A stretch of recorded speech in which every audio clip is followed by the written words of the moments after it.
Good evening, everyone. I am Redacted, joined by Sultan, and we are here for the Thursday quarterfinals of the CCS. And we have ourselves a banger of a series tonight. It's going to be Horizon Gaming versus Team Death Realm.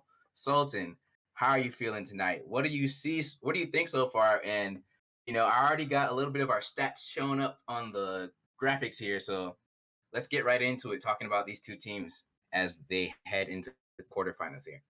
Yeah, I think it was again you and me that casted Horizon's last week game against PGO, and coming off that loss, they're going into playoffs this week. Um, it is an interesting match. I think TDR has been playing better as the league kind of moved on, and when we were approaching the end of the regular season, and we could say the exact opposite for Horizon. They started the league almost, I think, 4-0 or like 5-0, close to that. And then after that, they kind of picked up some losses towards the end. And they have been having some roster issues still. So I think that's a handicap for them going into the series. But again, I think if you would ask a lot of people, like from the community, that who would win, they would more than likely still say Horizon. This team still has a lot of uh, talent in their like individual players. I think it's just about if they can bring it onto the Rift and if they can play more like a unit than just solo queue players. All right, and that's a very good analysis of overall for each for the teams, and let's just get right into the nitty gritty, the thick of it. Let's go lane by lane and look at all of our laners, obviously. And let's just start with the top lane and let's get into the stats and talk about what we're going to see from the top laners of Horizon Gaming versus TDR here. So we're starting off with Archon versus Nemesis, and we see there the KDAs are about even. The CS per minute is also about the same. I think we just based off some of these stats, we can see that both of these top laners are kind of like the weak side kings for their respective teams here.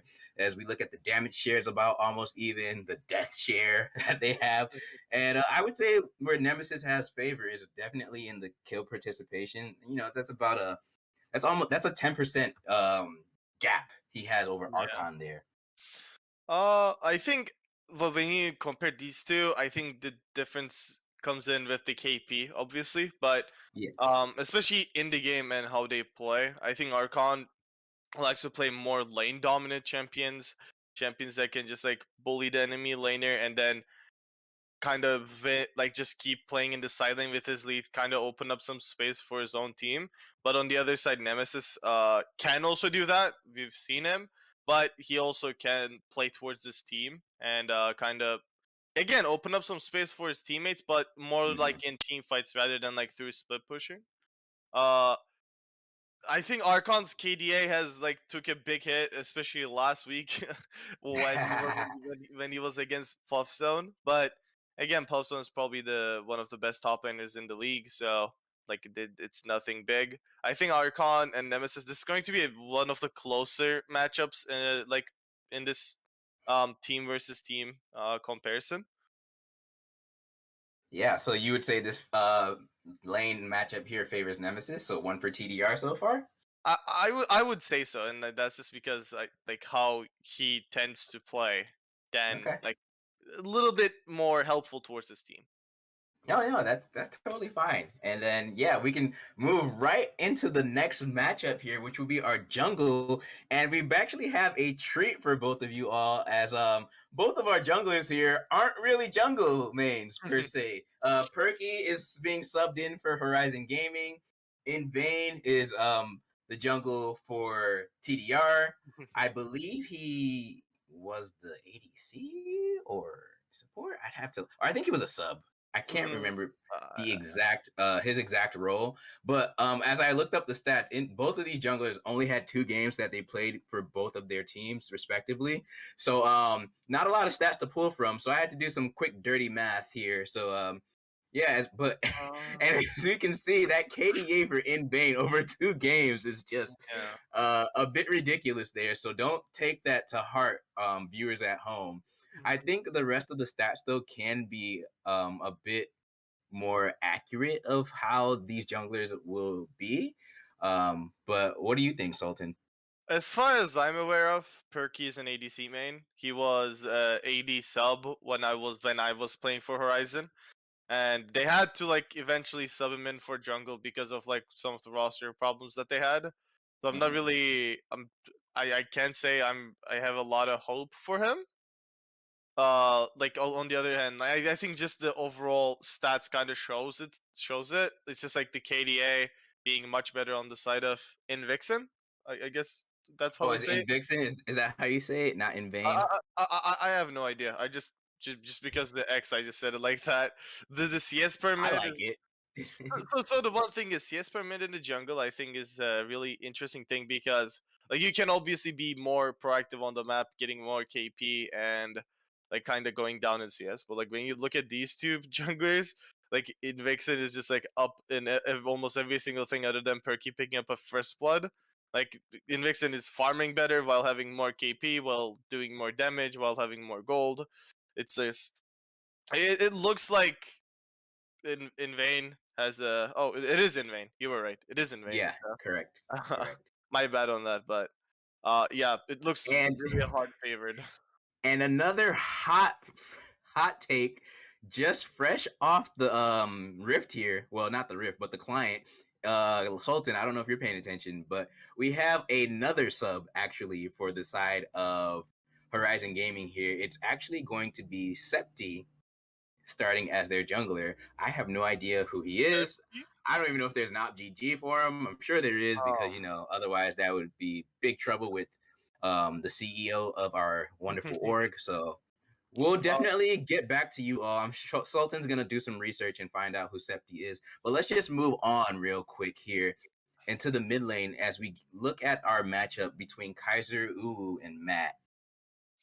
And as we see here, I would say this probably will be this is going to be the most polarizing point on the map here. Like both of these mid laners are really good. They both love to talk shit and you know back it up, and they both like to play carry champions or champions that can enable their team and lead them to victory. So I'm expecting to see a lot of action going on in this mid lane matchup here. yeah, and I think it's probably like we saw Kaiser, I think, last week. With how he played, especially just but like he was able to get leads. Didn't like kind of turn into anything. It wasn't like it didn't end up as a win for Horizon, but he kind of showed that he can kind like play through mid and like get his own leads. So if his team can play around him a little better and kind of realize what is their win con and not, and then play through Mhm. them, I think Kaiser is definitely a strong lane for Horizon to like kind of depend on, especially in the playoffs where it's going to be possibly a 5 game series. You're gonna kind of develop your own tactics, maybe even throughout the series. Yeah. So I think they should like kind of try to play through Kaiser and kind of make that their uh thing. Yeah. Oh, yeah. I guess production didn't forgot the part where we switched graphics there. Sorry about that, y'all. But here it is, our mid lane matchup that we were talking about here. After Sultan gave us that wonderful analysis there. So I would say you think you would favor Kaiser in the mid lane matchup. Oh yeah, yeah. I Yeah. think so. And Hmm. that is not like that's nothing to Yeah, like that's not to. say bad Yeah. about Matt. It's just Yeah. like Yeah. he also has been playing pretty good. I think like even when you look at the stats, there isn't like really a lot of things that separate these two other than Hmm. I think the damage per minute and KP is like a big one. Like their CS per minute is really similar. KD is like really close. Like gold per minute, that everything almost is like almost exactly the same. I will say I'm kind of biased towards Kaiser, I guess, because I've played with Hmm. him and I personally know how like good he is. Yeah. So especially if he gets his own champions, I think he's a really like a force to be Mhm. reckoned with. All right. So we'll just move on to bot lane here, and then we are going to round it out with the supports. But starting with the bot lane, we have Scomps against Rusher Lowell. And once again, like, I mean, obviously KD isn't everything, KDA isn't everything, but it does tell you a little bit of like how much a person can get per, their deaths and assists and whatnot. And Scomps is just, when I saw that, I thought that was a fluke at first. I was like, dang, he has like a 5.26 KDA. Is that legit? And yeah, it is. Yeah. So it's pretty nice. And then the KP though is pretty even, so that's a good thing as well. Like it's definitely going to show that both of these laners are around for their teams and putting up the numbers that need to be there in these team fights. It's just Rusher probably maybe dies a bit more, doesn't get as many kills. So Yeah. thoughts Uh, on that? Thoughts on that? yeah. Like as someone who kind of played with, like, I didn't really play with other junglers. Obviously, I was the jungler, but I played a fair share of games with Scomps, Archon, like Kaiser and Bravo. I think Scomps is a laner that it is not coin flippy, and I think Hmm. especially how it is right now in the bot lane, where there's a lot of champions that just want to get to like 2-3 items and kind of play Hmm. the game, kind of win the game for their own team. I think Scomps really fits that stereotype as a ADC. He farms well. He keeps himself safe most of the time, and he doesn't really make a lot of mistakes. Again, this is Hmm. going to be a reference to the last week, but like him and Kaiser, they were actually doing pretty good in the game 2 of last week. If anyone Hmm. in the chat maybe saw them play, but he was just on a champion that was Jin, and he wasn't able to do a lot of DPS. But he's still, like, when he's on Jinx, when he's on Jin, any champion, I think he's a really reliable laner. And like Hmm. him and Kaiser will probably the lanes that will either win it or lose it for Horizon today. Absolutely, absolutely. And moving on to our last graphic here, typically I combine bot lane graphics, but I felt like I had to give both of these supports the respect that they deserve. Just because they're so active and pivotal to their teams and their wins that it felt very ingenuine and disrespectful if I didn't give them their own graphics. So yeah, Mr. Potate versus Bravo here. And of course I'm gonna highlight more of the support stats that matter because you don't really care about like their gold per minute or whatnot. Supports aren't getting gold. We want to know like how effective they are across the map and everything like that, right? So as we see here, their average assists are about even. The assist share, like the vision share though, that stat right there is a bit skewed in Mr. Potate's favor. We know he loves that vision, Mr. Potate there. So what are your thoughts on this matchup here, Sultan? Um, I think Mr. Potato has been like playing, or Potato has been playing a little better compared to Mm-hmm. Bravo's last few weeks. I think like a lot of what Bravo's performance has been like affected by a lot of these roster changes, especially when you're in support, when you change junglers 3 times in a split, when you change your ADC twice in a split. It mainly affects the support because that just like you it changes your laner, it changes the guy that you play on the map with the most. So I think it just kind of had an effect on Bravo's latest games, but I still think he's a really smart laner. On the other hand, Mr. Potato, I think he's been really consistent. He, especially in the latest wins that TDI was able to get, just Mm-hmm. having a solid support in the bot lane, like just being able to like assist his team and ADC Mm-hmm. is just really big. Like we also see he has a really high KP as in like 60%. So it is really close to Bravos, but still higher. Like Mm-hmm. when we look at it, Mr. Potato has like really slight advantages almost in every single stat other than assist share. So and KDA. Yeah, definitely indeed. So let's move on to the next part, which is predictions, Sultan. And we're gonna start with you first, and then we'll finish off with me, and then we'll get into draft here. So, who do you think is going to win the series? What's your prediction Mm. here? So I will say 3-2 for Horizon. My prediction would Oh, have been like 3-1 or 3-0 maybe, but I think a okay. lot of my predictions has to go for I think Septis and Esub, and when you use an ESUB, you lose almost all of your bans in a playoff game. I might be wrong. I think he's an ESUB, so if he is, they're not going to have any bans, which is a really kind of a problem when it comes to drafting. Maybe they have something in mind. Septi. So about Septi, I've seen him play. I think he was a player for Dorado, not the Dorado that we have in our league, but in other leagues, Septi has been playing for them. And Mm-hmm. as far as I know, he's a pretty solid jungler. He can actually play both sides, like both styles of junglers when it comes to Mm-hmm. carrying or like helping his teammates. So I think it's a good. I'll be honest. Rather than having an auto-filled jungler, I would rather like lose all Mm-hmm. of my bans and like have an actual jungle player. So I respect the call, and because of the ban losses, I would say TDR will like have a really close series. Like they will be available to like kind of have a close chase to Horizon Mm-hmm. in the series. Okay. Well, so 3-2 in favor of Horizon for you, right? Yeah. For me, I think it's gonna be 3-2 in favor of TDR. I just Matt and Mr. Potate for me, I feel like are just the more pivotal players on this team that will lead their team to victory. And I feel like Mr. Potate is such a wild card that he kind of reminds me of Hylissang, you know? So like he's either gonna like make or break his team in that support role. I mean, you've heard it from them. They sometimes counterpick for their support. Like not too many teams do that. So I think Mr. Potate and of course Matt and the rest of the team, but those two players for sure will determine and the rise or the fall of Team Death Realm here. And with that being said, I think we will be ready for draft here in just a bit as I'm pretty sure both of the players are or teams are ready to get into this game once and for all. And we're going to start off the draft here of game one, Horizon Gaming versus TDR.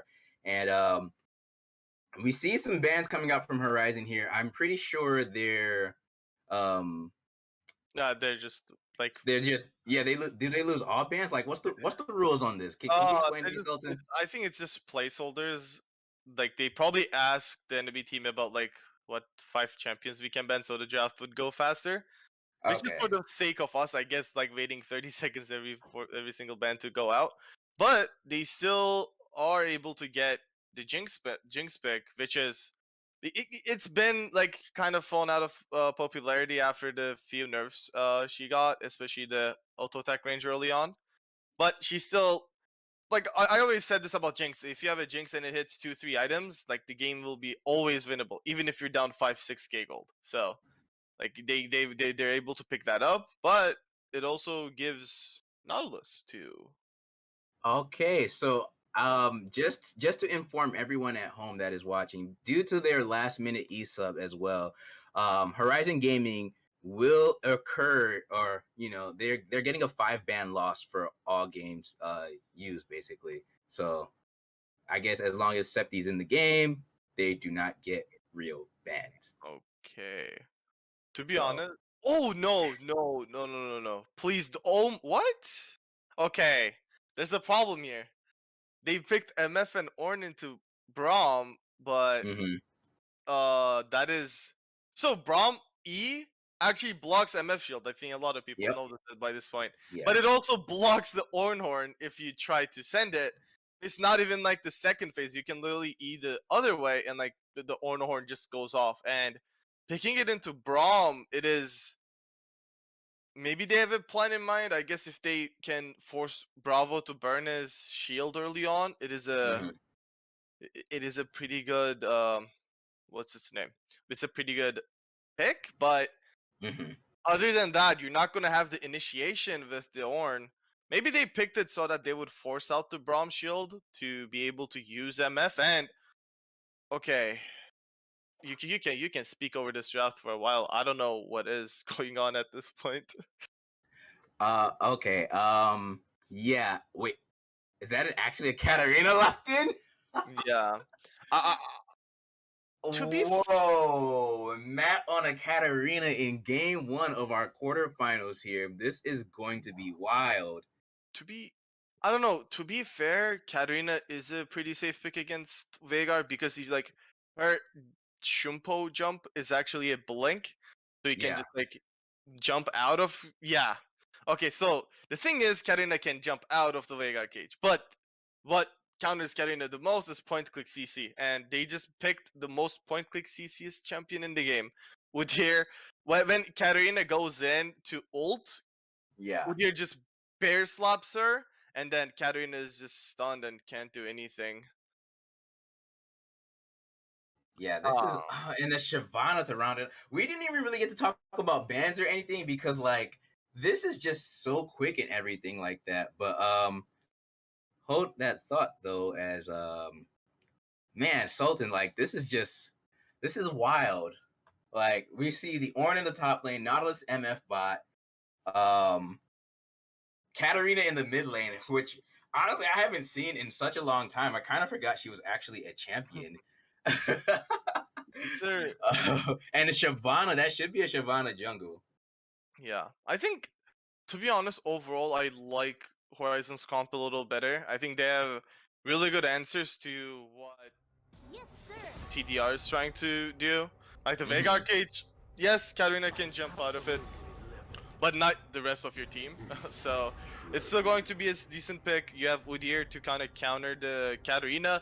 Plus, Shyvana is a champion that you kind of want to farm until 6. And Udyr can actually keep up and maybe even do it faster than Shyvana in the jungle clear.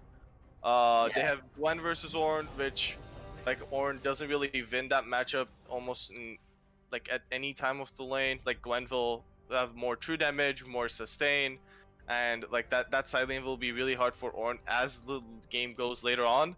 And they still have the Jinx. Like they got a lot of picks that are really high prio, and this is like without even counting in the Braum that can like just completely like disable the MF or the Ornn's teamfight presence. Yeah. And I just want to say once again, I feel like for me personally, throughout my league playing career, if I see Katarina go 3-0 like early game, it's usually a GG for me, and I just sit back and relax. But there's a lot of CC point and click CC that can put this champion down. So we'll have to see how this polarizing pick from TDR Matt works out.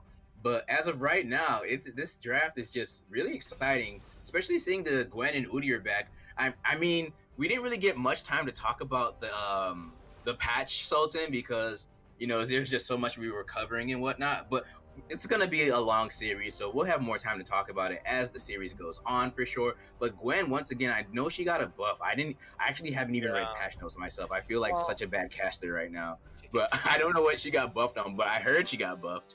So her were mainly towards the cooldown. I think like Gwen gets a cooldown reduction when she actually uses the empowered auto attacks after she uses her dash/E.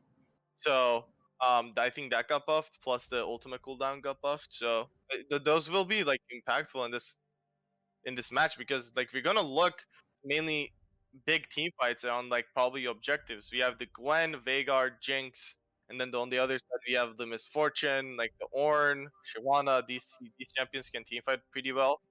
And other than Gwen, like no one on their team actually wants to be on the side lane. Maybe Katarina.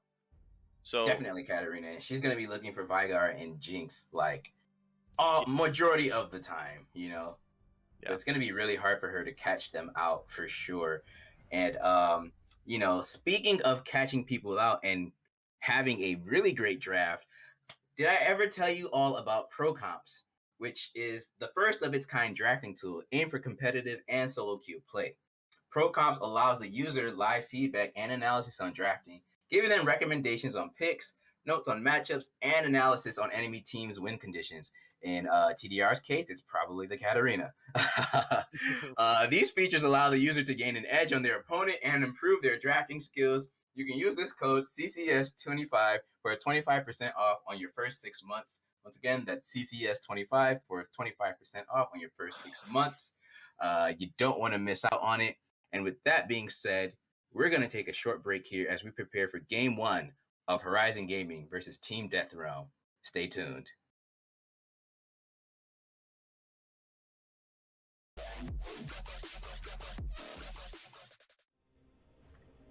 Good evening, everyone, and we are here for Game 1 of the CCS Thursday Conference quarterfinals, Horizon Gaming versus Team Death Realm.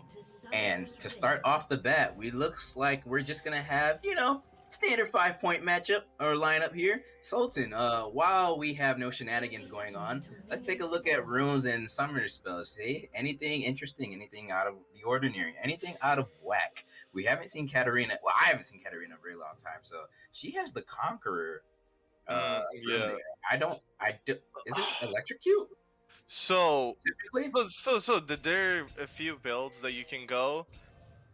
With Conquer, sometimes people tend to go a build that is like a Divine Sunder, which is really tilting to play against. The fact that Katarina can make use of on-it items is a little pain when you're playing in, I don't know, solo queue and in comp, I guess. So we might see that type of build where Katarina goes like Bork, like that Divine Sunder, Nashor's Tooth, something like that. But other than that, it's pretty much like the ordinary runes. I think one thing I'm interested in is Kaiser taking Predator. Last week, maybe you would remember, he was having a problem when Mr. Wholegrain Man was playing a lot of Predator mid laners in the mid lane. So maybe he kind of realized that Predator mid lane is broken. Yeah, maybe indeed. Maybe he's gained a little inspiration and insight from his series last week. And we'll have to see though how he pilots this Vigar and everything, because as we know, Predator Vigar is not going anywhere. And we see lots of trades coming out here though from the bot laners here. But once again, while we have some lull time, I want to talk about the jungler matchup, because we have a Shyvana in the jungle in our series here. Like, we haven't seen that also in a while, and I feel like it should be talked about. She has the PTA runes, so I would assume this is going to be more of the tank build and not the AP burst build. But anything is possible. She could go hybrid. I think you go the PTA. I think even if you are playing the AP build, because although the AP build is more towards the pokey playstyle, it's still, you do a lot of damage when you go on it. It's just because how fast she procs it with her Q.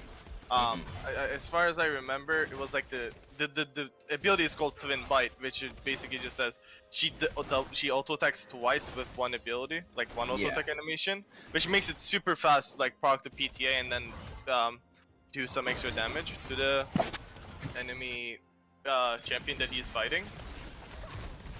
I think it's been rising in popularity lately due to C9's Academy jungler Malice. I think he's been a really big Shyvana player. It's like he kind of just put it straight into meta, almost. Like he just constantly plays it, and I think it's getting more playtime in higher elos where the junglers have a better idea of how to. Oh, that's also as Mr. Pate lands the hook there onto the Braum. Gets the ignite on Scomps here, who bursts down. Mr. Pate will get the first blood.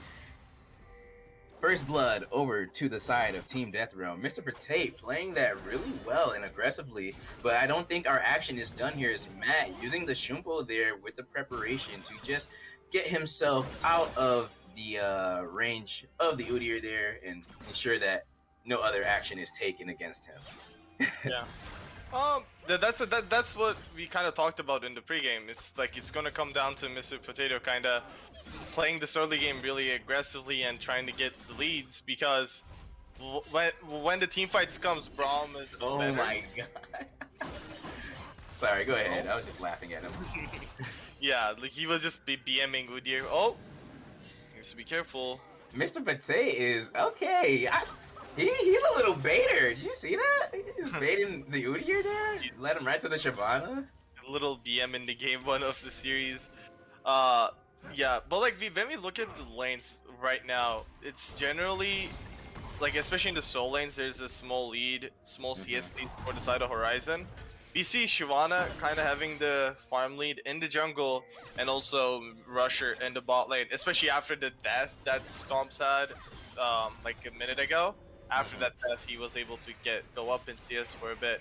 But the lane is in a really great state for Horizon. They can actually look to punish TDR's bot lane if they overextend. I think Udyr will also be pathing towards here. So, yep. So we might see some action towards this dragon in a few minutes.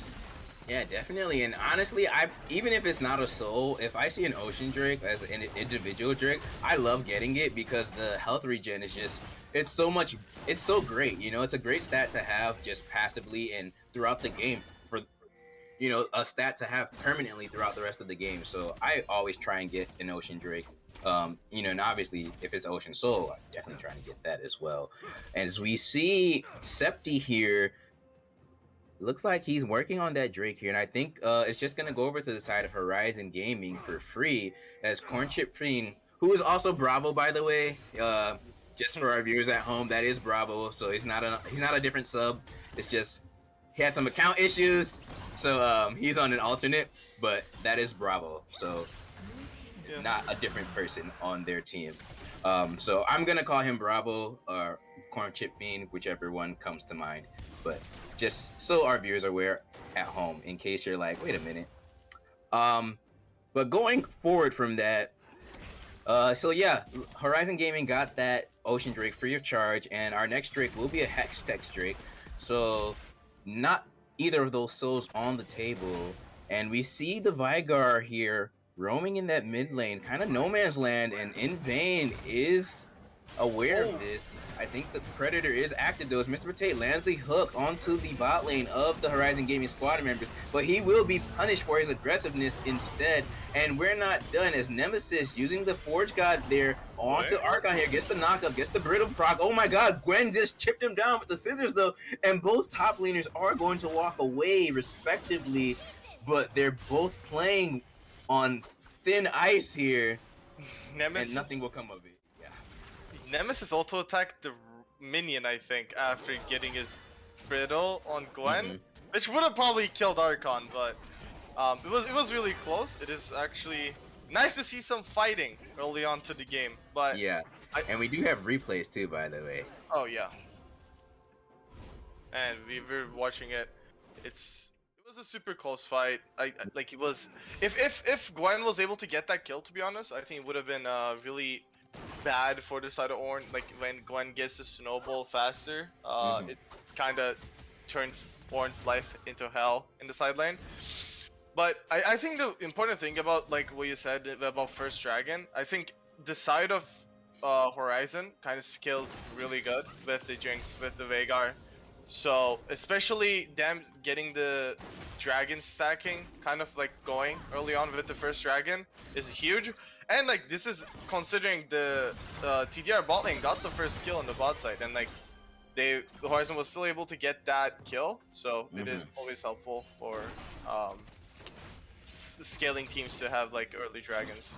Yeah, you know, you just reminded me once again about the dragons, by the way.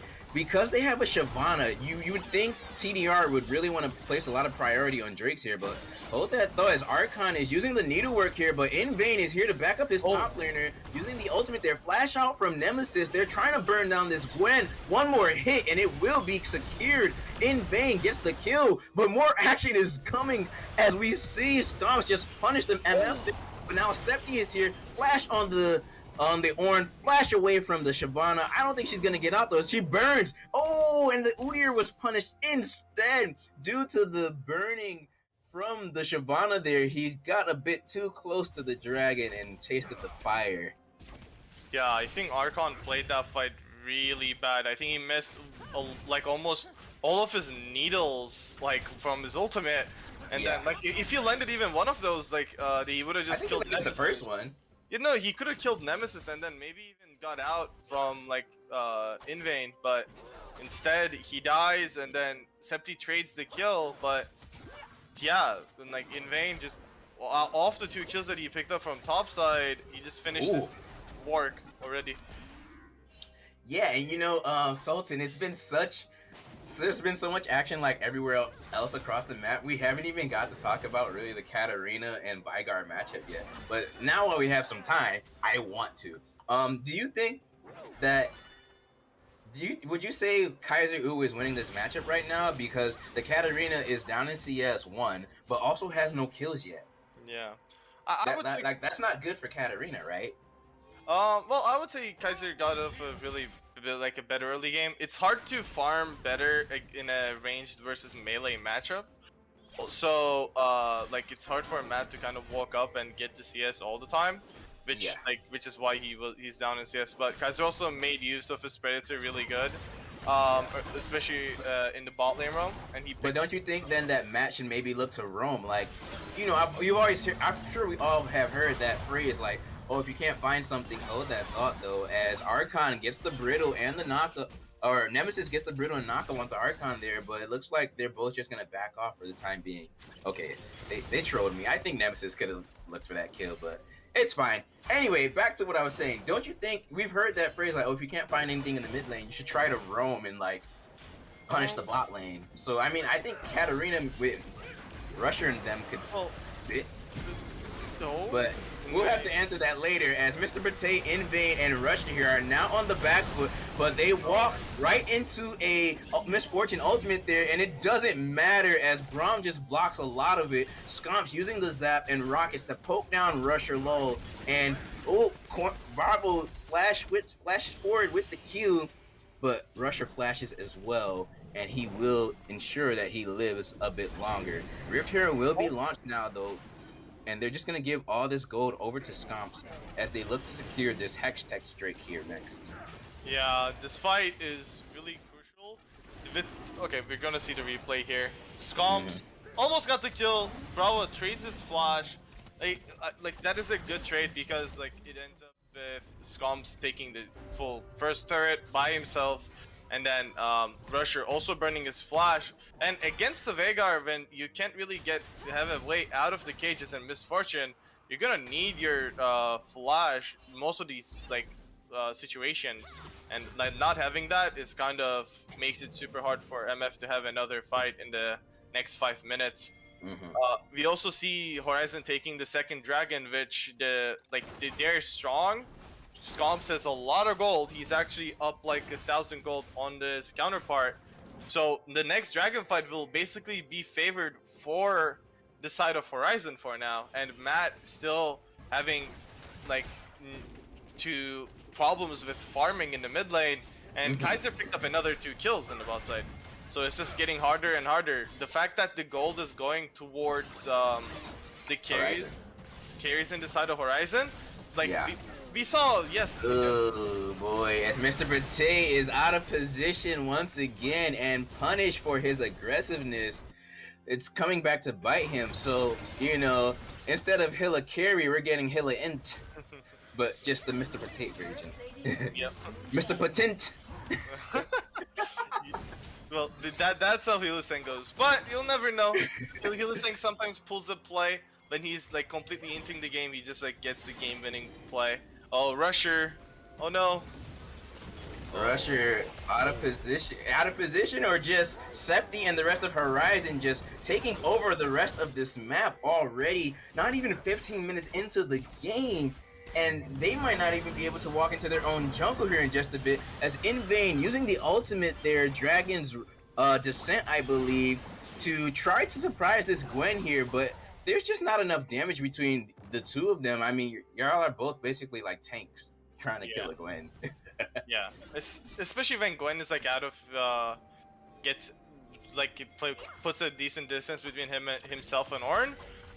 It's impossible to hit the Ornn horn on him. And Mr. Bate, once again, your aggressiveness, will it be rewarded? Matt is looking for an in into these fights, but he's just getting poked out by the Jinx. He is down, and Mr. Bate looks to be next. Nemesis is next as well as Kaiser U flashes forward, and TDR are just being punished for their over aggressiveness here, and Horizon Gaming are not done as Kaiser U lands the ultimate there onto the Ornn there. And now they're looking to secure this tier 2 turret. Yeah, that fight was. I think the fights that TDR is taking are like specifically bad because of their playing it.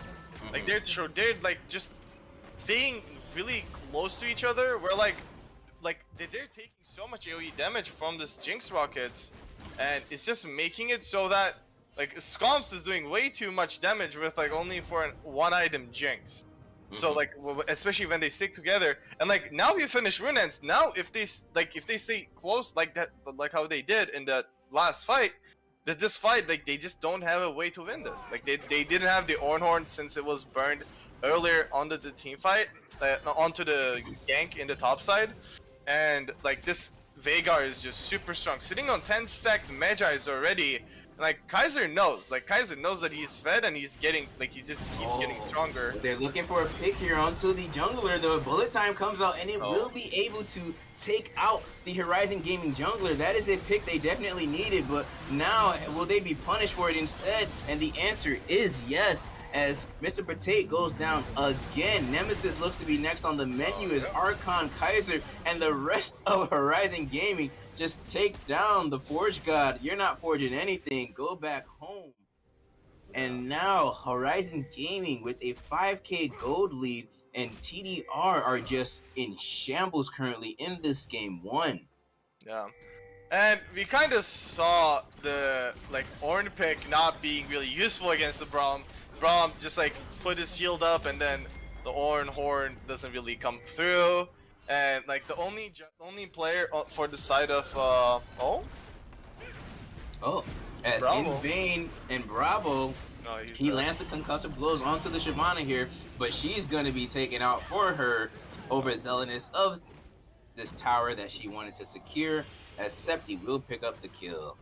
Yeah. And I have to ask you, Sultan, if Horizon Gaming win this game with their E-sub, you know, their emergency sub, and no bans, how would that make you feel if you are on the side of TDR? I think they just need to kind of change their draft. Like, it's just, they picked a lot of bad matchups, like, seeing the enemy picks. Like, they picked Ornn, knowing that Archon plays Gwen, like, they still picked the Ornn, they picked it into a Braum, and then they picked Katarina into a team that has a lot of CC, and then MF got counterpicked with the Ornn. They don't really have a way of getting to this Jinx, and Udyr completely counterpicks the Katarina. So it's like they don't have any lanes that are like going good for them. For them to win this game, like they would have to play it mechanically really good. But even if they play it really good, it still depends for. They're still depending on Horizon to make a mistake. They're depending on Septi not auto-attacking the Katarina when he jumps in, and like that's not really a hard mechanical thing to do. So yeah, absolutely not a hard thing to do at all, as Nemesis and Kaiser Uwu now want to do battle mano y mano, and Kaiser Uwu is just gonna walk out as he enabled Nemesis to just burn his ultimate there. I don't know if that was a good idea of Nemesis to just burn that ult. Like, you didn't get anything out of it, and now you're going to be punished instead, as Septi is here. He lands a stun, the Event Horizon comes out, and Kaiser, Kaiser will secure the kill onto the Ornn there. Another takedown in the pocket of this mid laner. 6-0-4, 600 gold bounty. 5-1-7 on the Jinx, 500 gold bounty. And once again, TDR just in shambles at this point. yeah, this game is going to the distance really fast.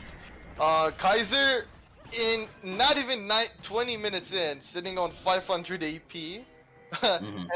And for the side of TDR, they don't really have a lot of MR right now. We are not done with the action though, as Mr. Verte does find the hook, and they will take out the Udyr here, as Rusher does get the bullet time to take out the Gwen there, but Jinx, Veigar, and Braum are still alive, and they are just tearing through the rest of TDR here. Triple kill for Scomps. They're looking to take this tier 3 turret, not tier 3, the inhibitor turret, yeah, tier 3, and possibly the inhibitor next as well. Event Horizon comes out, yeah, Ornn, you're dead. Ornn, you're dead. There it is.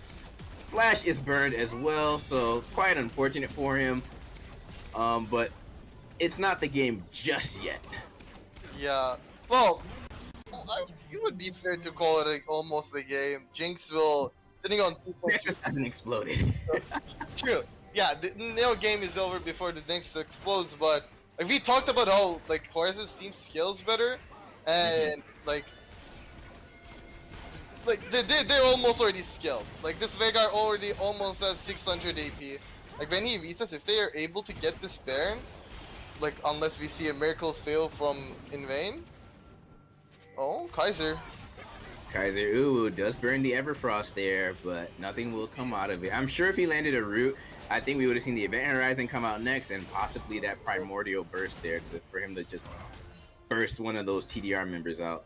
Yeah. But it was unfortunate that he missed.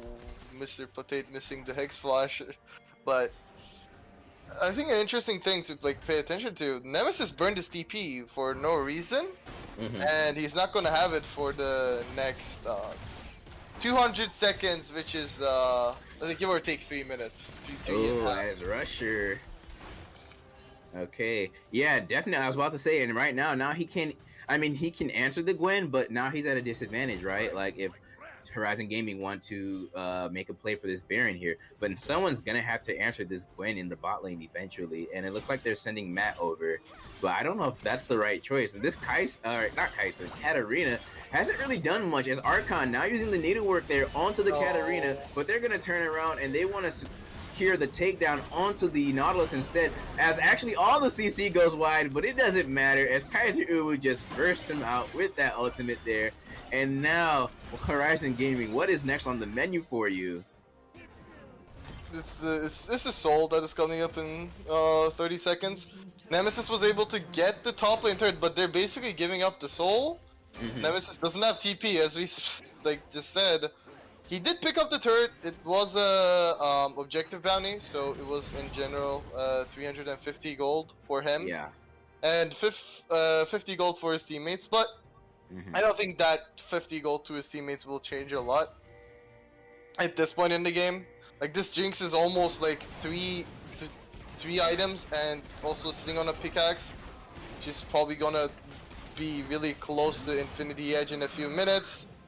Kaiser, I'm not sure if he finishes his death cap on his back, but without the death cap, he's on 600 AP right now. If he gets a reset off and like somehow finishes his death cap, that AP will jump up to almost like 700, maybe even 800. So I'm curious, and I'm a little bit curious as to why Horizon Gaming are so trepidatious around this Baron. Like they're pretty strong. I think they can force it, and even if they don't want to, you know, do a 50-50, I think they even win the turn still, regardless. So I'm a little bit curious as to why they're taking their time, basically trying to end this game. Like Elder is now on the table, so I feel like they can still keep their foot on the accelerator here. Jinx is strong, your Veigar is strong, and you have all the CC you need. Yeah, I think the problem with Horizon has been like they were able to get the leads, but they don't know how to end it effectively. Not end, but like they sometimes get ahead of themselves and like they do these like inty plays that like kind of give the enemy team the opportunity to come back in the game. So I think this is kind of like a PTSD from previous series where, oh yeah, now they're doing it. In Vain is still on red buff. Yeah, they are doing it indeed. In Vain is nearby though. That rage bar is full, so keep your eyes on this Shyvana here as the Forge God ultimate comes out. Bullet time as well. In Vain steals the Baron. The Baron is going over to TDR instead, and Matt is fighting this Gwen 1v1, and Matt is going to, oh, Matt does kill the Gwen instead, and now Horizon Gaming, you have lost the Baron, and oh my god, Sultan, did we just caster curse them? I don't think it's caster cursing. It's just... No, you said that sometimes Horizon Gaming kind of not tilt themselves, but int themselves and give the opposing team an in, and this is TDR's in now. It's not really caster cursing. It's more like predicting, let's say. Like the thing is, you don't really want to do these things, especially if the enemy jungler has a way over the wall. The thing is, fanatic bushing. Yeah, it might work. I don't know, Rusher. Maybe wants. Oh boy. Oh, the bait, the blue board bait even came in. Wait, is it going to work? Rusher. Oh no. Oh, No, it's I not don't think going it's to gonna work work. then. But they're still here. They're waiting. This has been like They're wasting a lot of time into they are this. wasting a lot of time, and TDR just on the other side of the map, and we don't even see any question mark pings coming out yet. But No. now they're rotating for Matt here, who hasn't really been as effective on this Katarina. The Everfrost does come out. Oh, The slap from the Udyr there, and Septi Tom's will gonna really. get the kill onto Matt there, as In Vain uses the Dragon Descent onto a Scomps who will flash away, but Oh. now TDR, are they out of position? Instead, Bear Slap comes out, Bullet Time comes out. It's not doing much damage though. Nemesis is on the backline though. He gets the knock off onto two of the members of Horizon Gaming, but now Nemesis is the only member left alive, and he will flash away. Archon is chasing him down, and it looks like from here on out, Horizon Gaming are going to get themselves an inhibitor, possibly the game. We'll Yeah, have to wait and see, but here's our replay here. Go ahead, Sultan. We're seeing the fight here. It was a really good event. Horizon kind of traps the enemy team in the cage, and they were not able to get onto Scomps. And Scomps is a 3-item jinx with LDR, and after this fight, he's gonna have his Infinity Edge too. He's super strong, especially in the clumped up team fights. So he was able to get a lot of auto attacks off with rune ends, with LDR, doing a lot of DPS specifically to the tanks even. So it's pretty hard for TDR to win the game if they don't really get on Scomps or like kind of kill all of his teammates before Scomps gets a reset. Because once he gets his reset, it gets harder for them to get onto him, and the attack speed buff and like lethal tempo eventually stacking up just turns him into a monster. And he currently just finished his Infinity Edge, so he's really scary. And you know what's the craziest thing about this game though, Sultan, is like, despite the fact that Horizon Gaming has the soul, despite the fact that they have all these bounties and so many strong members, TDR are still only about 4k gold behind, and they have objective bounty gold on the map as well. So it's not over, and I know it does look doomed for TDR right now, but there's still quite a possibility they can come back into this game. I think that Baron still really did help them stabilize. I'll say it stabilized the league just a little bit, as Invasion gets the ultimate onto the backline here, but he will just be blown up instead. Nothing coming out of it. The rest of TDR are just in this choke point here. What a terrible fight for them to take. And now Scomps and the rest of Horizon Gaming look to end this game here, as Matt and Rusher are the only two members left. They want to back. Septi will not let them, but Matt will get the kill onto the jungler there for his greed. But the rest of Horizon Gaming just want to ensure that those members of TDR cannot back and reset as they look to secure game one. Oh, he gets Pressure gets one shot too, yeah. The thing is, what you were saying right before the fight happened, the fact that TDR wasn't out of the game as hard as we thought they were, it's mainly because their jungler In Vain, like he was up 100 CS. He was the highest level in the game, I think, at that point.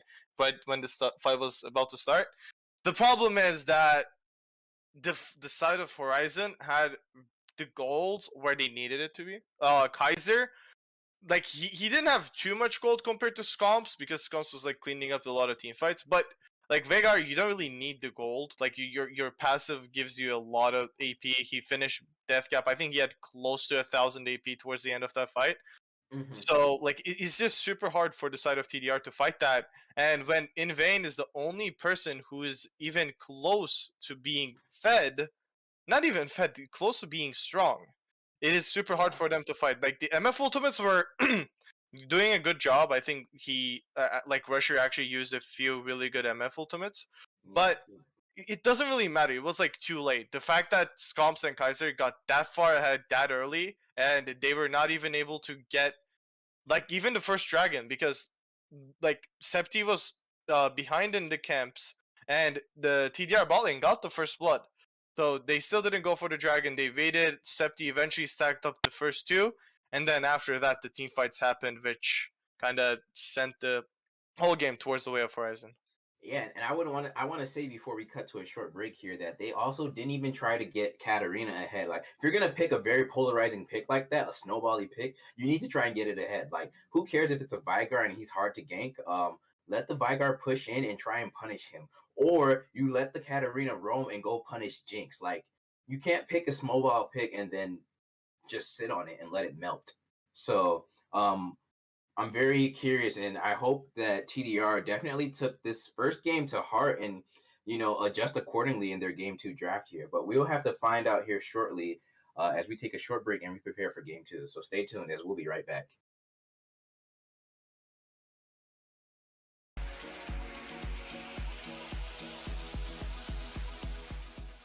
Good evening, everyone, and welcome back for Game 2 of Horizon Gaming versus TDR as we are preparing to head into draft. We're just getting things organized and ready here. And before we get into draft, just to remind everyone, and once again, because of Horizon Gaming's e-sub, their emergency sub, Septi, you're gonna see some bans that look like basically troll, but basically because he is an emergency sub, they lose all 5 bans for every game that they use him. So they get no bans basically for the every game that they use this player Septi. So don't worry, the bans from Horizon aren't troll. It's just they're not there. They don't exist. The bans from TDR though are very real. And we see here there is a Jinx, Vigar, and Vlad rounded out. And actually, Sultan, if you want to talk about that Jin first pick there. Yeah, well, Jin, I think we saw it last week. I think he still played it really good. They were not able to get the win, but like Jin pick wasn't the problem there. So it's another comfort pick after Jinx. I can see TDR banning Vega and Jinx. I think they didn't really have an answer for that, especially since Horizon can't really ban anything else. They can still go for their normal draft plan, but ban out the champions that Horizon did good on. I just hope they don't really blind Katarina or something. Yep, Ari is a much better pick. Let's go. Good pick for TDR. Thank you. Thank you. Yeah. At least we're gonna see him do something this game. I felt like Matt wasn't even in the game last time. He just felt like he was just, even if he was there, he was like a control word. Yeah, he was a moving controller down the map. This time we see the Ornn, but I guess they're going for the Ornn because the TDR already picked the Nautilus. They still picked the Ornn. But they still picked Braum. It works awkwardly in lane, but if they pair it up with like a auto attack heavy jungler or a mid laner, it might, if they end up working out. I was gonna say it can work out. I mean, Jin has 4 shots. Braum will probably get at least 2 autos off once he lands his passive there. So it's very possible. They're just gonna have to make sure that Jin has enough bullets in his in the chamber when they're looking for these stuns in the bot lane. As TDR pick the Shen on R3 here, so I'm liking what I see for from their draft already, and the Silas is a very good ban that is coming out from TDR here to make sure that nothing can be stolen and used against them. And Viego will be rounded out for their final ban for TDR here. So I would like to see like a Trundle pick maybe possibly from Horizon. He works pretty good against like Nautilus, and Samira comes through. Yeah, Trundle works good. He can also make use of Braum passive too. He can ult the Shen. Yeah, that's a really volatile bot lane from the side of TDR. Like last time they were playing MF, which was you don't really do a lot with MF in lane. Like you can poke the enemy team with your E's and stuff, but like you mainly come in handy in the team fights. With Samira and Nautilus, now they have much more playmaking potential, especially in the 2v2 in the bot lane. The Karma comes through. I'm assuming that's the Karma. That's gotta be a Karma mid. Maybe? Yeah. That has to be a Karma mid. So maybe Braum's not going mid. Well, Hecarim and Udyr are still up. Those are the really good junglers to pair up, but Great. That's okay. So if they lock in the Graves here, I mean it's fine, but then I'm I'm kind of hoping I see Karma go AP because they're gonna need some mixed damage. But I have a feeling, I have a very strong feeling this is gonna be more of the supportive Karma. For that Yeah. speed up in movement and Uh, whatnot. But we'll see. well, you can kind of go like a hybridish build where like you go like Leandri's or Luden's first item, and then like by I like think she's going Shirelia's half. or Moonstone. I don't see Kaiser going the damage build, but I could be wrong. I think he played it actually. I I think he would. played damage karma before. I could be Yeah. wrong. Yeah, that's why I said that. I think he normally plays damage karma, and they don't really have a lot of AP damage on their comp other than Ornn. The enemy team goes for the Talia. And that's totally a jungle. Oh my. Yo, In Vain is just pulling out some very interesting picks here. Once again, we don't know much about this player because he's only played 2 games for them. So we haven't seen Talia jungle in many moons. So Yeah. this would be very interesting to see. And I mean, yeah, it's gonna be something. Sultan, you So, got anything you want to say? Because I don't know. obviously I'm speechless here. Talia is a jungler that is like that can actually like snowball pretty hard, especially into Graves. Graves' passive normally makes him so that he's good into like the AD junglers that we normally see. Into Talia, he is really squishy, and especially with the CC, the lock-in potential that TDR has, if someone gets hit by a Charm or a Nautilus Q or even a Shantant, Talia is gonna like do some really good burst damage. That also still depends on how comfortable Invain is on Talia, but imagining that this is a pick that he plays, it is kind of looking scary. If this Talia gets out of hand, Horizon doesn't really have a lot of answers. They like for the side of TDR, they have enough peel for this Talia, and if Talia gets out of hand, it's going to be really hard for Horizon to kind of play the game. But we saw how last game went. They don't have. I think 2 different things is that they don't really have the Veigar or like the Jinx that can like really take over the game. They have the Graves this time, which is a similar champion where like if he gets some early kills, he can take over the game. And Talia is still squishy Yeah, to keep. absolutely. Absolutely. But you know what? That's why they have the Shen there. Yeah. For the shield and whatnot. So I expect to, you know what, like let's actually take a look at all of this really, especially our TDR's composition.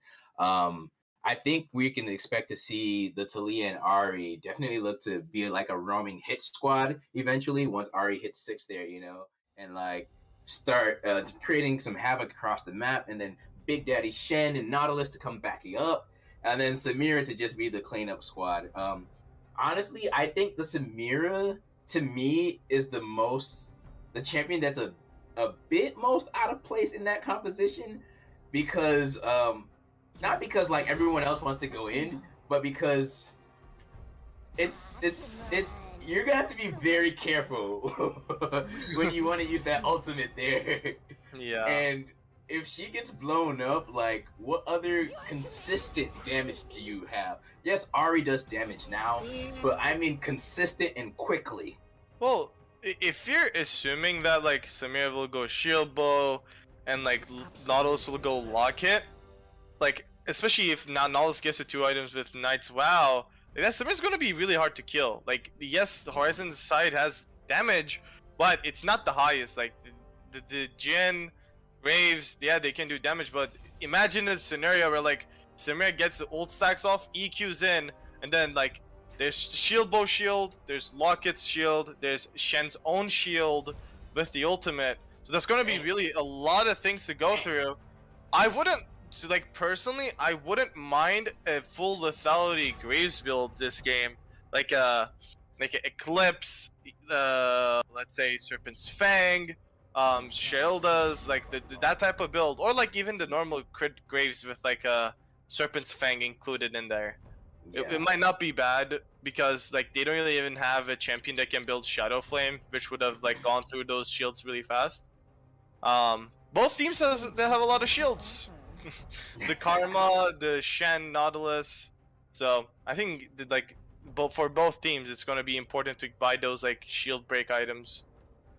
Yeah, definitely. And moving on from that, I'm now also just thinking about both of these teams' compositions made me think about neutral objectives and like how they'll want to set up around them. Who will want to get to a neutral objective first versus who wants to walk into one, and just how that will play out. So what are your thoughts on that? Like, what do you think we'll see around these dragon pits and Rift Herald / Baron pits once it's past 20 minutes? I think Horizon's team is actually fine into walking into blind vision. They can like have Horner Bomb going in front, and then like they still have the Karma Shields and the right behind them to kind of save them out. For the side of TDR, it's not as good for them to blindly face check. Like Shen can do it, but other than Shen, everyone dies a little too fast. Braum is a little tankier than Nautilus with his the shield that he has, so he can earn more time than Nautilus. It is going to be interesting. I think these team comps are really volatile, both of them. For the side of TDR, if they get like this Samir and Talia rolling in the early game, it's going to be hard for Horizon to shut them down. But the same thing goes for if this Graves is ahead, what can TDR do to stop it? Because they have 2 tanks, they have a supportive mid laner, and they have an ADC that doesn't even like need to auto attack. He can just stay really far back in the team fight and use his ultimate to just basically affect the team fight. Yeah, definitely. But it's gonna be quite interesting now, and I love the draft from both sides way better. More specifically, TDR's draft compared to Game 1. I think that's okay to say for myself and everyone else at home. And I expect to see them being a lot more proactive and a lot more engaging across the map and whatnot. But we're going to take a short break here as we prepare for Game 2 of Horizon Gaming versus TDR. So don't go anywhere. We'll be right back.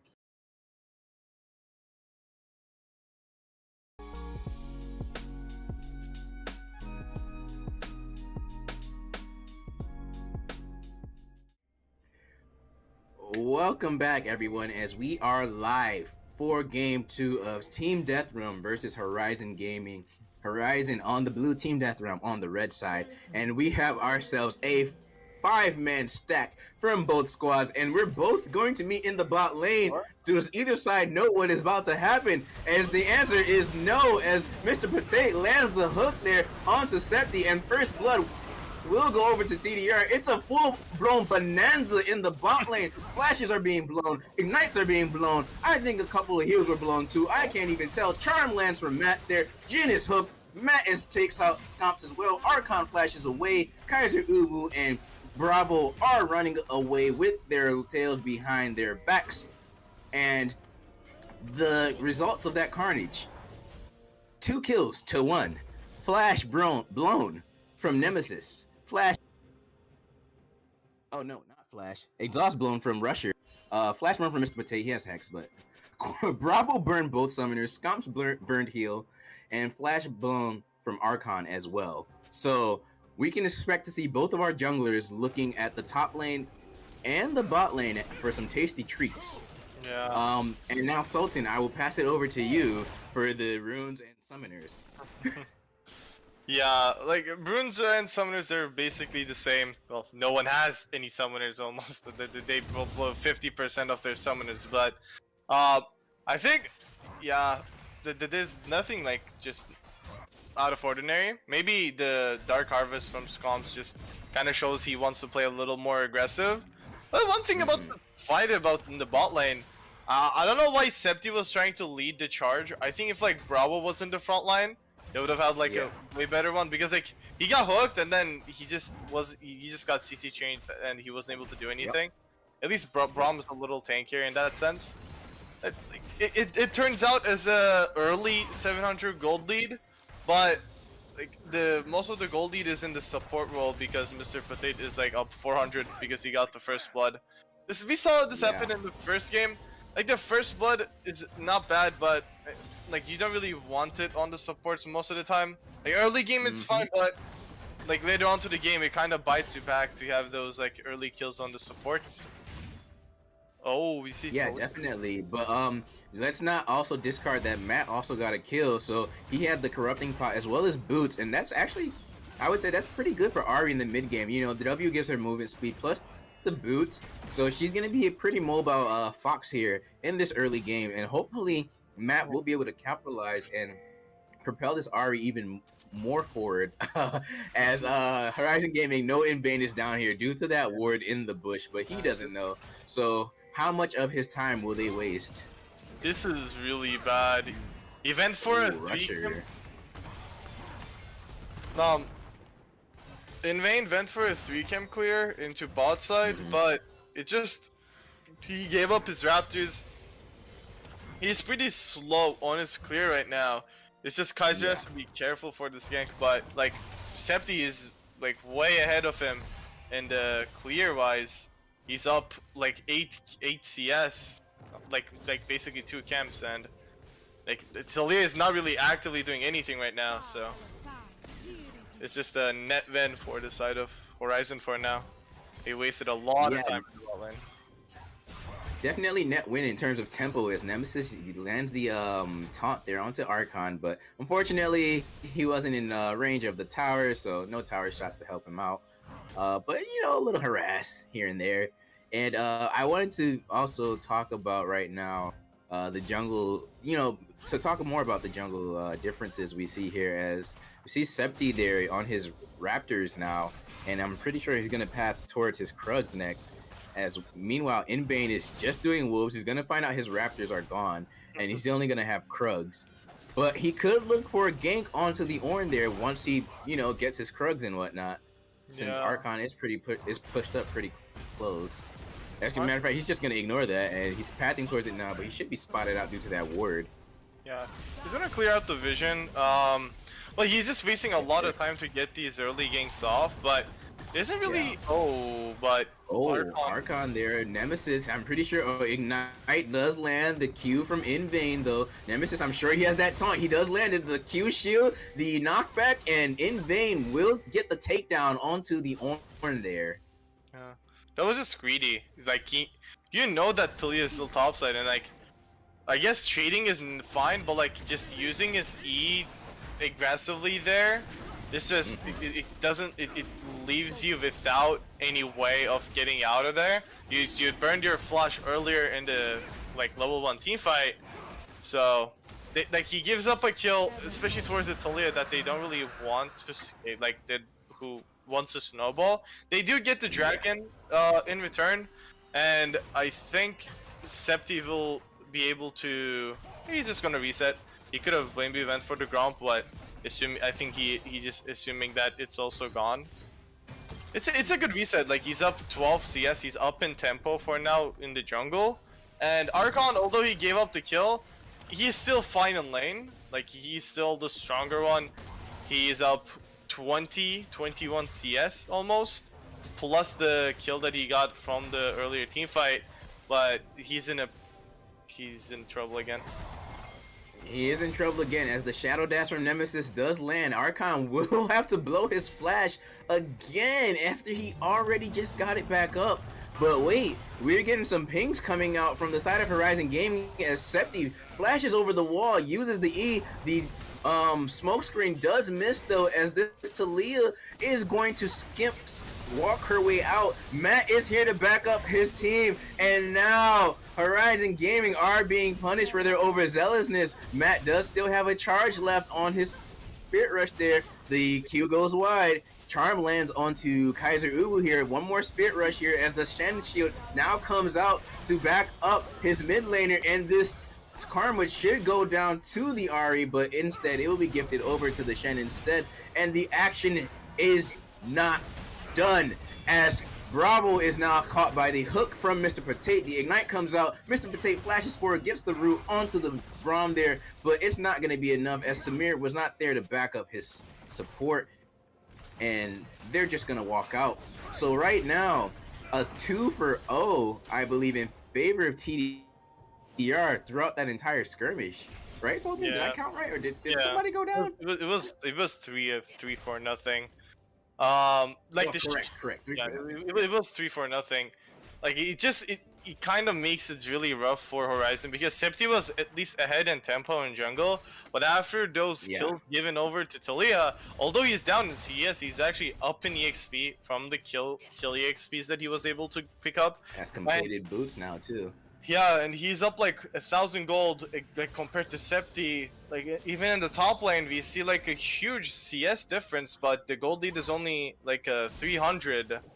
So, like the overall, that fight just turned out to be really bad because Matt and Invain picked up a few more kills for themselves, and right now, those are the ones that you want these kill golds on. Archon is still fighting, but like it's just never good. Like if you fight all the time, you get good trades, but you'll eventually get like ganked, and then he died twice now just because of his greed until now. Yeah, definitely indeed. And I also wanted to point out that you know, we're seeing so much more proactiveness coming out from TDR this game, which I love because I mean, ooh, hold that thought though. Oh no, it's Mr. Potato. He's gonna go. Oh, he doesn't go down. He actually walks out. Wait, Mercer is still in range of that ultimate, but nothing lands, and Mr. Potato is still gonna be taken down though, unfortunately, as Nemesis will have to flash out of the Forge God there. And this Orin is really starting to bully this Shen with the brittle procs and whatnot, as Matt and Invain are here. Oh, Charm goes wide, unfortunately. Knockup goes wide as well. Everything goes wide, and Karma is just dancing on these fools. Kaiser, ooh, showing you how to move. And yeah, Invain was sitting on a ward. He just realized it because the ward died, but yeah, this top lane matchup has been going pretty rough for Nemesis. I think Invain did a really good job of like kind of at least in making sure Nemesis doesn't like at least die, but Archon just lost his ward in the tribe, so he has to just stay safe, reset, spend some of the gold that he's sitting on right now. Like this comp from Horizon can work almost any time. Like even if they're behind gold, the side of TDR is pretty squishy. So if this Orin just keeps pressuring this Shen, so that look at the CS difference between them right now too, Sultan. Yeah, and he's been like fighting all the time. As I said, like fighting all the time is like a little coin flippy play style, but it also against the Shen makes sure that the Shen is not in a position where he can stand united whenever he wants. Yeah. So that's a good, I guess, recognition. And Septi is now starting the Herald. Question for you. Does Orin knockup disrupt Shen? Yeah, I think any type of right? Yeah, any type of CC, a root, a silence, a stun, a knockup, everything. Yeah, I think even the passive proc from the W might be enough, as far as I know. But that's a lot of damage from Karma. Oh, as the Everfrost charm does land from Matt, but okay, nothing else. Sorry, I got really excited. Also, to give some attention, this is going to be a full AP Karma from the looks of it. Oh yeah, you're right. Yeah, well, the first, at least the mythic will be an AP item. Well, he's more than likely going for the Liangis. I think that's the only build path that goes for any mythic. Oh. Okay. Oh, Archon getting the ultimate and the flash knockup there onto Nemesis, as Septi is here to back up his top laner, and they will get the takedown onto the Shen. And now I believe they will use this Rift Hero here to put some gold into the orange pockets. I wonder if they're gonna try and go for the yeah, they have the demolish procs. They're gonna look for the takedown on the tower more than likely. But Invain is here to back up his top laner's turret and ensure it does not go down without a fight. Oh my goodness, Septi, you're getting a bit chunked out there, and he just gets blown up by Invain, who flash and emotes his way out. Well played from the TDR jungler. That was super close. There's our replay here, Sultan. Yeah, and like we see Septi getting poked out just before they even start fighting. He took all the what could we call all the kills almost. Yeah, threaded volleys. Okay, yeah, and he still had his flash up. He could have maybe like greeted, like at least committed to the fight and like flashed for the kill, but He holds onto his flash, gives up a shutdown to this Talia, which was already really strong. So now it is going to be really hard for the side of Horizon to play. Oh my goodness, Braum is still a tanky boy. I don't know if it's enough damage for them to be able to kill him. Septi flashes forward, Mr. Potato flashes away, Matt Spear rushes out. He's looking for the kill. Oh, so Halia is here to back up his jungler, or his team, and they will be able to get the kill onto the jungler there, as Shen is now here. It's a complete 5-man kill squad in the bot lane. They're not done. They want more. Flash forward from Matt. Flash away from Cornchip, or not Flash, but the... Oh no, Flash was blown as well. And now, Scomps looking to get something back in retribution, as Nemesis will body block for his mid laner. 1-0 in favor of TDR. So, I think that the fact that it was only a single kill is, I think, really bad for TDR. They're giving up multiple waves, multiple turret plates, and like they are able to get some plates for the Samir, but this Archon will be able to take down the first turret from top lane. And you see Nemesis went for the ignite because like Shen doesn't really need the TP all the time, but this is one of the problems. You can't TP back when you do a cross map play, and it results in giving a lot of gold to Archon. After that full turret, Archon will have enough gold and Sultan, I just realized that we didn't really talk about it, but Nemesis took the Greed Summoner spell. He took Ignite. Yeah. And like yeah, exactly. Like the Ignite just makes it so that like he's been losing the 1v1, so like Ignite doesn't really bring anything. Maybe later on the stages of the game, he's going to be maybe able to get an Ignite onto this Graves for heal cut purposes, but I don't know, I think that's... In vain. Oh no, as the Seismic Shove is now wasted, and they just set a magnificent trap for the TDR jungler here, and Nemesis looks to be next on the menu, but he will be able to get out with the Shadow Dash there, as Kaiser, Uwu, and Matt were just giving each other some salutations. And where did Rift go? Did he mean to launch Rift in the mid lane? I think he did that on accident. I don't know. But Rift was used. It might have been timing out. I was gonna say it might have been timing out. Yeah, because he just put it onto the red buff, which is really interesting. It's not really the thing that you would want to use it for, but you take it. But it almost knocked down that tier 1 turret of mid lane, and it should actually be going down here unless they can really deter these minions and like keep the aggro on them. Yeah, that's what they're doing.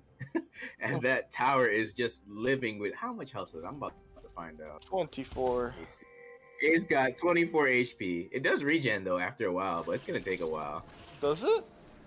I thought they do. Do those towers not regen anymore? No. I think the only turrets that I knew that regen was the inhib and the next turret. And it might have been even changed. I think there was I don't know if it was only for April Fools, but the Nexus and the inhibs were not regening. I think it was only for April Fools, and I haven't played solo queue during those times, so can't really say for sure. But you know, let's not. I mean, I know things feel like out of TDR's hands right now a little bit, but they are still doing pretty well as they secured themselves a second Drake here. So and once again, it is a Mountain Soul that's on the table, which would be good for both teams. I think honestly, I don't know who would want it even more. I think it's just good for both teams regardless of who gets it. So like both teams would really want that Drake. But Kaiser Uwu now looking to punish Rusher, who is out of position. Oh my goodness, Rusher, are you gonna be punished for your overzealousness, as Nemesis is here to try and save you, but it is not enough. But the rest of TDR are here now to back up their top laner. Seismic Shove comes out and blows up the Graves. Matt is using the Spirit Rush there to get in between the members of Horizon Gaming as they are just blowing up. Scomps and Kaiser Uwu are the only ones left on the table, as Kaiser Uwu is looking for some retribution for his team, but he is punished now instead, as Matt and the rest of her TDR are looking to clean up this Karma, but Karma is too strong with the shield, the burn, and he's gonna scare off the Ahri instead, making it a 4-for-3 in favor of TDR here, but the way that fight went, you would feel like it went in favor of Horizon Gaming as Kaiser just blows up Matt, and now I think that fight's in their favor as we see pings coming out for Shelly here. I think that, especially the last play from Matt was really unnecessary. That was great, yeah.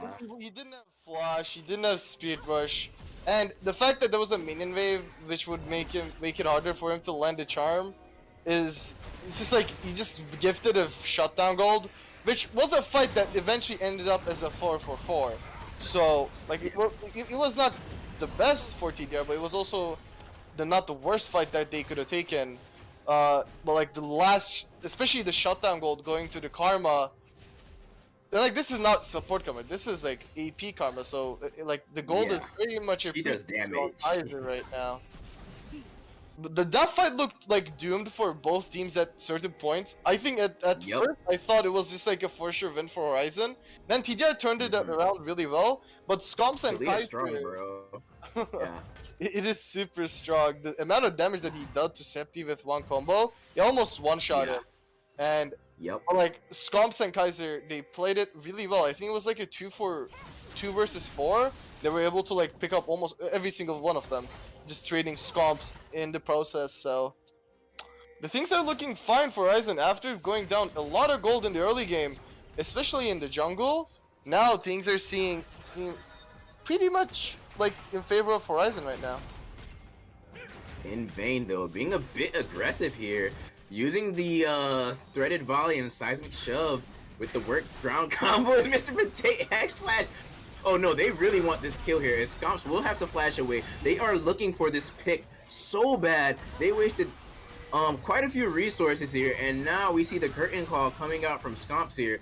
So I think they're just gonna have to. Oh, this tower is not even like. Oh, they're taking it down pretty quick though. They're melting through it like butter. All right, they're gonna get this turret instead for their grievances that they have against Horizon Gaming. But Horizon Gaming have one-upped them as they have launched Shelly at this tier 2 turret.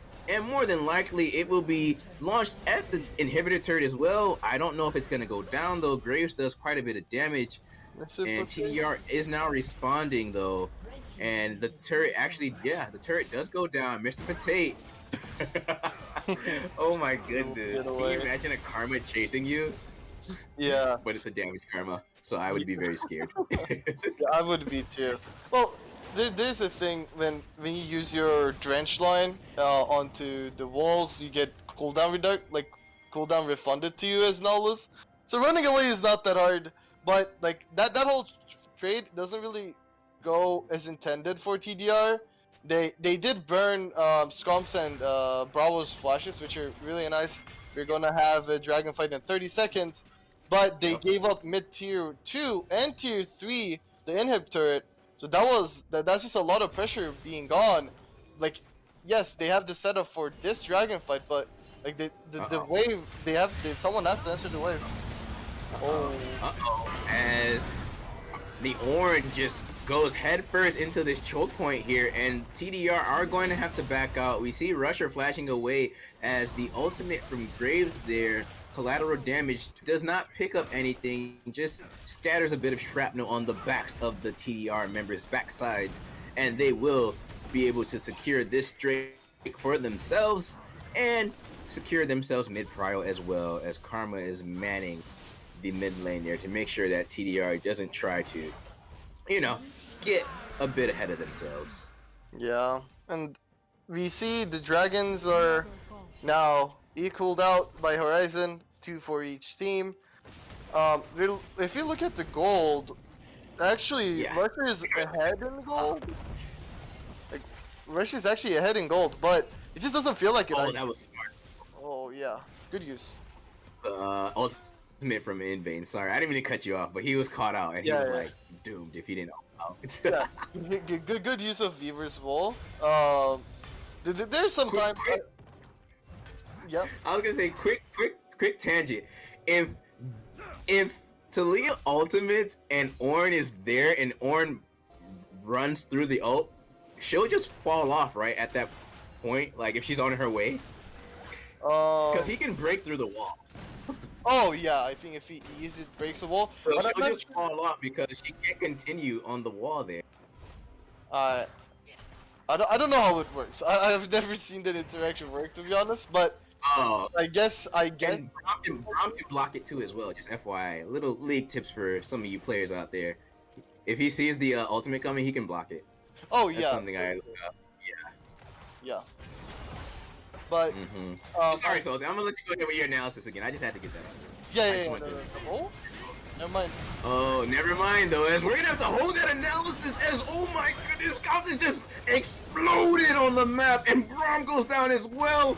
This Talia is no joke, and now Matt and Nemesis here look to take up Septi as well as the Shadow Dash not against the wall, over the wall with the Orb of Deception there to clean up the kill. This tower should go down next. Maybe? We're curious to see what TDR is looking for here. Actually, I think they're just going to rotate towards the Baron, and it looks like they want this Baron instead. I don't think this is a good idea. There's still the Orn ultimate, there's still Karma Poke, and they burned a lot of their cooldowns in the fight that they were trying to get. Yeah, it's the mad poke. Oh my god. Oh, there's the Shadow Dash though from Nemesis. We see Orn here causing some chaos here in the backline as In Vain and Rusher are trying to take down this tank. Curtain Call is now starting to pick off these squishy members here of TDR as In Vain and Mr. Potate are one of the last remaining members as this Braum is looking to run down members of TDR here, and this Baron call has just gone Baron wrong for them, and now they are almost wiped off the face of the rift as only Matt is left alive, and now Horizon Gaming look to secure this Baron instead. Yeah. And there's a replay ulting. Go ahead. They thought they could do Baron, but like the Karma and the Orn, just the poke is too much. And once Jin gets into the range of Curtain Call, it makes it even harder for them because the Jin the Curtain Call does a lot of damage at this point. That Jin is 2 items in, has the LDR completed, and like TDR also getting low HP from hitting the Baron. It was just a doomed fight for them afterwards. They just got cleaned up. Scops picks up the shutdowns too, so he's getting close to his Infinity Edge, almost his 3-item power spike. And with the Baron, it's going to be really hard for TDR to do anything. We saw Orn was already winning the side lane. Like, he's been having his the time of his life in the side lane, so it's just going to be hard for Nemesis to hold him. And even the 4v4 in the mid lane, I don't know if it goes for the side of TDR at this point. Yeah, I mean, now, initially, you know, I was saying, oh, things aren't completely, and I don't want to say things are completely doomed for TDR just yet. I just feel like their execution and some of their decision makings can be executed better, or just have a bit more patience and whatnot. But that, my friend, was a terrible play as Scumps, but Rusher and In Vain get knocked up by the Orn here, but maybe they made me eat my words instead as Orn went down, but Kaiser took down Matt instead, as I believe he was looking for a flank on the backline there and was punished instead. And now Horizon Gaming are working their way towards this mid lane inhibitor when we see Septi splitting the top side instead. Yeah, they're gonna probably lose an inhib or maybe a 2 here. They're just gonna back out. They're going for Dragon. This is the 3rd Dragon, so this is going to be important. Whoever gets Ornaments are live as well, by the way.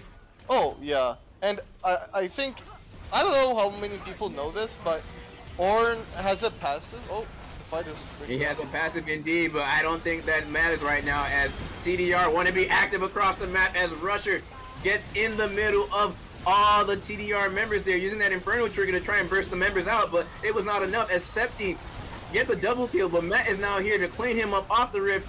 He's spirit rushing, in and out, dashing. In Vain is trying to kill Kaiser Uwu. Kaiser Uwu has done so much damage and so much work as the seismic shove goes wide. In Vain is looking for this kill onto the Karma. He will get it. But now Archon and Matt are the only members left alive as the Ornor comes out, and he gets the knockup onto the Ari there. Seismic shove goes wide. Word ground has landed though to try and slow down this Orn, but the tank assassin melee 80 carry damage Orn does not care what you put in his face, as he will take it all and he will 1v1 you. In vain, walk away so that way you don't throw the game and keep your life to fight another day. Yeah. We saw the replay, we're still seeing it while Invain was trying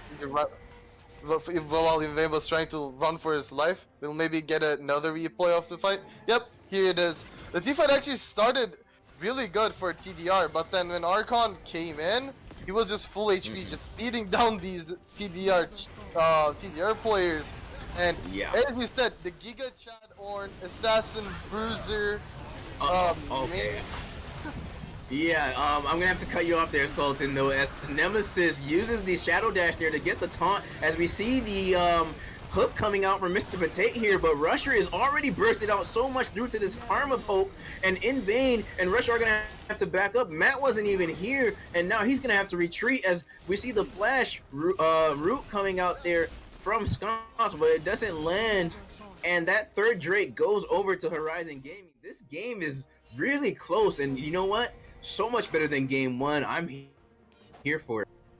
Yeah, I think the game is close, but I feel like it's slowly going in the favor of Horizon with every single fight. We're seeing. And why though? Why do you think that is? Well, this Ornn is getting to a point where this Talia is not even doing damage to him, and one thing, like the Ornn's passive, they changed it when the items got reworked. Right now, with every ornament that he gives, he gains like 10% health, armor, and MR from his own. For real? Yeah, and the thing is, with every ornament that he gives, those like percentage buffs increase by 4%. So every time they get a good Arnold. Oh no! Oh my goodness! Karma poke is just out of this world, as Matt is just exploded off the map, and it looks like the rest of TDR are going to be next here, as Mr. Potate, In Vain, and Rusher are running for their lives. Kaiser flashes forward. He's trying to get the poke down onto these members here. Seismic Shove comes out. Flash as well from the Talia there. Curtain call to ensure that there is no escape. It doesn't matter what you do. Sconce is coming for you. Rusher running away. And now that's gonna be game. Horizon Gaming, take game 2. Yeah. It is just really hard for TDR to play these late game teamfights because they don't really have anyone that scales really good. This Samira was never in the game to a point where it would be strong enough that where like he would affect the teamfights too much. And like on the other side, Sconce was doing a really good job of like just staying in the back and doing the damage when his team needed him. I think one pick that kind of did a lot more than what I expected was this Karma pick. The full AP Karma really hurt TDR's frontline and backline. Like he was just doing so much burst damage with the Mantra Q especially, and with those picks, no bans, but still up 2-0 in the series. Horizon Gaming. Yeah, and you know, I have to say once again, this is such an eye-opening performance from Horizon Gaming here. I mean, like we said it in the pre-show, and it's been seen all across the regular season as you know, Horizon was in a slump. They've had roster issues and whatnot, and they have, once again, just one player, even though he's an emergency sub, but they look like a completely different team here, and it doesn't look like the Horizon that was slumping in the weeks that coming into the playoffs here. So I don't want to like discredit them, but at the same time, this is a complete turnaround that we're seeing from Horizon Gaming here, and I'm just a bit shell shocked, and now I'm very nervous here because I thought TDR would give them more of a I thought TDR would be a bit more in a commanding position here due to how Horizon was playing weeks coming into this matchup, but things just aren't looking that good for TDR right now, and I don't know what it is. I would say, honestly, actually, I think the first issue might be draft, and I don't know how they can fix it. But I think Sultan, you know something, so I'm gonna go ahead and let you talk about that a little bit. I think it's not only draft. I think it's just how they play around their win conditions. Like, yes, this Talia got a lot of kills from Archon being like overextended in the top side, but you don't really want to play towards like the Ornn that is like just being like left on an island by his team. You want to get this Samira ahead. You want to get him items early on so that he would like kind of win these team fights for you. Because other than Samira, all they have for the team fights are like Q like Ari abilities and like Talia poke, but like to finish this team fight off, you need this Samira to kind of open up his ultimate, get the V sets, get the S mark, and then just like clean up the team fight. And they were never able to get that. And I think this is almost like the second game in a row where the bot lane is like not doing bad, but they're not doing what TDR they're not as effective. They're not doing what TDR needs them to do. And like I don't know, maybe they can change out the playstyle a little bit, maybe play towards top side, which seems like what they're more comfortable with. I think the top side 3v3 hasn't been the worst, especially in Vayne and Nemesis and Matt. They have been playing the 3v3s pretty much better than the 5v5s that we saw around Dragons or Barons. So maybe changing out the draft for that specific playstyle would be a better idea to look at it. Because like you already know Horizon doesn't have any bans. And this is a team that has no bans. Yeah, so they can basically pick anything that they want that they're comfortable with, unless it gets picked by Horizon. So let's see how the game 3 goes. But like for the first 2 games, really huge props to Horizon. Like with no bans, they've drafted comps that had like specific goals, and they've been playing towards them pretty effectively. And it kind of paid out as a 2-0 lead in the 5-game series right now. Yeah, definitely indeed. But we will have to find out here how TDR are going to recuperate as... Actually, hold that thought. We might just be ready for Game 3 draft here. I'm not sure. We do have, actually, though, coming in hot, there is going to be a sub in for Horizon Gaming. Septi has... Yeah, Septi has... Hey, you know what? Hey, they're pretty funny. They're pretty funny. Septi is now subbed out, and Perky the Parrot is now subbed back in. So you know what that means, right, Sultan? They have bans. They have bans again.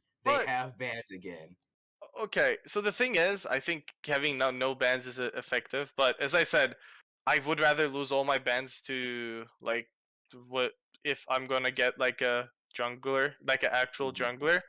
And I think Septi, although he hasn't been like really 1v9 hard carrying, he's been like playing really well towards his win cons, especially on the Udyr game. He knew what he wanted to do. He didn't let the Katarina do anything in these team fights. He was pretty aggressive with how he played. Then the Graves, he looked really slow in the beginning, but he kind of picked it up and did what Graves does, one-shot some ADCs towards the later part of the game. With Perky, they're going to get their bans, but that might affect the tempo. And I think they didn't really sub out. I think the Septi was on like a timer, so they were only having for the first 2 games. But we're going to see. I think they're almost ready for the next draft. They actually are almost ready here for Game 3 draft. So we're not even going to cut to break. We're just gonna get right into it. You know, let's just talk about it a little bit more, and we'll probably take an early break once the client draft is over, you know. But yeah, so Perky the Parrot is now in, and yeah, I don't know the exact details, you know, about Septi being here and whatnot, but you could be right there. Like maybe, you know, he has some personal things, and Perky wasn't available for the first 2 games, but he's here now. So, but I mean, hey, if that's the case, hey, Septi, salute to you. You set up Horizon Gaming like excellently, because now all they need is 1 win. Like, even if they lose this game, they still only just need 1 win. So, you know, they're in a pretty powerful position, in a pretty advantageous position right now. So, kudos to Septi for the play and whatnot. And let's see if Perky and the rest of the Horizon Gaming squad can take it home.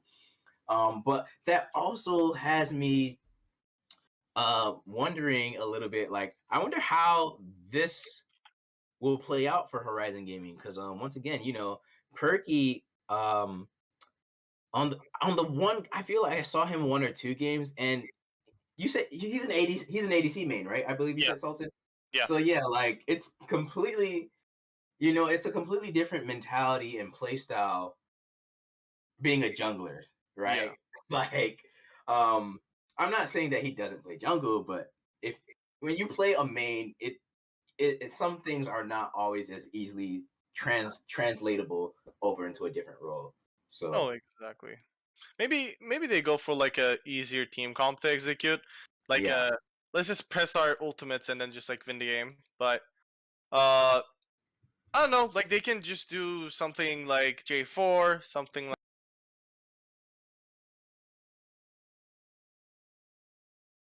champions as Graves and all that.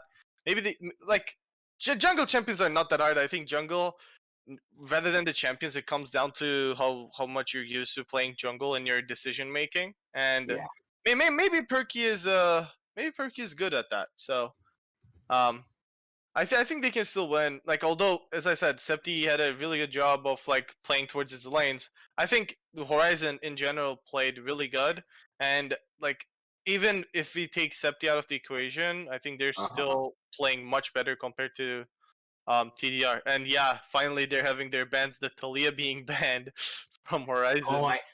this is gonna be so funny, low key, because it's like, um, what does Horizon look like with 5 bands, or like, what does the champion pool look like with 5 bands?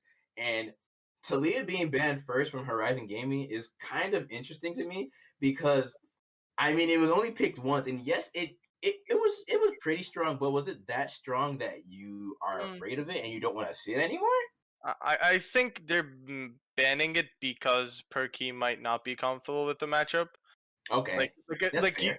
like some of these champions are like really abusive when they're playing against a like off-role player, and yeah, we're just seeing like a lot of AP carry champions being banned from the in vain. Yeah, Karth is being banned out next as well. And we didn't even talk about TDR's bans. As Vladimir and Vigar have been banned. And honestly, Vlad has like made quite a resurgence I've seen in, the amateur scene and in solo queue quite a bit actually. Like I think we've all kind of forgotten the terror that Vladimir can be. And I think it's because he's more of a scaling pick, and you still have like a lot of these more burstier mages that can affect the map early games, such as even or that have more CC and whatnot, such as the Vigar, Vex, Ari being retooled, and being able to do damage like from level 3. Yeah. So, um, I think Vlad ban mainly like it's been coming into meta more. Like we've been seeing it more, but Kaiser is also like a big Vlad player. He like if you give it to him and like scrims, I've had it, and like he mhm, would go like 20-1 or something. Like the guy is a big Vlad player. His OP.GG doesn't show it too much. He doesn't really have a good win rate in solo queue, but when he mhm. gets it in comp, it's really good. TDR is still opting for the Nautilus. I feel like it hasn't been working too well. They did ban the Braum, which was the Horizon's answer to Nautilus for the last 2 games. Yeah. Let's see what they're gonna opt in for. They just picked Yorn again, and the Braum is banned. So maybe a Yasuo pick. It might be interesting. Maybe just a blind Yasuo to counter the Yorn. Who knows? Who knows, indeed. But Orange Jin being picked here for Horizon Gaming. And remember, for our viewers at home, this is do or die for TDR here. Like, this is their game to either win and continue the series, or you're going home. Like, Oh, that's it. Mordecai's are being locked in for TDR here next. Like, if you don't win this TDR, your season is done. You're kicked out of playoff chat. Like, there's nothing else for you to say and or do in our Thursday league here. So I think at this point you need to go full comfort, and just rock it out from there. As we see the Zaya once again locked in, and now Horizon Gaming will be rounding it out next here with their third pick. And already. that is a good pick. I agree. Yes, that's a good pick. I like that. Thumbs up. Yeah. But Yeah, I think TDR's draft has just looked better just from the first 3 picks. They do have the Nautilus, but at least they paired up with Zaya, which is a way stronger champion in the meta. Like MF is also like similar to Zaya, but Zaya is much safer and it doesn't really have to like be ahead as Samira in the early game. She scales really well, especially with the lethality build. She is super. Okay, the Graves ban just kind of took me away for a second, but Why? I don't think Perky plays it. I guess he's an AD main. Maybe he played it in the jungle, but I feel like Graves requires like some like knowledge in the jungle, like Vivier and Plot. So like it might just work out sometimes, even That's if a you good blind ban. trigger. Ooh, I like Horizon's bans. Oh, especially that Vex ban. Like, Yeah, exactly. yeah, that's a really good ban. This is the Horizon with the bans. No ASOL Teemo bans anymore, but Right? But I think the most important thing that they picked up in draft for TDR is a Mordekaiser. Like last time, it was Shan. Like Shan kind of gets bullied by Ornn. You kind of have to look for these really good stand Uniteds. Otherwise, you're just going to eventually get outscaled by Ornn. Mordekaiser, on the other hand, is much more oppressive against the Ornn. You basically never lose a side lane against Ornn. You always have the upper hand with your ultimate. And like since Ornn doesn't really want to buy the QSS as a tank, he's kind of doomed to like kind of accept his fate in the side lane, just perma losing. I think one player that shows this how one-sided this matchup is Penzora on the other event of Wednesday division. Every time he gets this matchup, he kind of stomps the enemy team. But we also see the Rakan being picked up from Horizon. Oh, you got to take that away. I mean, Oh, I know this isn't 2019 where we will see Nautilus mid anymore, but you never know. Anything is possible. But maybe Rakan, another single. yeah, you never know. Like I said, anything is possible. So it doesn't hurt to take. I don't have an issue with them taking the Rakan away from the Zaya. Oh my goodness, yes, Kindred. Oh man, they are going all out here for this draft, and once again, this is going to be such a polarizing pick because Kindred is feast or famine. Like, Yeah. Kindred is feast or famine as a jungler. Like, if she doesn't get ahead, it's going to be pretty tough. But if she does, if she gets like even, I would say if she gets anywhere from 3 to 5 marks early game or all 6 marks in the early game, you're sitting pretty. You know, it's pretty doable. But now let's just round it out here with the Silas being picked here for TDR Matt. So I feel like this is the game where TDR. Oh, Lilia being hovered. But while we're waiting for that to be locked in, there it is. TDR is definitely putting all their eggs like on their comfort champs. I feel like they're giving each lane as much agency as possible to like, all right, guys, do what you can do, and we're just gonna leave it all on the table here. So that way we know if we lost, at least we tried with like these champs that have a lot of agency, basically. Yeah. We see Horizon rounding it out with the Lilia there. So I'm gonna go ahead and let you talk about that for a bit. So I think I don't know. I don't know if I like the Lilia pick. Lilia is like a decent, like she got some buffs this patch specifically to her like passive heal. Lilia top or jungle. It could be Archon. As far as I remember, Archon plays a little bit of a Lilia top, but I feel like TDR's draft is much better. Like they have better matchups. Silas into Ahri. If you're a really good Silas player, you can actually win the matchup pretty easily. I've seen it happen, but again, I don't know how comfortable Matt is on Silas or how good Kaiser is on Ahri. But I feel like TDR's has like much more safety in their team comp. Like Mordekaiser, if he's getting ganked, he just uses his ult, and now he's in a much better spot. Zaya, of course, has the Feather Storm. If this Rakan is any way close to getting onto her, she just ults out, and she's in safe. And even if all those things are not enough, they still have the Kindred ult. And Kindred can be pretty volatile, especially in the early game. If he gets his first 4 marks in the early game and like gets his like the mark upgrade, like it's going to be super hard for Horizon to play this game because they don't really have DPS or AD. If the side of TDR builds magic resistance, it's going to be this Jhin hitting only for AD, and like we know like these items such as Frozen Heart has been really popular in the game. So like one Frozen Heart and then a few MR items and TDR will be really hard to kill for side of Horizon. And I, I don't know. I That's just my. I want to refute you just a little bit. I just want to argue, not argue, but like just a little bit refute that statement. I mean, we know Jin is not gonna have an easy time popping the Mordekaiser, and we'll say the Nautilus just because he's a tank support, right? But Zaya's pretty squishy. Kindred is pretty squishy, and even the Silas too. Like, obviously, I'm not saying Jin in a 1v1, like in a vacuum, will beat the Silas. But like, if Jin gets those shots off, he can pop the Silas unless Silas does build some armor. But I don't see Matt building armor here unless it's like besides the Zanya's, right? Like, I don't see him building a Frozen Heart or anything. So I think there is some potential for Jin to get some to pop off basically. I think the biggest problem that Jin will have in this scenario is that last time he had Braum in front of him, he had Ornn in front of him, he had a Karma mid in front of him that would peel for him and like kind of let him do damage. This time, Mordekaiser can just ult out Ornn and like. I just realized Karma was open too, though. Huh. Yeah, well, they don't really. They probably don't want to play around Lilia a lot, so like they don't have the Karma. They have an Ahri, which is a little more aggressive pick.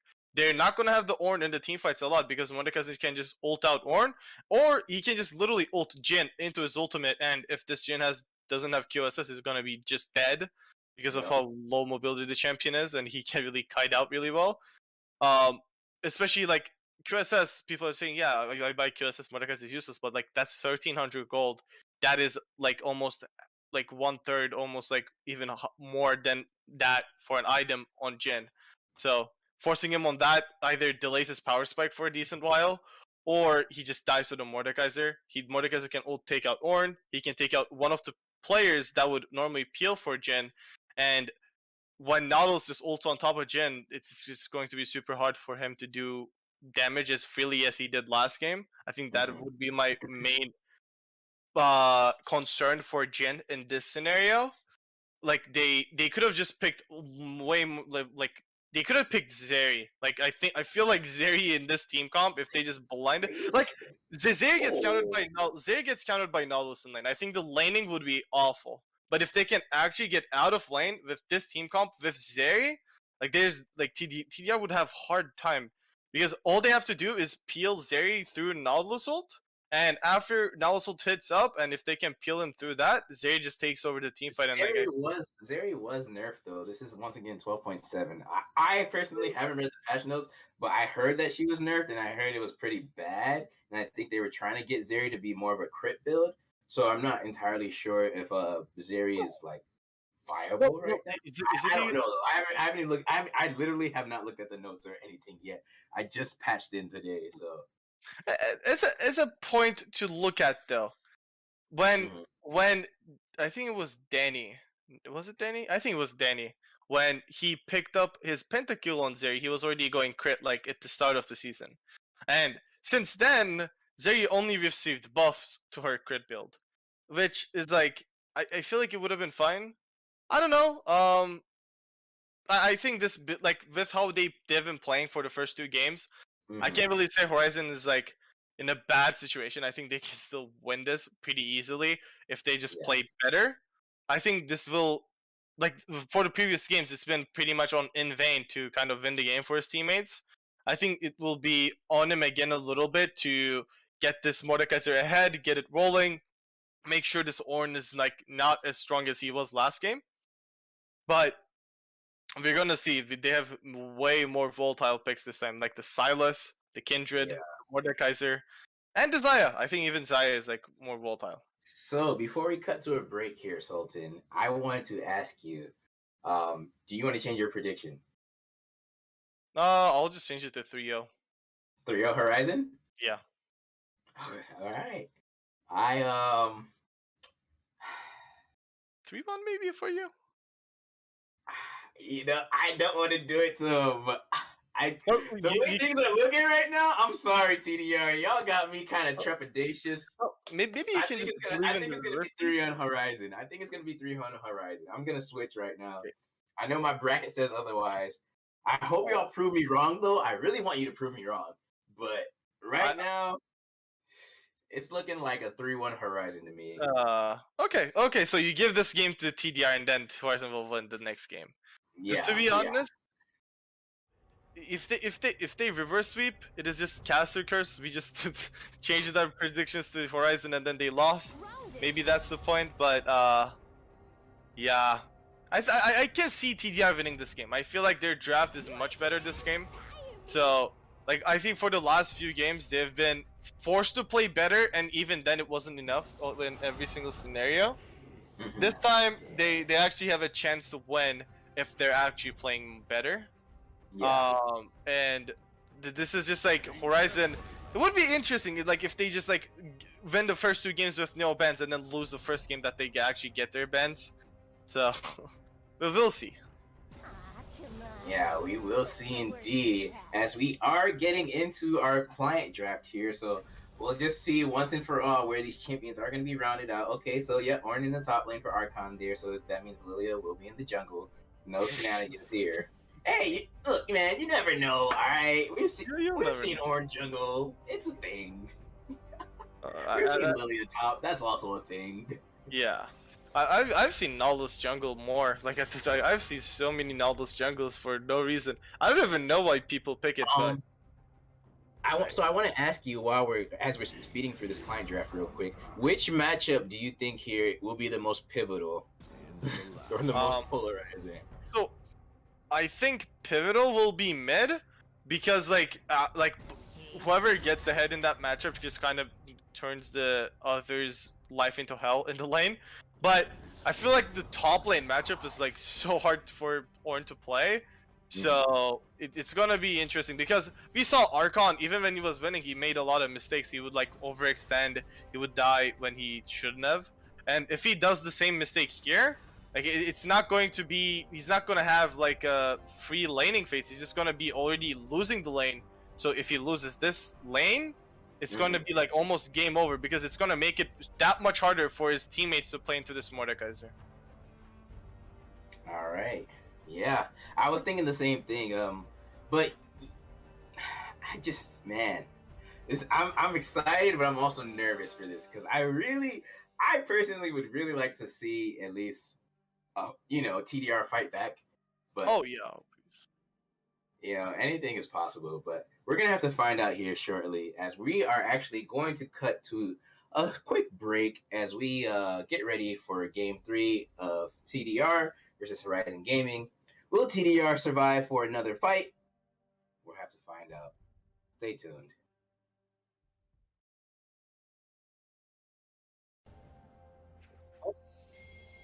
Welcome back, everyone, as we are here for Game 3 of TDR versus Horizon Gaming, potentially the last game for TDR in their playoff journey of the CCS Thursday League.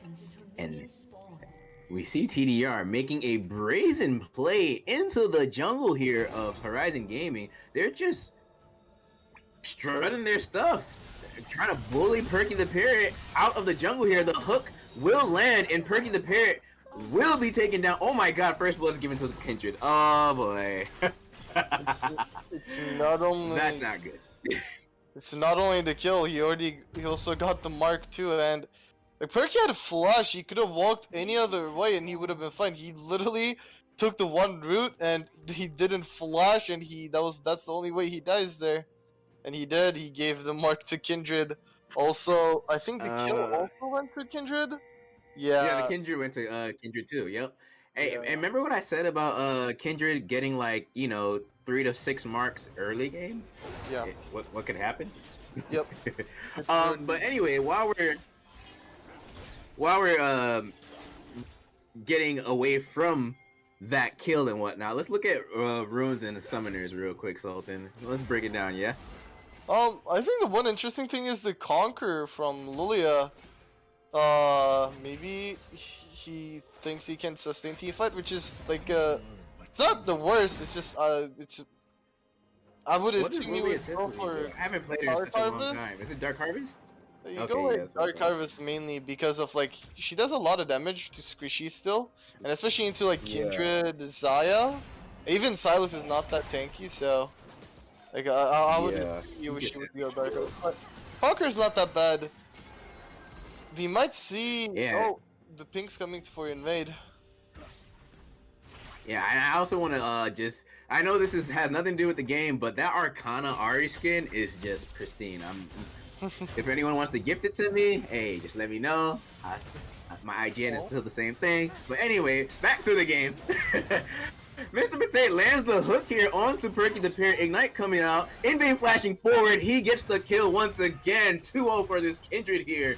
And this Kindred is now going to be a terror across the jungle. And you know what? This is exactly what TDR need to do to ensure that they have themselves a strong foothold in this early game. But they need to make sure they can also capitalize it and use it to propel themselves in the mid game, because we've seen them get early game kills, but they falter in the mid game. So let's see how they play this one out. Yeah, like I think, as I said, this game. Oh, or knock up, brittle, flash, nemesis, oh, he misplays the E there, and Archon will get the kill onto the Mordekaiser. That is really surprising. The fact that Nemesis was able to die. I don't know how, but was able to die. Oh, that thought that we're not done. Matt gets the chains onto Kaiser Uwu here. Kindred is here to back up his mid laner. Minions are poking out this Silas here, who will have to flash over the wall. And now Invane looks to go up 3, and oh, he just needs one more auto on this Lilia here. Is he going to be able to get it? I'm watching the mini map as he's chasing her, and we see a fight in the bot lane here as Rusher was bursted down a bit by the Rakan and Jin here, and unfortunately Perky the Parrot will be able to walk out with his life.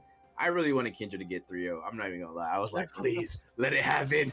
Let the Kindred snowball. If he picked up that kill too, it's probably just like this game would probably just be over. We're gonna see. I wouldn't say that just yet, but it'd be really freaking hard. I think it would basically be over just because the side of Horizon doesn't really have a lot of answers for Kindred. I think he already has 2. He has 4 marks. Oh my god, he has 4 marks. Oh my. Okay, yeah, you're right. If you got that kill, I agree with you then. Never mind. Like you already completed the first part of his mark journey. 4 marks in 5 minutes, Sultan. Yeah, he's way too strong. He's huge.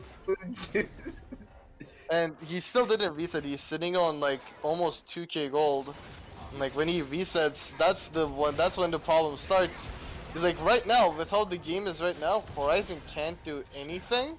Like they're just they're behind in gold. It's only like 1.6k, but the Kindred marks will just make it that much harder to team fight.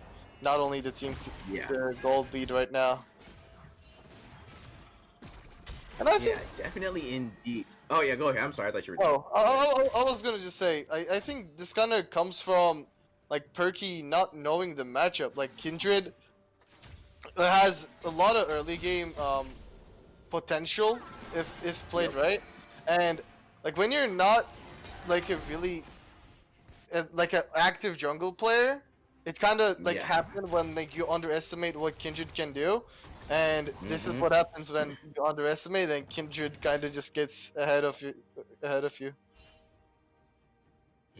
Yeah, for sure. And excuse me, Kindred already with 2 kills, a 200 gold bounty, 45 CS, about basically 15 CS, 16 CS up on Perky there, and oh yeah, look, there's her items now. Noon Quiver, completed boots. So that damage is going to be, it's going to be output much quicker, obviously, and harder because, got some more stats. And now we are seeing TDR make a play here for this Hextech Drake. So once again, it's not going to be the soul on the map either.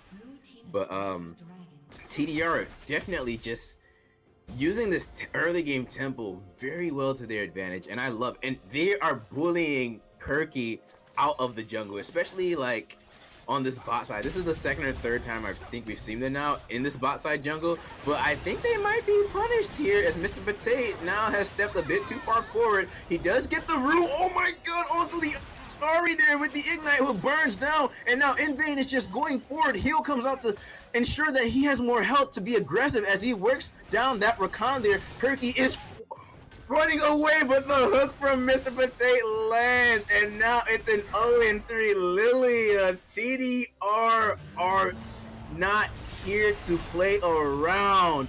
As now Archon, oh man, Nemesis played that so well. Ultimates the Ornn right before the Ram comes into the contact with her collar there to ensure that it is not placed back into his face. But nothing comes out of that fight. But this Kindred is a menace, mounting dread everywhere across the map as she goes with her best friend Wolf by her side, and In Vain is just putting the team on his back right now. Yeah. He's the carry right now. Right now, he's the carry. Yeah, and like I think this is what they had to do from the beginning. Like just picking the Nautilus and these junglers that can kind of snowball really hard from in the jungle, right? Like especially the Talia, the Kindred. These picks can just works really well with Nautilus. What we saw last game, they were not really playing with the Nautilus. Like they were not playing to punish this Graves in his own jungle. This game, we're seeing it happen like almost every single time that Perky tries to get into his jungle. Look at Mr. Potato. This is the first time we've seen him, like, I think, in the top side of the map this early in the game, you know? I don't think we saw him roam the first 2 games, like, at all. Which is actually very curious and, like, interesting, because he's typically a roaming support.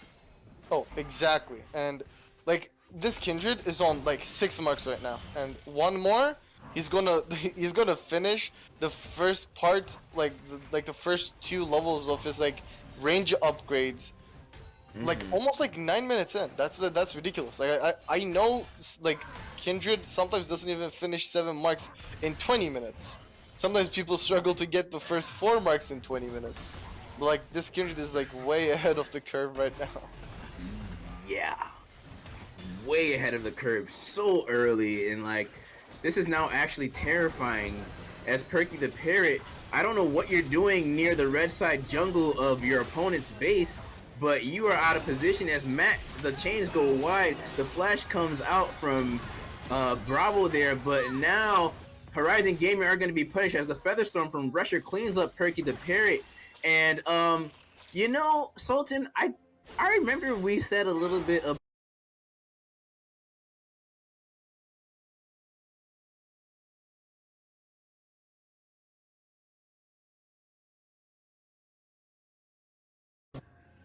like it is what it is. It's like it happens when I think they are also really getting comfortable with the 2 lead, so they're like kind of going for these greedy plays. Like there's no reason on this planet that they should be in the red side jungle of Kindred when Kindred is this far ahead. Your mid lane is not in a winning situation.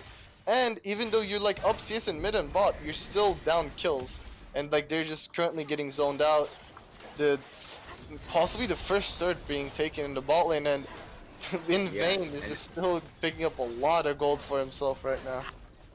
As he should. I mean, at this point, Kindred In Vain is saying he's saying to his team and to Horizon Gaming, look at me. I am the carry now. He does not care. He's putting this team on his back, and he said, we are not going out without a fight here. As Nemesis and Archon are battling in the 1v1 of the Death Realm here, and Archon will be taken out. Perky the Parrot, you look to be next on the menu, but Nemesis decides, you know what, I'll let you live another few minutes. I'm gonna go get me some gold instead. Yeah, it feels like just Lilia is not even a ward at this point. It's just like, dang, not even a ward? Like, well, wards give enemy team only 15 gold or 30 gold. This ward is gifting the enemy team 300 gold, so... and the action continues here. Oh my god, dude! Where was this TDR in games 1 and 2? Where were they? I think Septi was a big part of... I guess Septi was a bigger part than we thought, but I feel like But this I mean, game. the counter jungling and whatnot, they didn't really counter jungle much in the first 2 games. Like, Well, you know, they could have tried to, you know, play that style a little bit to see if they could take the fight to Septi as well in games 1 and 2. I mean, obviously draft, you know, whatnot. Go ahead. Sorry. I think a lot of it comes down to the draft, like in general, that TDR, not TDR, but I think Horizon like chose to go for. Like normally when you're red side, you wanna like get counter picks for your side lane so that your jungler can play freely. What happened was they early picked the Ornn.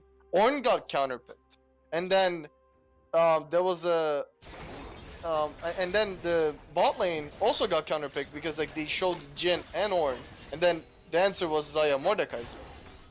So it just ends up as they don't have any favorable matchups in their lanes.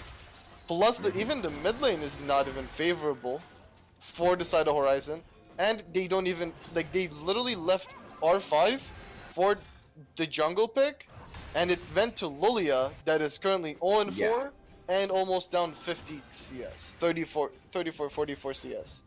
My math is kind of breaking down right now, but like when you yeah, and when you give your R5 counter pick to the jungle, like the jungle matchup is working this bad. To a jungle that's an AD main, right? I believe.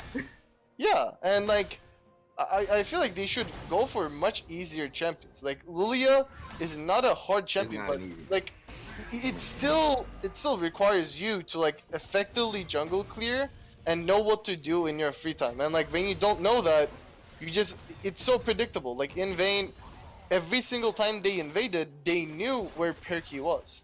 Like every single invade, they were able to kill Perky, and he just like keeps actively counter jungling Perky's jungle. And he keeps taking this red. I think that is. Has he taken every single red buff so far? No. Perky got the first one. Perky got the first one. Okay, but it doesn't matter. Perky got the. Yo. I didn't even get to catch that fight. He like died in 2 hits from the mounting dread there. Yeah. How many stacks does Kindred have now? Kindred stack 8 stacks. Yeah. Kind of falling off the 1 mark per minute trend that he had, but oh, it doesn't matter anymore now. Yeah, and like they have CS leads. Yes, like they have the CS lead in bot and mid. It's just when your jungler is this far behind, nothing matters. Especially when the enemy jungler is like a Kindred. Yeah. Indeed. And now at this point here, my question for you, Sultan, is how does Horizon get back into this game? Because I think we kind of know how TDR is going to win the game. I actually hold that thought though, as Kaiser Uwu looks to be out of position here. The hook with the last dredges of mana Mr. Potate has will land and hook him down into place. Spirit Rush coming out from Kaiser here. The Charm and Orb of Recession goes wide. Featherstorm cleans him up. Perky the Parrot is also now out of position. Everfrost does land. Chains and the Kindred clean up the Lilia here. And I think at this point we can safely say all that's left is the red carpet for TDR here to clean up Game 3. Yeah, I think if I was Horizon, I would just say, yep, this game is lost. I would either already start DMing maybe an E-sub jungler, or maybe they should look to draft. Like, I think what they should do is like just draft a really easy jungler. Like, let's say something like J4 or Zinzao, where like all you have to do is like do the engage. Oh, we have a pause though, as let's see. It looks like there was a disconnect. So just waiting for go ahead and let's look at these replays while we're dealing with this pause. Yeah, so like this invade is just like super unnecessary because you don't have the lead, you don't have any pressure, and like the enemy Kindred is fed. All you're doing is just making the game end faster at this point. And just they literally just this play in general just helps like TDR to snowball faster. Like there's no reason, you know, the enemy team has Kindred ult, you know, like these things will affect. And I think we have a spectator bug for now? It's the spectator delay. No, it's the delay. You know, because we just on pause and we caught up basically. So yeah. Yeah. We're just gonna. It's spectators just gonna wait a bit until it has a bit of a head start, and then it should start up again pretty shortly here. But in the meantime, check out this awesome view from our production as we zoom in on the Mordekaiser getting shot by the tower there as the bowling ball goes wide and the grass does miss, and Ornn wants to kill this Mordekaiser here. The ram will land, the brittle prop does land as well. The bowling ball goes wide though. The knockup will not be used. Perky the Parrot is looking, but Perky, you need to be very careful because Mordekaiser does not have any crackers for you. He instead has a mace that will bash in your skull and send you to the Shadow Realm once again. Yeah, and about the pause, I wasn't sure because the Nemesis and Archon was still fighting, and like I think they just paused, just thinking they didn't see the Mordekaiser ultimate come through, but we see some fighting in boss with TP. Oh, TP coming in. Oh, double TP coming in. Oh man, haven't seen the TP lights in a while. As Matt was backing off, now he's going for it. Oh my God, he finds the Ari, he gets the Ari, he kills the Ari. Change land onto the Ornn, and Ornn is taken out next. TDR, yo, this is what I'm talking about. Let's go. The reverse. And now Shirley will be launched at this tier 2 turret. Yeah. You see in the replay, I feel like committing the TP is just bad. I think you just like give up on Kaiser and just like just let him die. Like he's already 0-4. What are you trying to save him for? You're just gifting another kill to the enemy team, and like the thing is, for the first 2 games, Horizon did look better, but at least TDR was like somehow, some way, both games like in vain was doing good. Like this game, everyone on Horizon is just doing bad right now. Yeah, doing bad indeed. It's like, you don't even want to 1v1 in Ornn as he took the Jhin into the ultimate there, and Jhin will have to flash out, but the Dread does pull everyone back, and the rest of the Mordekaiser's buddies are here to back him up, and now the Kindred ult to ensure that nobody dies. Purgit goes down, and TDR are about to make this about a 25-minute game here at this rate. Yeah. This game is just... Oh, by the way, I forgot to tell you, Kindred has 11 stacks now, by the way. Oh, yeah. And right now, I think he currently... So the thing is, every time he gets a mark, he gets, like, extra stats.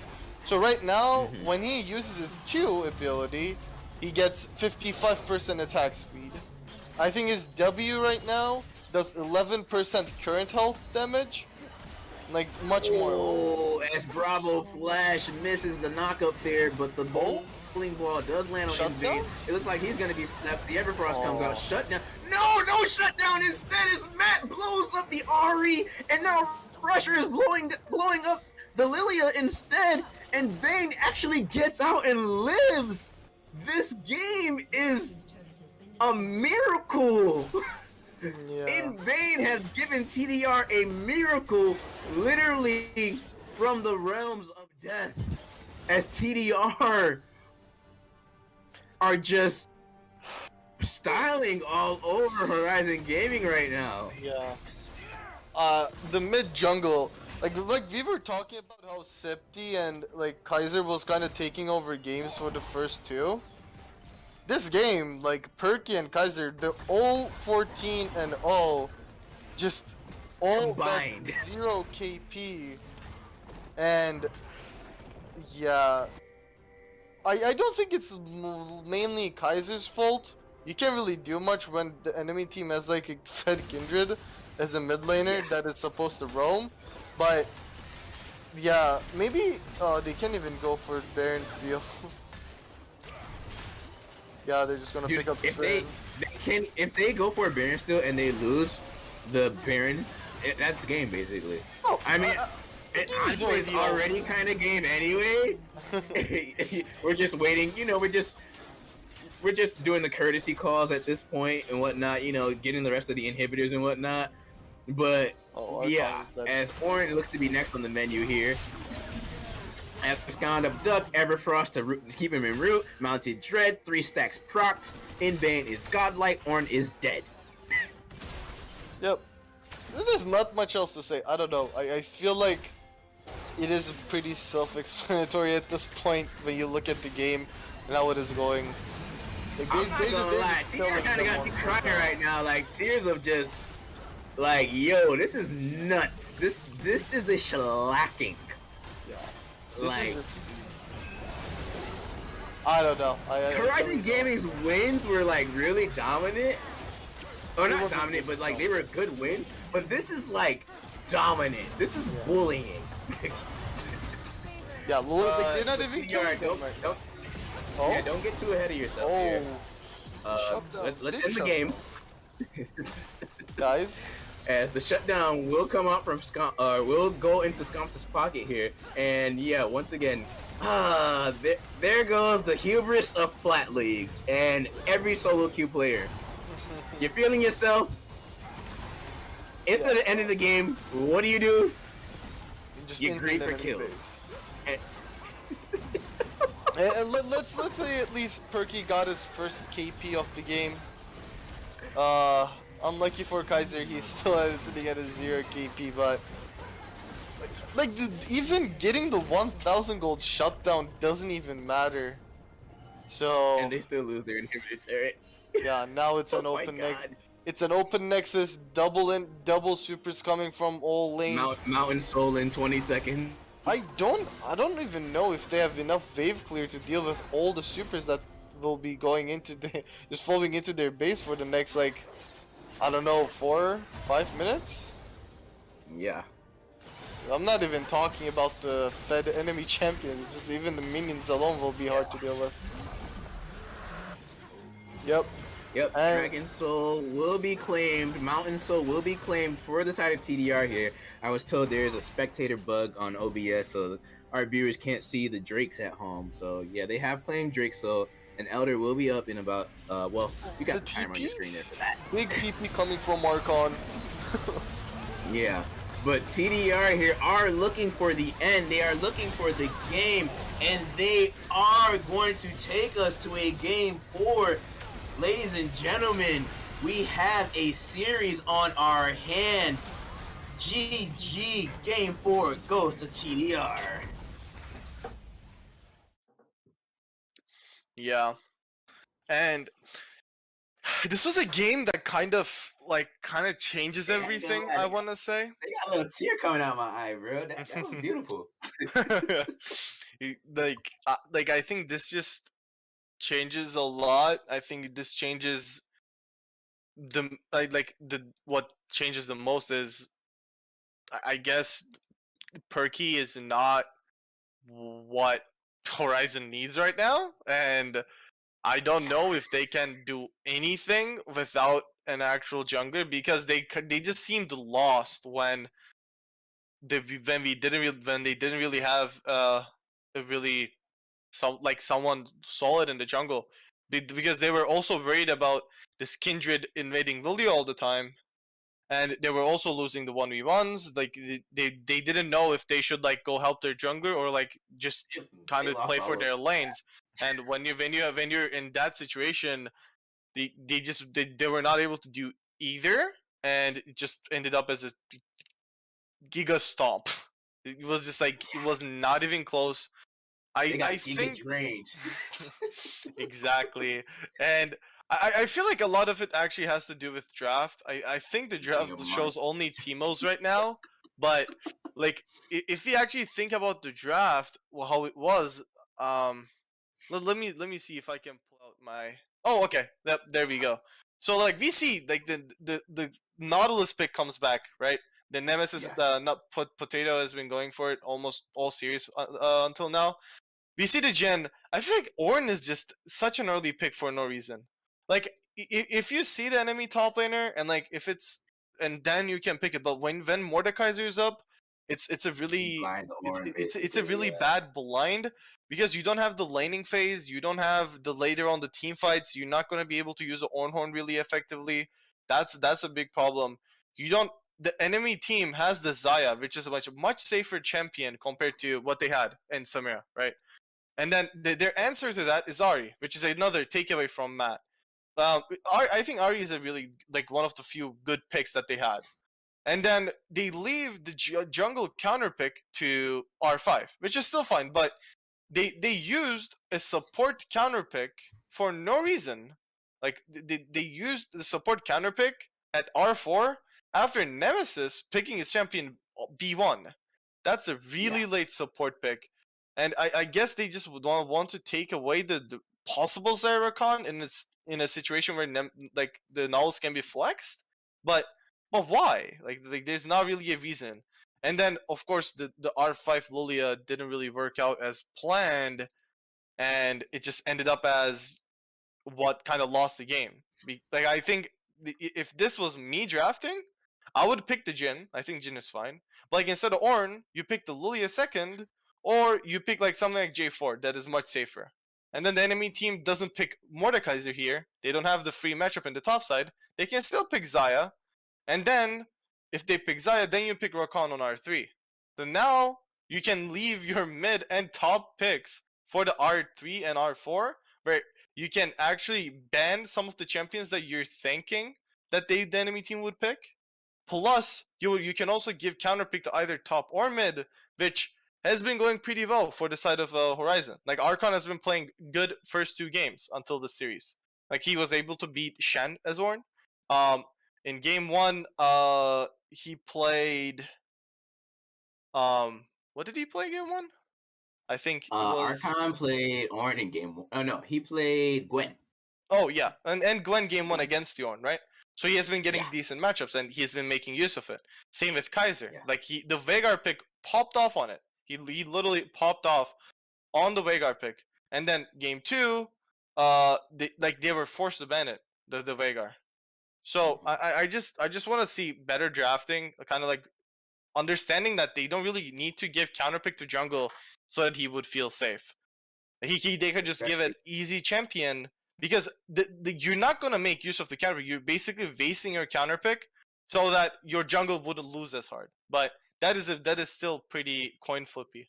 So I would rather coin flip my like laners winning their lane. So you know what, Sultan? I have no further words to say. I feel like that was such a great analytical breakdown of what game 3 was. No, like really, like that was a really great breakdown of how draft can really make or break your game. And I have nothing else to say. So with that being said, we're going to take a break as we prepare ourselves for game 4 here of TDR versus Horizon Gaming. So we'll be right back. Stay tuned. You don't want to miss it.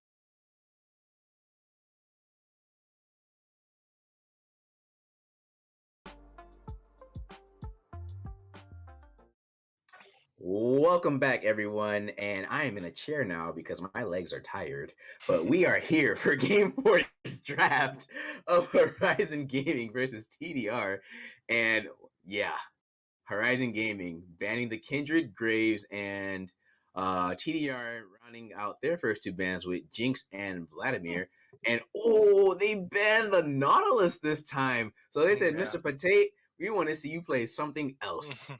And let's see what TDR ban next here. And it's the Veigar ban to round out our first 3 bans. And Sultan, we were kind of talking about this offline, you know, off air, but all wins have came on the blue side right now. Like every single win, the team was on blue side. So, you know, we were both saying like, we feel like these teams are not using red side to their highest potential, right? Yeah, I feel like I don't know if they just practice blue side a little too much on scrims that they don't really know how to draft on red side. I'm personally a red side fan, but yeah, I think as long as the drafts go, I think they just have been using the counter picks really bad, for both teams, especially on red side. But we're seeing the draft start. I think the bans is like kind of normal for like a 5-game series. I think people tend to ban more what people played in the series than what they normally play, because of like the momentum that the enemy team has, that they're probably gonna pick it again. Yeah, we see the Nautilus band, like the Kindred was just super strong last game. So, but okay. As we see, Vladimir picked first for Horizon Gaming, and Braum Trundle coming out for TDR. And you know, it's so funny, like this is our first Trundle game that we're getting, but I feel like Trundle's been such a strong pick recently across the previous patch, actually across quite a few patches now. So Yeah. I'm shocked that we're just seeing him for the first time here. Okay, yeah. I feel like Trundle is strong. I think Trundle is specifically good when the enemy team is running picks like Xin Zhao, Hecarim, Volibear. This is like the first good pick that we saw where like Wow. we actually got a counter pick. I really don't like the fact that they're using like they're just blind picking both of their laners. Like these laners are super strong. They can actually work pretty much into almost any matchup, but they have obvious counters. Like right now, I wouldn't even have a problem if this Trundle went top. Like Trundle, after he gets level 6, he can actually kill Mordekaiser in Mordekaiser's own ultimate. They picked the Cho'Gath. Big Daddy Cho. Yeah, like they're just giving up counter picks that they don't really have to. Especially like even on blue side, Horizon could have just picked a decent bot lane here. Like they already know the enemy support is Braum, so you can pick your support. You can pick, let's say, you can pick Ahri and a support, and then you can just like save top lane for a counter pick, or you can save your ADC as a counter pick, I guess. So Yeah, but instead we see the Jin being banned out from TDR, and they don't want Scomps on that pick anymore. And Silas being once again on the ban list here. Matt will not be able to pilot that champion anymore. And Zeri being banned out from TDR, even though we haven't seen her all series, but she does warrant a ban, which is, I would say that's pretty fair, because that comp does look like it's pretty Zerable. I think the reason they were not banning Zeri was the fact that they had Nautilus almost every single time. Nautilus is normally the counter pick or like the answer to Zeri. Because of the ultimate, like Zeri cannot really run away from the ult. And MF ban comes through, I would expect TDR to go for Xayah again. And like if they go for Xayah, I feel like Scomps should play something like Aphelios maybe. I feel like the fact that we didn't see Aphelios we haven't seen any team in like these plat leagues play Aphelios. They are scared of that champion. the one team that actually plays was Iconic, but they were kicked out of playoffs by TDR. So. Oh, okay, gotcha. Maybe they go for. It would be interesting. I wouldn't hate seeing like a Caitlyn Lux from side of Horizon. I know they play that bot lane. It's pretty strong. Caitlyn doesn't have too many counter picks. It's at least in laning phase. And with Volibear, like with Lux, it would be super strong. They go for maybe a Ezreal Sona? Sona's a good pick. Sona is good into Braum because Braum can't really punish Sona early on the game. And Sona basically outskills every single support in the game. She's just a menace in the late game. Woo! Vayne. Oh, okay. I mean, yes, because there's a Cho'Gath, Trundle, Braum. But I don't know if Vayne was the most highest available pick. The highest priority pick. I think Vayne would have been fine if they picked Lulu, which was open, and I know Bravo plays a lot of Lulu. And Tristana is picked for Rusher instead. So, well, I feel like this draft is much better from Horizon compared to the last game. They have picks that can be good. I think Vayne here is basically because the enemy team basically has 3 tanks, and any other ADC would kind of have problems doing enough damage. Vayne, of course, doing percentage health damage with the true damage on her W passive. It will be strong. Sona also scales really well, and they still have Ahri, Volibear kind of mid jungle duo for the early on. Lots of healing as well on the side of Horizon. Lots of healing. Yeah, like everyone has heal. Yeah, and like especially later onto the game, even if TDR has heal cut, like maybe not in the team fights, but in and out of team fights, Sona will just be providing a lot of heals. Assuming he goes Moonstone too, like that champion, like we might see the whole team just like go up, like go back to full HP in like in over like 20 seconds without even leaving the enemy base. So if Horizon can get an early game lead, which they can, like the enemy team is not as oppressive as it was last game. Like Kindred, Nautilus, it's on another level, especially if you're behind. But Wallaby is a much more solid pick than Lilia. They still have the Ahri. We saw, especially the Ahri not working too well this series, I think, for both mid laners. But Yeah. can it work? Yes. Has it been working? Not really. But the champion is still strong. We see it in pro play even a lot. And like it's more about how you play around your jungler with Ahri than you just like skill checking the enemy mid. And I think Perky is on a much easier, much easy to execute pick better than Lilia this time. Oh yeah, absolutely. I mean, with Volibear, you just you walk up to him, not walk, but you run up to him, you stun him down for a bit, get your little lightning out, and then yeah, they should die pretty quickly, hopefully.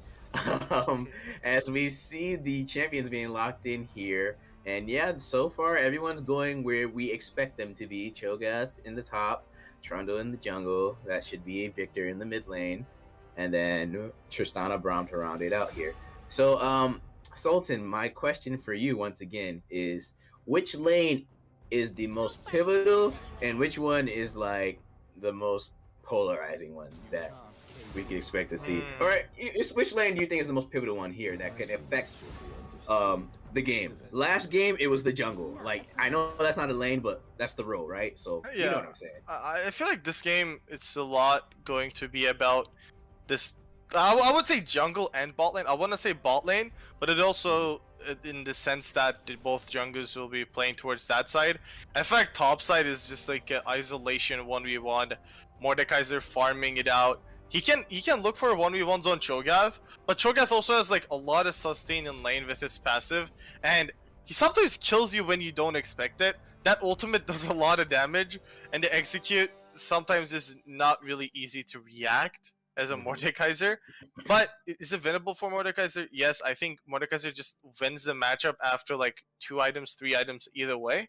So if he just like doesn't overextend, at least for the first 5-6 levels, and then once he has his ultimate, he can play a little more aggro. I think it's fine for him in the top lane. Jungle, it is in my opinion, it's a little Trundle favored, but Trundle is really vulnerable to true damage. He is really vulnerable to DPS and the CC chain. So if he walks up a little too much in a situation where he gets CC locked by Ahri Volibear, he's also gonna die pretty fast, especially early on.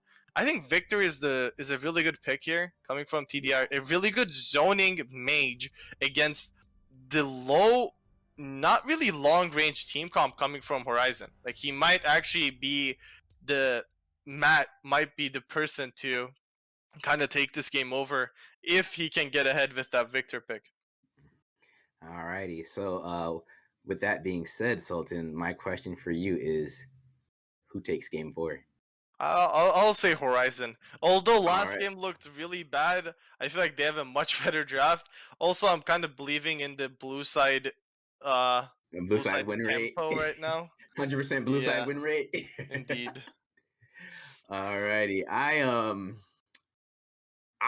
gonna flip again. I think TDR is gonna take us to Silver Scrapes.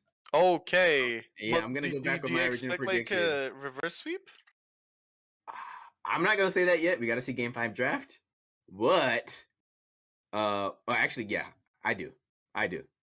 Okay. I think I do. Yes, I'm gonna commit. So they gave you enough hope from last game, which is fair. Yeah, they gave me enough hope from last game. 1, Perky does not look comfortable. 2, so yeah, I'm committing back to my original prediction. I think TDR is gonna take it 3-2, and I think that will be it. But we'll have to find out here shortly as we take a short break and we prepare ourselves for game 4. So stay tuned. We'll be right back.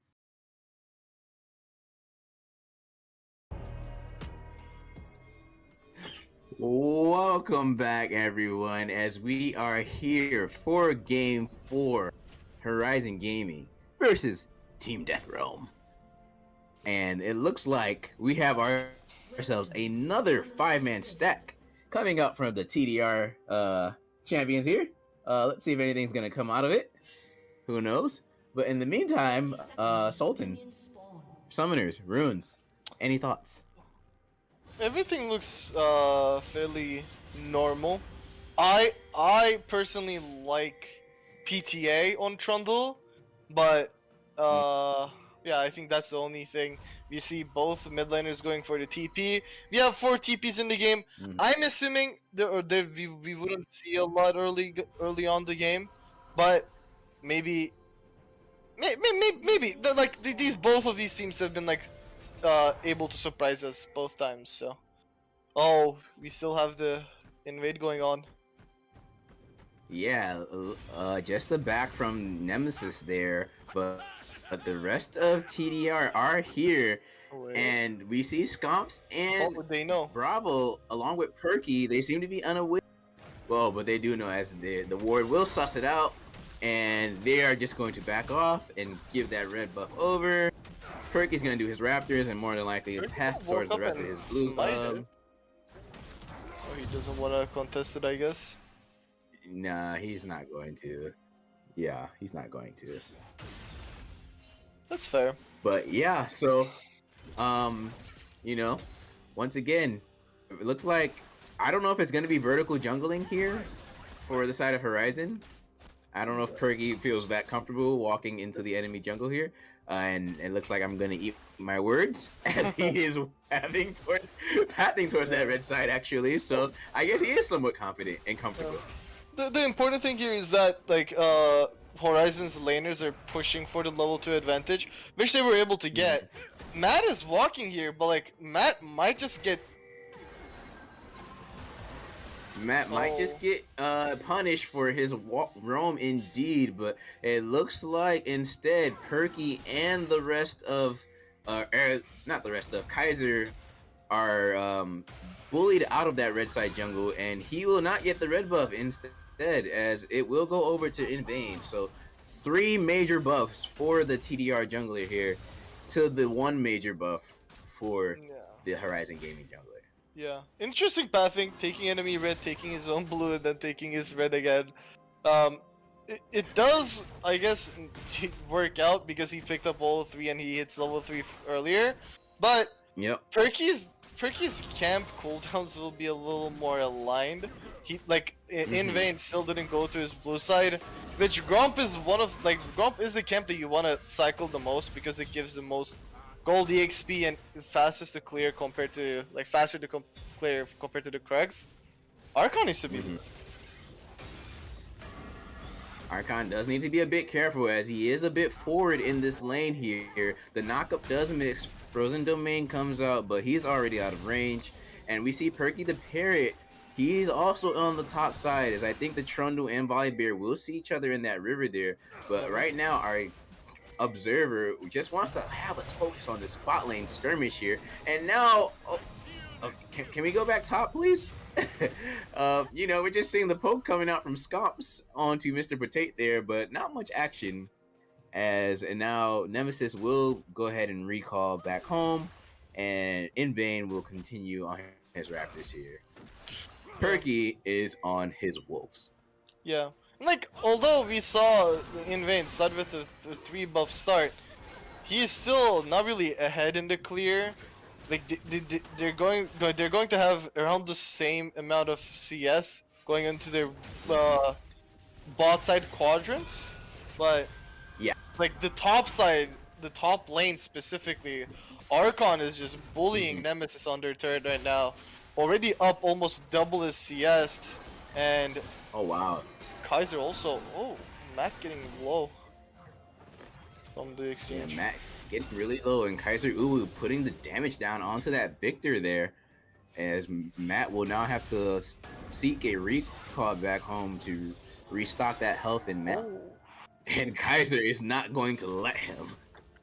Yeah, this game has already started better for Horizon. They're having a better time in lane, and I think the most important thing is the fact that the early invade didn't go the way of TDR. Like, if it was any other team, or if like if Horizon didn't really learn their lesson, they would have fought that 3v3, and with Braum Trundle, they would have more than likely lost. So they realized it. Perky made a smart decision, went for his Raptors, cleared it really fast, went for the other side of the jungle, didn't really contest it, didn't coin flip the early game, because with their comp, Vayne, if after 2-3 items, same with Sona, is going to be super strong and hard for TDR to deal with. They don't really have too much lockdown CC. They don't have that much CC in general. Like, Cho'Gath Q will more than likely not be in range. As Perky the Parrot gets the stun onto Matt there, as Matt does flash forward, Chaos Storm comes up, but it's not enough. First Blood will go over to Kaiser Uwu. Yep, good job from Perky. He's actually keeping good tempo in jungle right now. He already went for his first reset. In Vayne, did kept clearing. He's up almost 2 camps, but Perky with the reset advantage bought his boots, ganked mid, and blew Matt's flash. And Matt already doesn't have TP, so he wasn't able to catch the wave. That's why In Vayne has to spend his time mid to not let this wave crash. And now Horizon is playing with the tempo, and this is the important part. Their team is actually much better than last game. They have a Volibear Ahri that can actively make plays on the map, and especially when your bot lane is like wanting to scale, and they're doing fine in bot. This is all like good for Horizon Gaming right now. Good for Horizon Gaming indeed. Oh, did you want to say something? No. I think my language was wrong there, but never mind. Oh, okay. Yeah. Well, back to the Rift here. We see Perky getting his first red buff of the game here, and once again, just some light trading between Scomps and Mr. Potate. More so, Scomps trading onto the Braum, and not vice versa.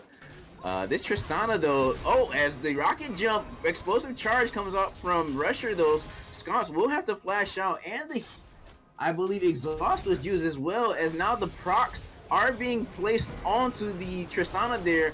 The stun does come out from Scomps, but Mr. Potate will be able to escape, and instead his ADC is taken down. We have... And now the action is not done though, as Kaiser Uwu and Matt are in Mortal Kombat here. Chaos Storm, as Kaiser Uwu is gonna have to Spirit Rush out, almost losing his life there to the Victor, who played that pretty well. I thought he was gonna lose it at first, I'm not gonna lie to you. But that Victor damage always sneaks up on you. Yeah, especially after the Chaos. You don't really expect Chaos Storm to do that much damage, but the DPS kind of always gets you when you don't expect it.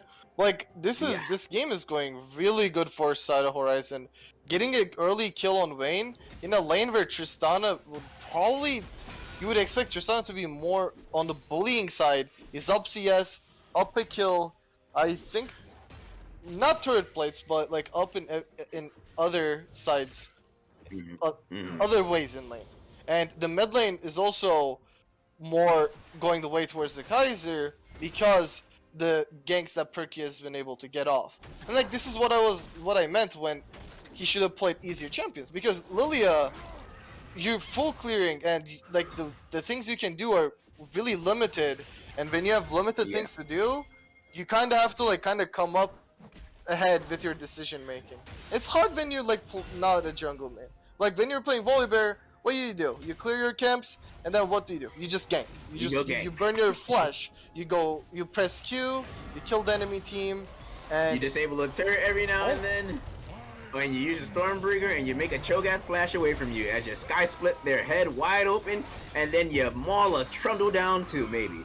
As actually he's gonna walk out and let his top laner Archon just take that 1v1, as Archon will get the takedown there and will have to flash away from the mad scientist Victor.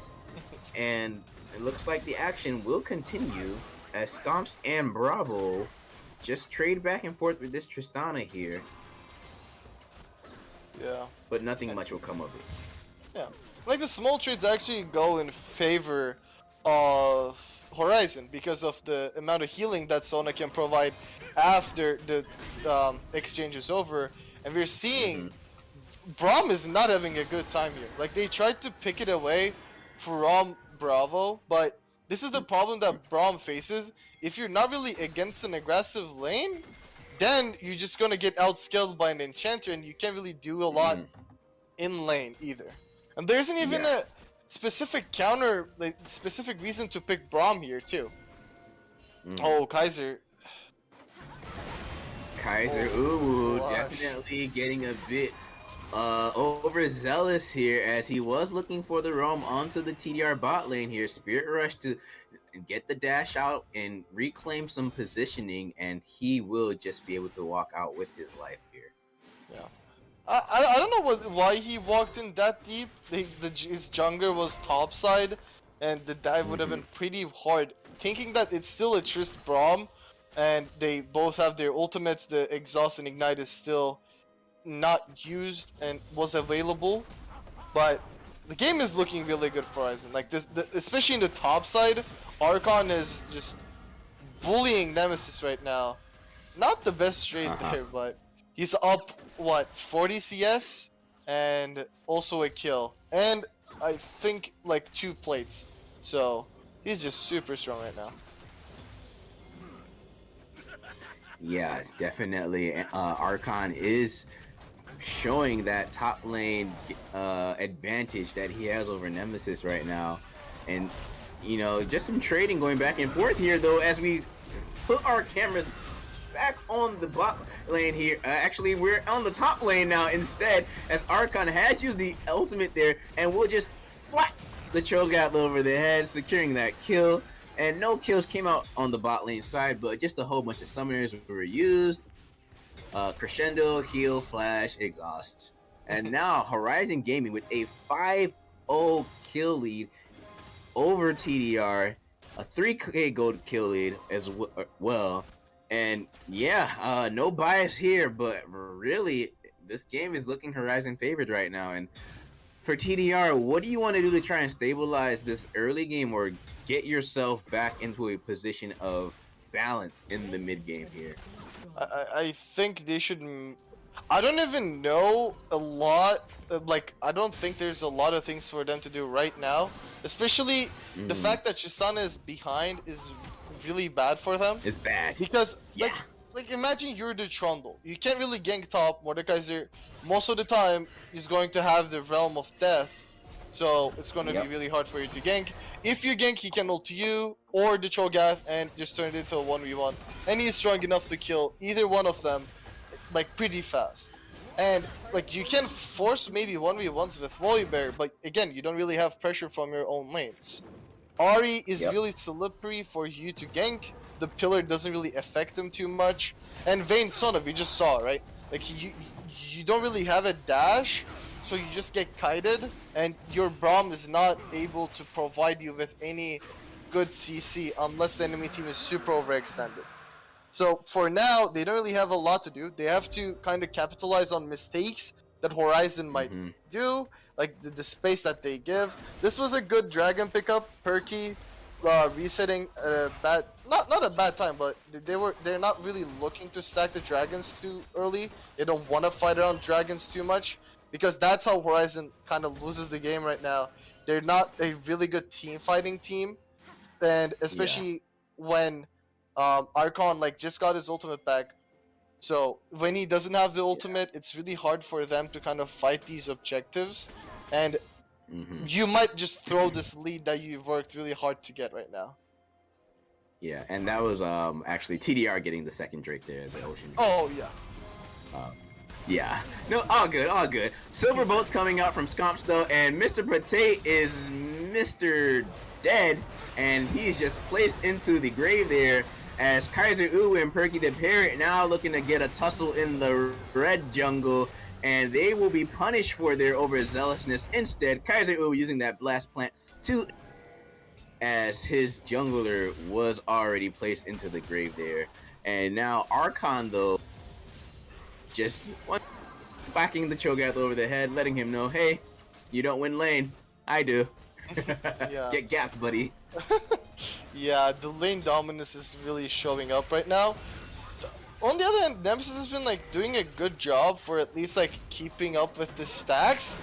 Rusher. Oh my goodness! As Rusher low uses the explosive rocket gem. I'm sorry. Onto Scomps there with the Buster Shot. The Ignite comes out. They are really trying to put Scomps in the grave here as he flashes forward. But what just happened? I think we're gonna need a replay of that because I don't know what just happened. Here's the replay. Yeah, we're gonna see the replay here. And like the fight was looking good. I think Rusher played it really well, ulting Scomps away and like putting the damage on Bravo. But then, like here, Okay, the fact that forward. Okay. Yeah, he flashed, but the fact that Braum got the kill is bad. Mr. Potato was chasing after the Sona instead of really helping his ADC as the Bane was basically shooting them down. Okay, got it. Yeah. Thank you, production. You are wonderful. Yeah, and I think the biggest problem there is that Vayne picked up another kill, and like the only just one. It was her first kill. The return was just Braum's first, so yeah, that's just bad. Like you don't want to. No, Braum didn't get a kill. Oh Braum wait, is my spectator bugging? Is it bugged? I think it's bugged. Hold on, I gotta reset it. Let me check. Yeah. Oh, yeah, there it is. All right, my fault. Yep, I fixed it. Yeah. So Wayne comes to 3-0. Braum picks up a kill. Yeah, I was gonna really say bugged. when you said Wayne picked up the first kill, I was like, oh. Oh my goodness. Sorry about that. But Mr. Potato and Matt here are trying to punish this Vayne, who's using that final hour to duck, dodge, dive, and weave. Trundle wants to kill Bravo instead. Vayne is now looking here to punish the troll. Stunbringer comes out. Perky is chasing this Trundle here. Archon is here as well, who puts Matt in the dirt. Rusher is not really doing much yet. Charm comes out, and Horizon Gaming, you know what? They said, yeah, this is not going to 5. They said, nah. Redacted, we're going to make you eat your words. Well, I guess my prediction might come through. Yeah, the thing is, I think most of these games have been really one-sided drafts, in my opinion. Like, yeah, even though it's not like Giga doomed in draft, it's just obvious that one team has a way big, like a decent amount of advantage coming from draft. Because like this game, like Trundle in a vacuum is good into Volibear, but when you look at the whole team comp, Trundle doesn't really work out in this sense because he can't really get onto the Vayne, or he can't really get onto Sona, and when he's getting kited by them, he's not gonna be able to do anything. And right now, like Scomps is super strong on the Vayne. This is not Jhin. This is not a champion that is immobile or doesn't do DPS. This is a champion that does arguably one of the highest DPS in the game, with true damage to be said. So it's gonna be super hard for TDR to play, and yeah, hard for TDR to play indeed. As Invane is now caught out, and Invane is put in the dirt. Archon, Mr. Potato, and Matt, what do you do where you stare down a 401 Mordekaiser? You back the hell off.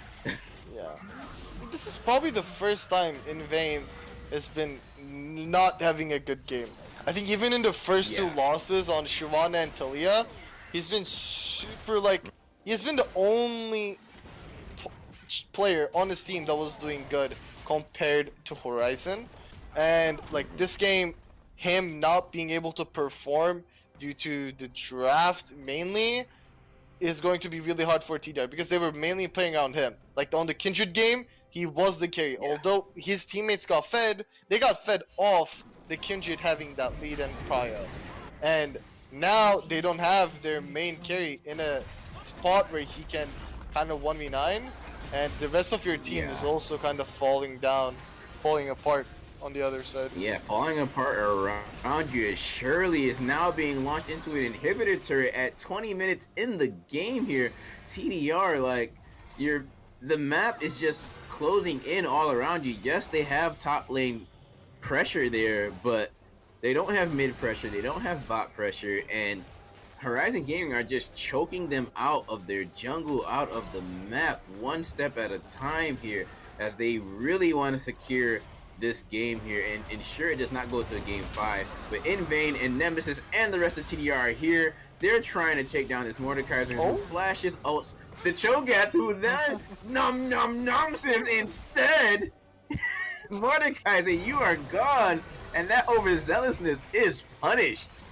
Yeah, I think In Vain was able to get his subjugate off on Archon, so he was really squishy even when he went into the Death Realm. The Trundle ultimate does take away a lot of resistances from you, so when he was there, Cho'Gath basically was able to burst him down with the true damage also coming from his ultimate. And that's a big shutdown. I feel like this Cho'Gath is actually pretty strong right now. He is, let me check, he's sitting on 7 stacks and like almost 1k bonus health is really appreciated. My only problem is he's probably against the one ADC that melts him down as fast as any ADC would. Yeah, definitely. And for our viewers at home, I just also realized that we're still having the Drake bug here with the OBS, you know, overlay and whatnot. So it is an Inferno Soul that is on the map. Horizon have a Mountain Drake and an Inferno Drake right now. So 2 Drakes to TDR's 1, and they have the Ocean Drake. So just to keep you all aware of where we are in terms of Drake stacking. And Matt is being stacked on instead, who's going to have to flash out of that Mordecai. What were you doing so close to Mordekaiser there, buddy? I don't know. Mr. Potate looks to be punished instead. He's going to flash out as well, as Kaiser Uwu will just Spirit Rush backwards and away from the Cho'Gath. Yeah. And it's been, yeah, this game is kind of looked similar to how dominant TDR was, just if you change out the nameplates, right? And yeah, now the Baron start comes in. Cho'Gath doesn't have the ultimate right now. The feast. Yeah. And Trundle is way too far away right now. He's gonna jump in. Oh, he jumps in. He jumped in early as Condemn does come out and places him against the wall. TP is coming out from Archon here. TDR, you are now out of position and going to be punished instead. But and then gets the Baron. He flashes in and smites it. And now TDR, you have to run away and live. Nemesis is probably going to die though. But you have it on your carries as Perky the Parrot is looking to try and chase the Tristana to maybe clean something up. Horizon Gaming, they may have lost the Baron, but they want to punish TDR for their arrogance instead, as they look to take this top lane turret here. Okay, I saw in the replay, I don't know why Archon didn't just ult In Vain so that they would just get a free Baron. They didn't ult. I'm pretty sure they also didn't know that Nemesis didn't have the feast. I think they were just, I think he used it, and if you're not like actively watching him, it's hard to kind of realize if he has ult or not. So yeah, I think he used the ultimate on a minion, and then Horizon didn't really know, so they didn't want to risk the Baron being eaten by the Cho'Gath, because the Cho'Gath's feast does actually more damage than the smite. And afterwards, Archon not ulting the Trundle, and then In Vain getting the second Baron steal off the series for himself. The only problem is, every time he was able to steal the Baron, they lost the game, so... Oh, don't cast a curse them, Sultan. As now Perky the Parrot has stolen the Drake from the side of TDR. We have ourselves a full bombastic team fight going on. Keep your eyes on that Vayne there, who has been peeling out and out on a double kill, who's now looking to get another kill onto this Tristana here, but Bravo flashing forward gets the poke on Tristana, but they choose not to chase instead, as they are now looking for an inhibitor. Yeah, that fight overall was... It's just team fights will never go... Yeah, like the fights will... I don't know, maybe like 1 out of the 10 times that they're gonna team fight will be TDR favored. This Vayne is still really strong.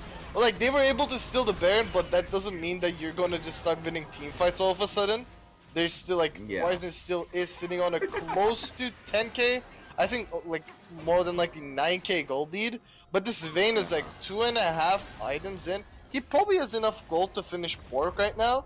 And not only that, but like a level lead, especially for him, and like having the flash was just helped him live through the Victor damage there. So, oh no, this is not good. Yeah. Oh, he just but gets in one Vayne, tap.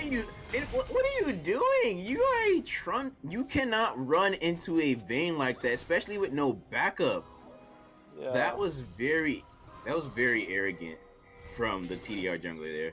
And that might be very costly as well. Oh, as he is now dead for another 25 seconds. Scomps, though, might be punished for his forwardness here, as himself and Bravo are now on the retreat. They really want to kill Vayne so bad.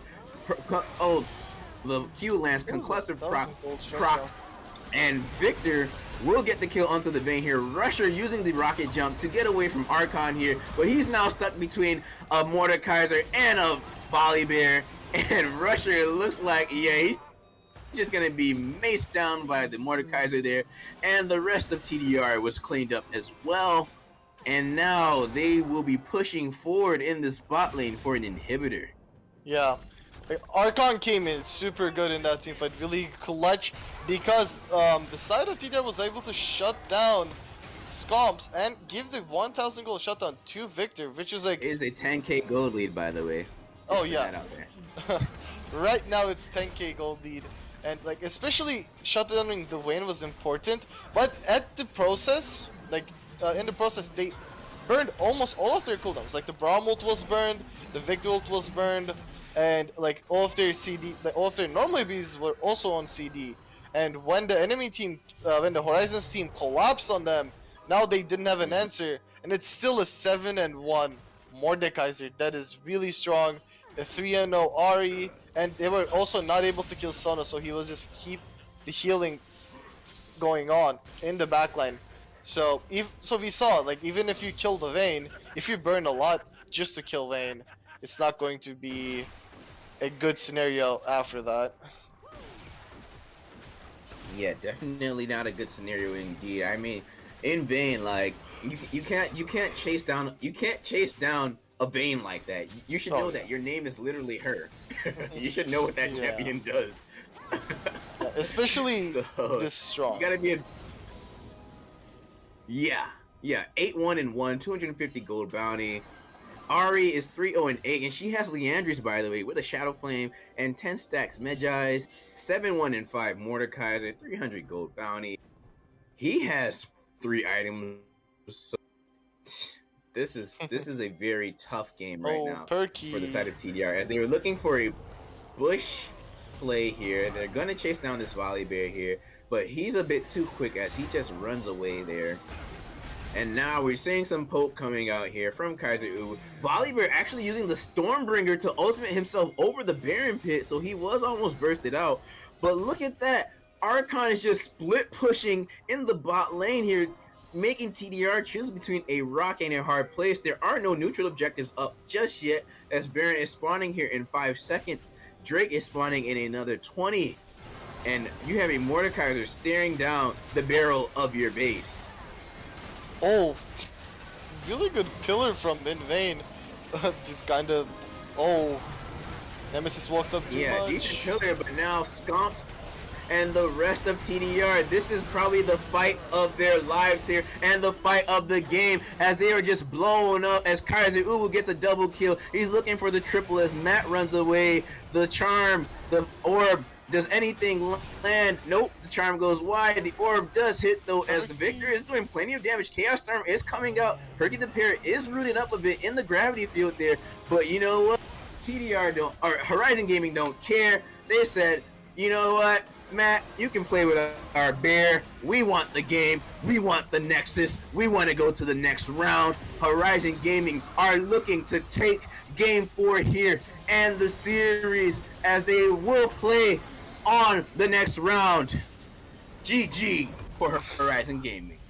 Yeah, really good showing, at least in the, I think all 3 games that Horizon won, they looked really dominant. And the last one was probably the most out of the other two, out of the three that they won this series. The one thing that I would want to I would point out is how bad they looked while they were losing. Like it just shows kind of okay. My bad. I mean, sorry. unless you know, Yep. it's okay. Okay. I didn't realize. Wait, is it still off? Okay, there it is. Sorry. No, you're good. We got your back now. We didn't know if you were occupied or anything. So yeah, I think Horizon just looked super strong when they were winning. I think it kind of just comes down to draft for them. I think when they were able to draft fairly good, they have the talent and the ability to just kind of skill check the enemy team. But as we saw, like TDR, I think they showed a decent promise, I think, for themselves. Yeah. As a team that came in just barely clinching the playoffs.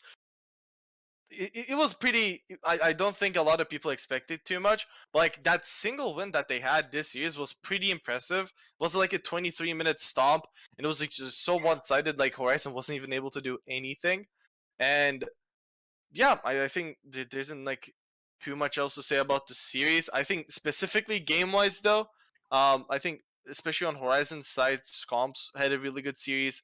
And I think Archon was like performing fairly well. Even in the game that they lost, he wasn't the worst. He was in a really bad matchup, and he still solo killed the enemy top laner somehow. I don't even know how that happened, but like huge props to Horizon. I want to say like huge props to Perky. I think after losing the third game that hard, and like you're just subbing in, your team is up 2-0, and then you sub in that first game goes terrible.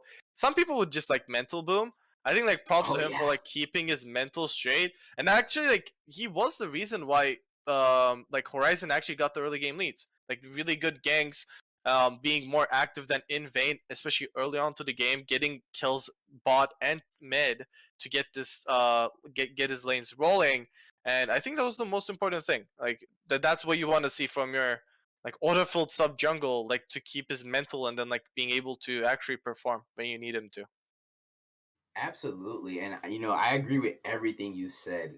And honestly, once again, kudos to Horizon. Well played from them. I'm glad you proved me, and I'm sure a lot of other people wrong, because we said this in the pre-show that like they were on a slump. They were looking pretty weak. And I don't think a lot of people had faith that the Horizon of early CCS Thursday League Conference was going to be as strong or make as a deep of a run as they can have the potential to now. But after today's showing, I think there's a little bit of hope, a little bit of ease put to rest here. But we'll have to see what they bring out in their next series here, because I'm pretty sure unless things change, Goldfish did say that they were going to take PGO, who won their series 3-0. So the next series for Horizon will be against Shadows, unless things change. But that's what I would assume to be the matchups as of right now. And I think that will also be a very interesting series, because Shadows is definitely a pretty strong team. I believe they are second seed. So, Horizon are you're climbing up the ladder here. So, and with Perky being their sub jungler, I wonder if Adapt Jackal will actually be available next week, or if it's going to be Perky again, or if we see Septi. I don't know. I don't really know if they have another jungler on their roster than Perky, but like they can like, I don't know. They didn't seem really like they didn't seem bad when they didn't have the bans. So yeah, like I feel like if they actually get ready for the next series good enough, like they do enough prep before the game start, they might be able to like just be fine without bans. Of course, it's always a handicap to not being able to enemy teams like comfort picks or like a really strong pick in the meta. But like Horizon just showed, like you can take your whatever pick you want, and like if they draft better, they're gonna have a decent time. And that's just my opinion. But Yeah. I think as far as the next playoff series go, it is interesting that Goldfish went for PGO. I think that Goldfish is at the level where like they're expecting to win against like either of the teams, so it doesn't really matter to them too much. It might just be an ego thing between Huffzone and Moisey, but Yeah. Oh yeah. Oh yeah. but I feel like yeah, it is a little greedy, and it would be funny if like Goldfish somehow lost to PGO because PGO did 2-0 Horizon like last week, and it did look pretty dominant from PGO. So if they somehow lose to PGO, Goldfish might just say The goodbye to their memes. like. Oh, the Oh. memes will be so great. Trash talk will be bussing. I can't wait. Like I predicted Goldfish to win the entire thing, but part of me just kind of hopes that happened just for the memes. Oh yeah, I'm pretty sure Huffzone would like put out like a short sale on the Huffzone hoodies. So Definitely. But before we prepare for our interview here with Bravo, Sultan, who was your player of the series? I think my player of the series would go to Scomps, and if I had to even like choose a runner up, it would probably be Archon. I think Scomps I was just thinking the same played. thing. I was thinking the same Yeah. thing. I think in Yeah. general, both of them like had insane series. Like Archon was always like doing decent in the side lane. He actually beat the like won the side lane matchup pretty handily in the first 2 games, and even the third game he was just like beating down on Nemesis. And like for Scomps, I think he just 1v not 1v9, but he was the main carry, and like he delivered in the 3 games that they were able to win. First game, like having an insane performance on Jinx, 13, 1 and 11. He just like popped off. Game 2, he was on Jin, but again, he did what he needed to do. He was still like I think one of the highest damage dealers in the game. He always And did what he needed to do, even in their loss. yeah, Yeah. and like especially the first and last game, he just like he was just 1v9. Like the Vayne and the Jinx games were super good. For Archon, I feel like he also like gapped Nemesis in almost every single game, and even the one that they lost, he was still able to kill Nemesis in a 1v1 as Ornn versus Mordekaiser, which is a really one-sided matchup, right? So but when you look at that perspective, I think both of them get like huge praise for this win. But I would give my player of the series to Scomps. But I think Archon showed that like although he had some poor performances towards the end of the season, he's still like a force to be reckoned with in the top lane. Like he's just saying, okay, I might play some bad games, but I'm still like one of the better top laners in the league. Yeah, definitely indeed. But we're going to cut to a short break here as we prepare for our interview with Horizon Gaming support, Bravo, also known as Corn Chip Fiend, not friend. Wanted to make sure I got that right. So stay tuned and we'll be right back. Welcome back, everyone. And we are here with Horizon's Gaming support, Bravo, aka the Corn Chip Fiend. And Bravo, so how are you feeling? Let's just talk about the series first, because I know we got quite a bit to talk about as we're discussing a little bit off air. But let's talk about the series first and your win. How does it feel for your first series win? I'm exuberant. You know, a best of Ooh, 5 big is word. always, you know, an ordeal. Let's say. Yeah. Yeah. That's what How did the get? Well, okay, let me word it this way. How did you guys feel coming into the game, since like the last few games have been like not as expected, maybe like gameplay wise or another thing, and like with the roster kind of being in a kind of in an awkward deck of cards. situation. a deck of cards, a carousel. There's lots of names that have been assigned to the Horizon struggles, but Yeah. you know, coming in, it was kind of like cathartic. You know, you're sitting there and you're like, okay, it's do or die. I want to deliver on the day. I've been too tired thinking about all of the drama and all the things that have gone wrong. I just want to sit, play League of Legends with my team, and leave something I could be proud of. Because I was even considering like, all right, maybe I'm done with amateur and I'm done with League of Legends. I'll move on from esports. Hard focus by job. I was like, that's it. It's over. Whoa. Instead, we battened down the hatches and put together some games that I'm actually pretty satisfied with. Playing with Septi was a huge positive for me. I played with him like We're gonna 2 talk years about ago in that. scouting grounds. Yeah, so I honestly, it was such a surprise to see him. I was like, of all the junglers that could have been pulled out of the hat, like I was like, all right, I've played with this guy before. Let's go.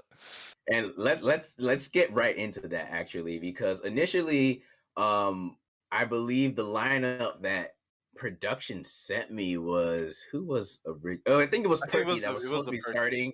It was Perky that was supposed to be starting, and then we see Seppi coming in, and you guys basically willingly gave up all 5 bans for your first 2 games. What why not, if you can, why was Septi the E sub? And 2, like what was the thought process like? Okay, we're going in with no bans. Like, run me through that. Sure. So this is what Like we the call the fine. Horizon, the Horizon comfort zone. Okay, there have been 2 series now where one of our players has been asleep or I don't know, had like super crazy random emergencies pop up. So game 1, we're like, all right, we're just gonna lose. We're gonna lose 3 bans. I don't know what's happening. We're just gonna suffer. We'll let the game 1 happen. So honestly, when I was coming to the series, instead of being like, all right, I'm gonna have a stacked roster ready to go from the start. We're all set. Like honestly, I was more comfortable being uncomfortable, if that makes any sense, because it takes all the pressure away from being like, oh man, this is our first round of playoffs. We've been slumping. It's just like, dude, it literally could not get worse. Like Yeah. we had a plan going in. This is what we're gonna do. Now the plan's shot. Like whatever, man. Let's just prove to everybody that we've got the skills. We'll individually gap where we can, and we'll put together a good series. You could. Sorry, Sultan. No, I was just gonna say you could always say, yeah, like we lost, but like we didn't have any bans. Like, what do you expect? Exactly. You got some copium lined up, So I want to ask, was Perky sleeping? Perky may have been sleeping. There may have been a little bit of a nap situation. Napgate. Oh, that's hilarious. That is hilarious. But that said, this guy is coming clutch. I mean, we can talk about his performance in both the games, but honestly, this guy is just a friend of mine now for many years. We've been playing duo queues as support bot, actually. So it's fun to have him come in at jungle and still show up and play. Really love that guy. Yeah, definitely. And you guys, like Sultan and I said, the first 2 games were very dominant, very convincing wins from you all. But we got to talk about game 3, right? Because I feel like there's not much to say about game 1 and 2. It's like game 1 and 2, you guys were like, oh yeah, they're doing pretty well. Septi, this emergency sub came in and they just like stomped TDR. But then game 3 happened where it was Perky's first game, and it was like,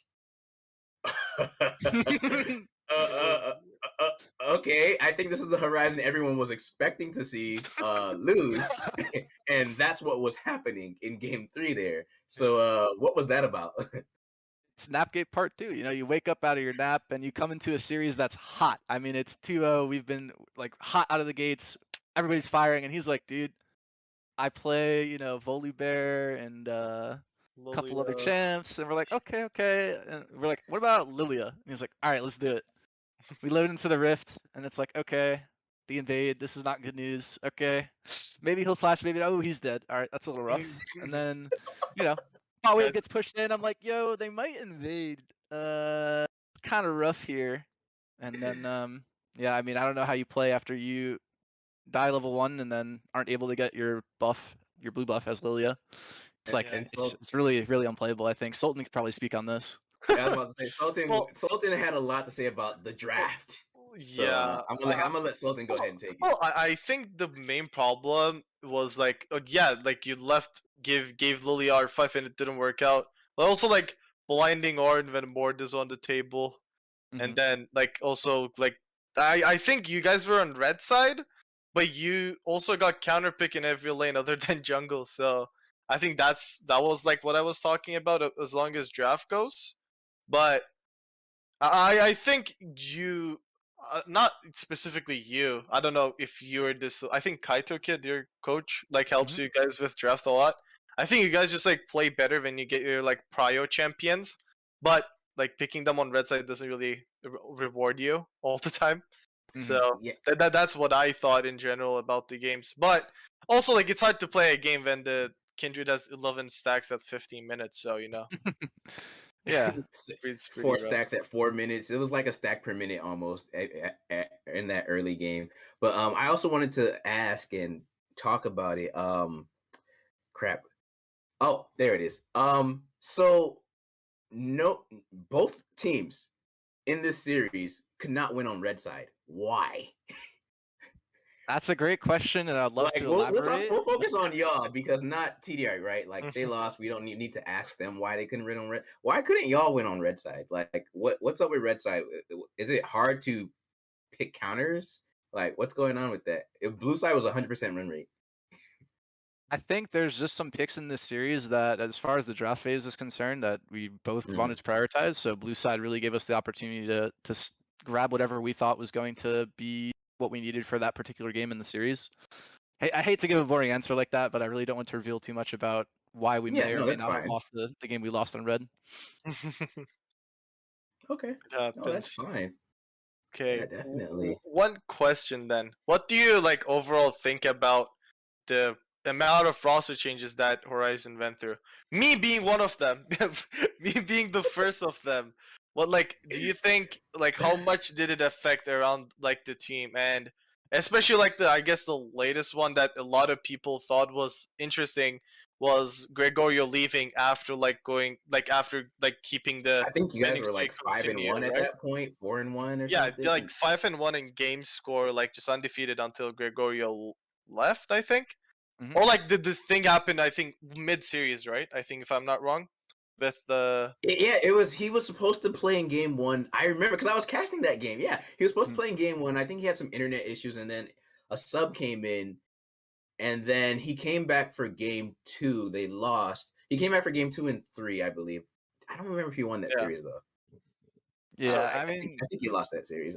I'll walk us through the grand scheme. So we'll start from Crawl because I'll just go chronologically. Crawl is just too cracked. This guy discovered the Graves champion and hit Diamond 2, and then we had to say bye-bye to Crawl. So for anybody thinking that Horizon is kick and Crawl, that's not the case. I would have loved to play a season with this guy. I think we would have won the all CCS. I think we could have gone all the way. That said, we're still gonna try to do good, it anyway. Sultan. What's up with that, man? Yeah, like chill out, man. Oh no, when we were going into the season, I think that's like what everyone expected because like I think even the scrims were like I think we didn't even lose like a scrim set with like the let me say the OG fucking Horizon squad. Bro. It's some disgusting like 80-85% win rate scrims. Yeah. You know, the stuff they talk about in the LCS, and you're like, is that really true? Like, it was really true. But you know what they say, scrims don't matter. So yeah, go ahead. So Crawl then had to leave. I believe. So then the next roster swap, I don't remember. Was it Scomps for Decerus? Was the next one? Yes. Yeah. That's right. So Scomps for Decerus was because Scomps had work. He had this weird seasonal work schedule thing where he was going to be busy from like 10 a.m. to 10 p.m. for like a month. So he's like, guys, like I really love this team and I really want to play, but I have to step back and only manage. And I was like, damn, okay. So I lost my jungler and I lost my AD and I'm the support player. So 2 of the most important pieces of like what I have to do have been changed. And I'm like, you know what? It's fine. It can't get crazier than this. But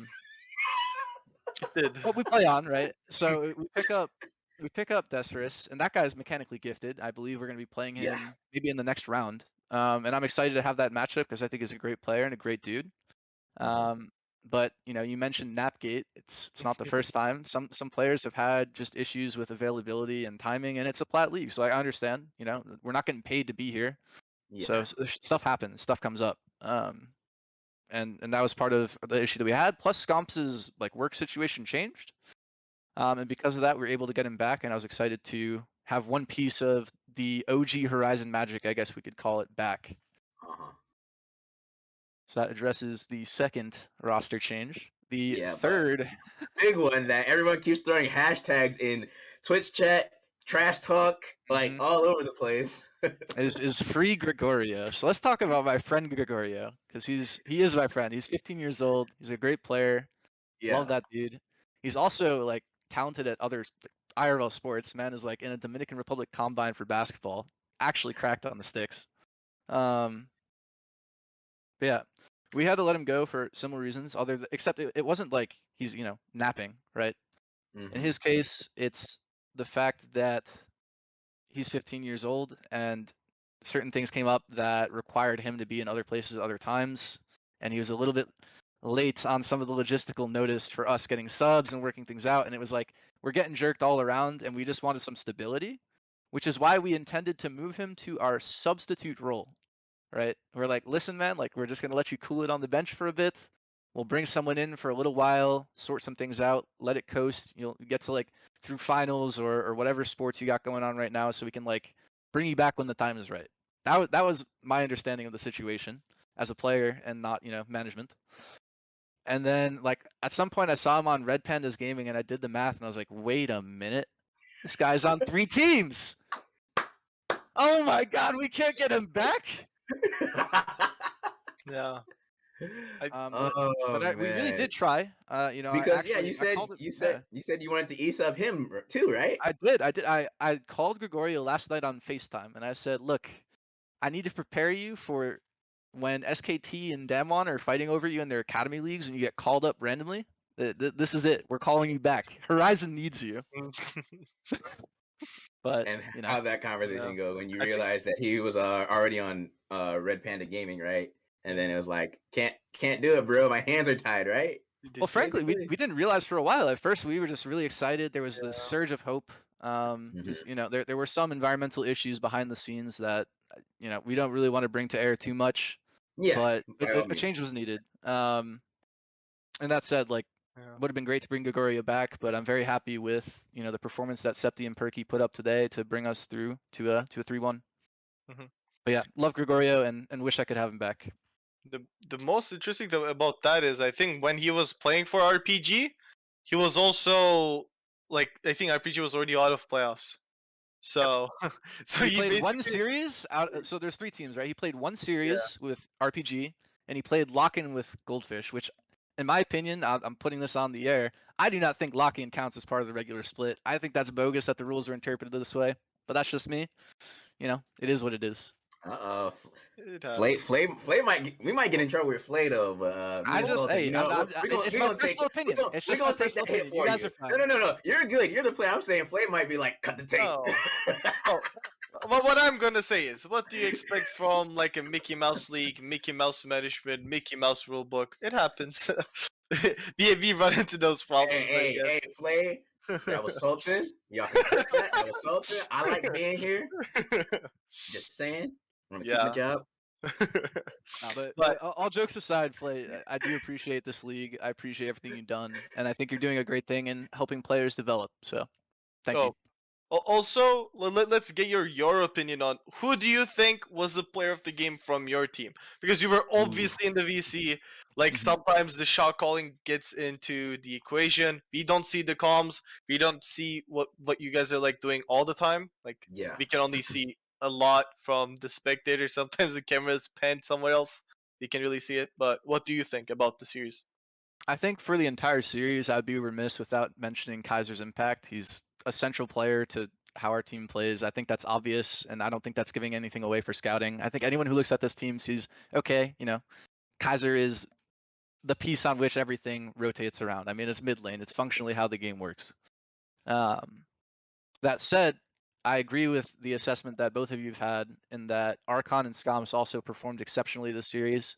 I was really proud of my teammates to see them step up on all sides of the map. It's just such a morale boost to see us have a piece of what we've had, because I think the fall from 2nd to 5th was just painful and slow, because the standings just weren't shifting, and then we woke up one day and we're like, we're in 5th place, we're going into playoffs, we've done nothing but lose. Like, what is wrong with us? And after having some heart-to-hearts and doing what needed to be done, like, I feel that we have the momentum we need to steamroll playoffs. I mean, in my interview with Mossy, I said we could 3-0 this team, and I think, disregarding game 3, you almost did, actually. We almost did, which is, and like I said, once again, I'm glad that you guys won this series, and you made me have egg on my face, because once again, coming into this, I was like, if it was the Horizon that had all that momentum, I would have probably also said that, oh yeah, they're gonna 3-0 TDR.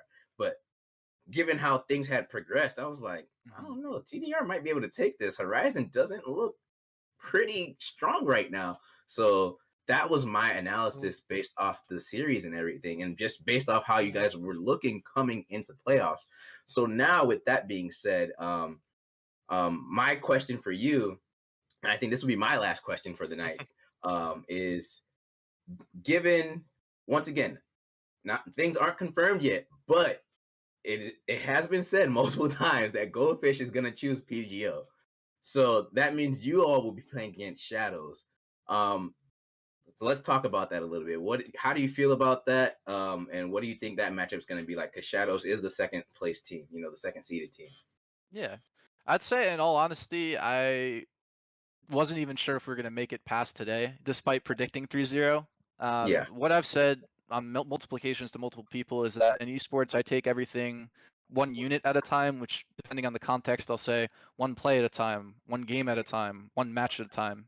And right now we've gotten our first step of the long journey complete.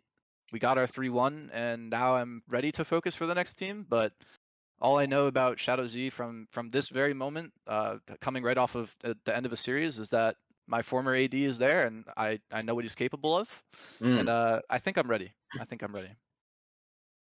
Okay. Sultan, any other questions from you before we let Bravo rest up for the night and let ourselves and the viewers rest up?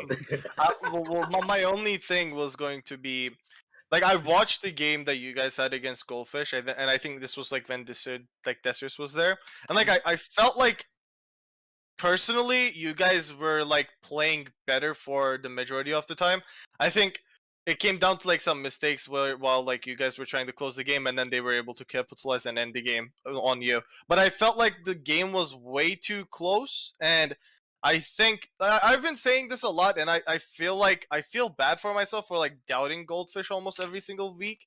But I just personally feel like they are not like at a dominance level. Like, yes, they're 8-0, but like their games are not looking like they're just 23-minute stomps, 25-minute stomps. Like they're just like not letting enemy team do anything. And I think one of the games were the Horizon series where like it was 2-1, and like the win that you guys, the one of the losses were also super close.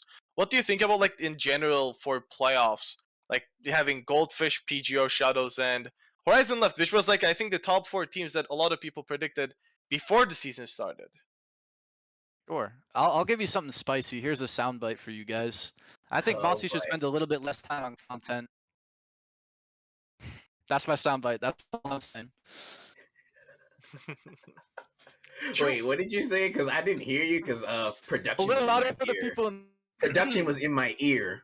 Mossy should spend a little bit less time on content. That is the soundbite. I just wanted to throw some shade at Goldfish for fun. This all in good spirits. I'm excited. I think they're a great It's an team. amateur league without some spiciness. Come on, like, look, if LCS isn't gonna give it to us, we gotta get it from somewhere. So I'm here for it. So that's I'll keep it short and sweet, man. Yeah. Mossy spent less time on content. Let's have a nice series when it happens. I'm ready. All right. And I know I said one more question, but I'm gonna ask this just in the off chance Goldfish decide, you know what? Fuck it. We want to play Horizon instead. How y'all gonna react to that? I'm excited for no matter what team I end up with. If it's Goldfish, I get to win the series I should have won. If it's Shadow Z, I get to style on my old AD. There is no boring narrative for me. I'm out for blood, and I'm just here to have fun, man. If it's a Mickey Mouse league, you might as well have fun. I know that's right. Alrighty then. Well, Sultan, any last questions from you? Nope. Congratulations on the win, Bravo. And once again, yeah, congratulations, Bravo, on the win. We wish you all good luck in the semifinals, and once again, just great job on the awesome series. To our viewers at home, thank you all for being with us here tonight, and we hope to see you all next week for our next series. Stay tuned, and we'll see you soon.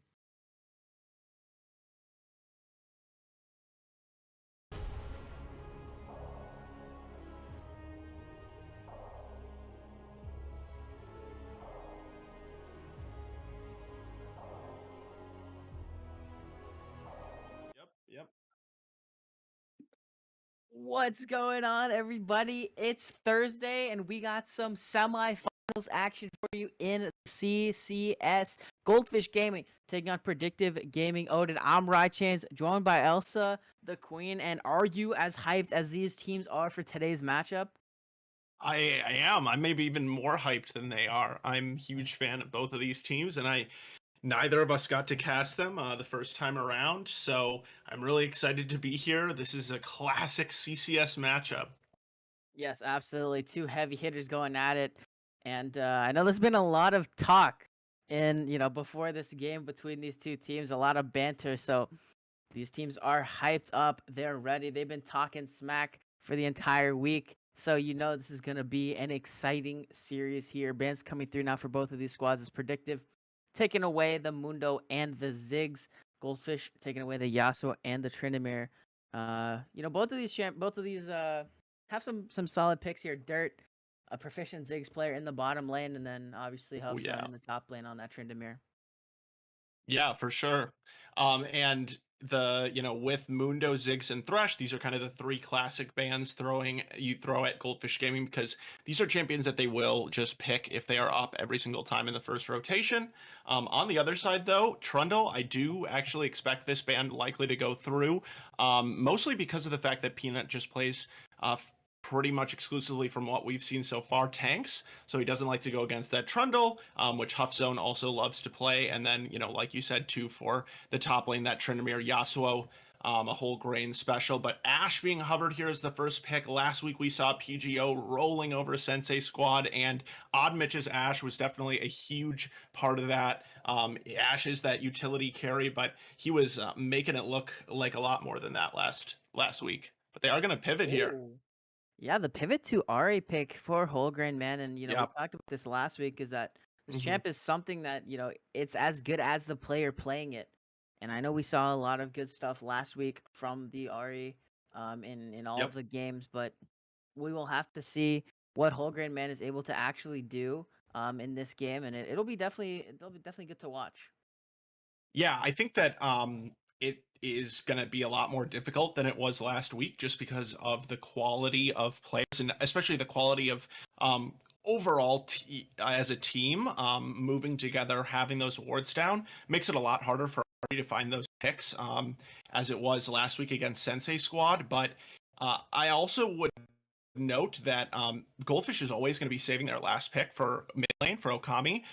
So I think that I really like just picking your mid laner, in that you're never going to get the counter pick. So you're just going to have to pick it anyway. So you might as well just get something that is priority, something you feel good on. Then they are going to be able to get back to this Ashe, and also a Zillion as well. So this is a really, I expect, especially with the RA locked in, we know that both of these are going to go to the bot lane, and this is just a really obnoxious duo to go against, especially with the amount of slow power that they have. Yeah, and just already from this Predictive squad, you're seeing a lot of pick potential with the RA charms, with the Enchanted Crystal Arrow from Ashe, and also the volley for the slows, like you mentioned. And then Zillion double bombs, and then also has a pretty aggressive slow for himself there. A lot of pick potential coming out from this roster, and I think that it's very interesting it's very good to pick this Nautilus here to try and prevent your team from getting picked and find picks from the other side. Certainly, yeah. Nautilus has been super strong for Lights Genesis in the support role. Thresh and Nautilus have been the two maiden picks for him. I know he's played Alistar as well, but playing that pick style, and what we've really seen out of him when he is allowed to, is just roaming around the map with the jungler, with Mossy, to be able to pick up some kills in the jungle. And Dirt is such a big enabler of that too. So nice to get that Nautilus. He's always going to get something that he feels comfortable on, but one of those top two champions is definitely nice. And now for Goldfish Gaming, we do see some bans coming through. I did want to talk about this Veigar, though, because Veigar is not a champion that we've seen Okami play yet. I have no doubt that he is able to play it for sure, because he plays just about every single champion that there is. But it's something that we've seen mostly go down to the bot lane for Dirt. So with the bot lane being locked in here from Predictive Gaming, Odin, it will allow Goldfish Gaming to have a pretty accurate assessment if they feel comfortable with that. It is a flex, but I expect it to go down into the bot lane. Yeah, it's interesting you mentioned that, because just from my knowledge, playing mid this year, Veigar is the #1 RE counter in the mid lane. So with that being said, I kind of envision this to go mid, kind of in opposition, but also, it is dirt, and this guy plays a lot of champions that aren't traditional AD Yeah. carries, and I think it's even fine to play it in the bottom lane. With the Nautilus Viger, a lot of CC options there, a lot of damage that can come through. So I'm feeling Yeah. mid, you're feeling bot. We'll see what happens. His last pick comes through, or the last pick is going to be saved again for this flex. Not going to show any cards yet, as Gragas locked in to the top lane for Peanut. Yeah, and Gragas locked into the top lane for Peanut. This has been a big pick for him. I think, Gragas certainly doesn't have a lot of hard winning matchups, but also is a champion that's really good at playing it safe. Mordekaiser is one of the very best picks into it in particular, really excels in that 1v1, but I do start to get a little bit concerned with that just because I wonder. Typically, the style that Peanut plays and the reason why he plays champions like the Gragas is because he's not playing for the lane. He's playing to join up with the rest of the team later and make things happen with the cask. So if he can survive well enough against Zone, that will become a concern. But Kai'Sa being hovered here, again, could be a flex, but actually, again, would expect this to go more so to the mid lane because this is an Okami special. He's been playing this before. It was cool. So they're going to discuss it for a moment, though. Could be a troll hover, but nope, it is going to get locked in. So we'll have to confirm in the client draft, but I do expect that Kai'Sa to end up going into the mid lane. So at the end of the day, very interesting drafts for me. Honestly, seeing a lot of the same things for both of these teams that we have seen in the past. One thing that's a difference is that the Wukong for Goldfish Gaming, Wukong recently buffed. We talked about that last week. PGO prioritized it highly. So this time Goldfish Gaming taking it away, definitely a bit of a denial pick by them, and excited to see what Mossy can do on it because we haven't seen him play that one thus far. Yeah, definitely should be pretty interesting. They were swapping around in lobby, and I was trying to figure out if that was just a mistake by someone or if they're actually like role swapping or something before the actual match started. But yeah, it's very interesting to me that they opt to go for the Vigar and the Kai'Sa, still giving a double flex opportunity there. And it kind of seems like they don't need to.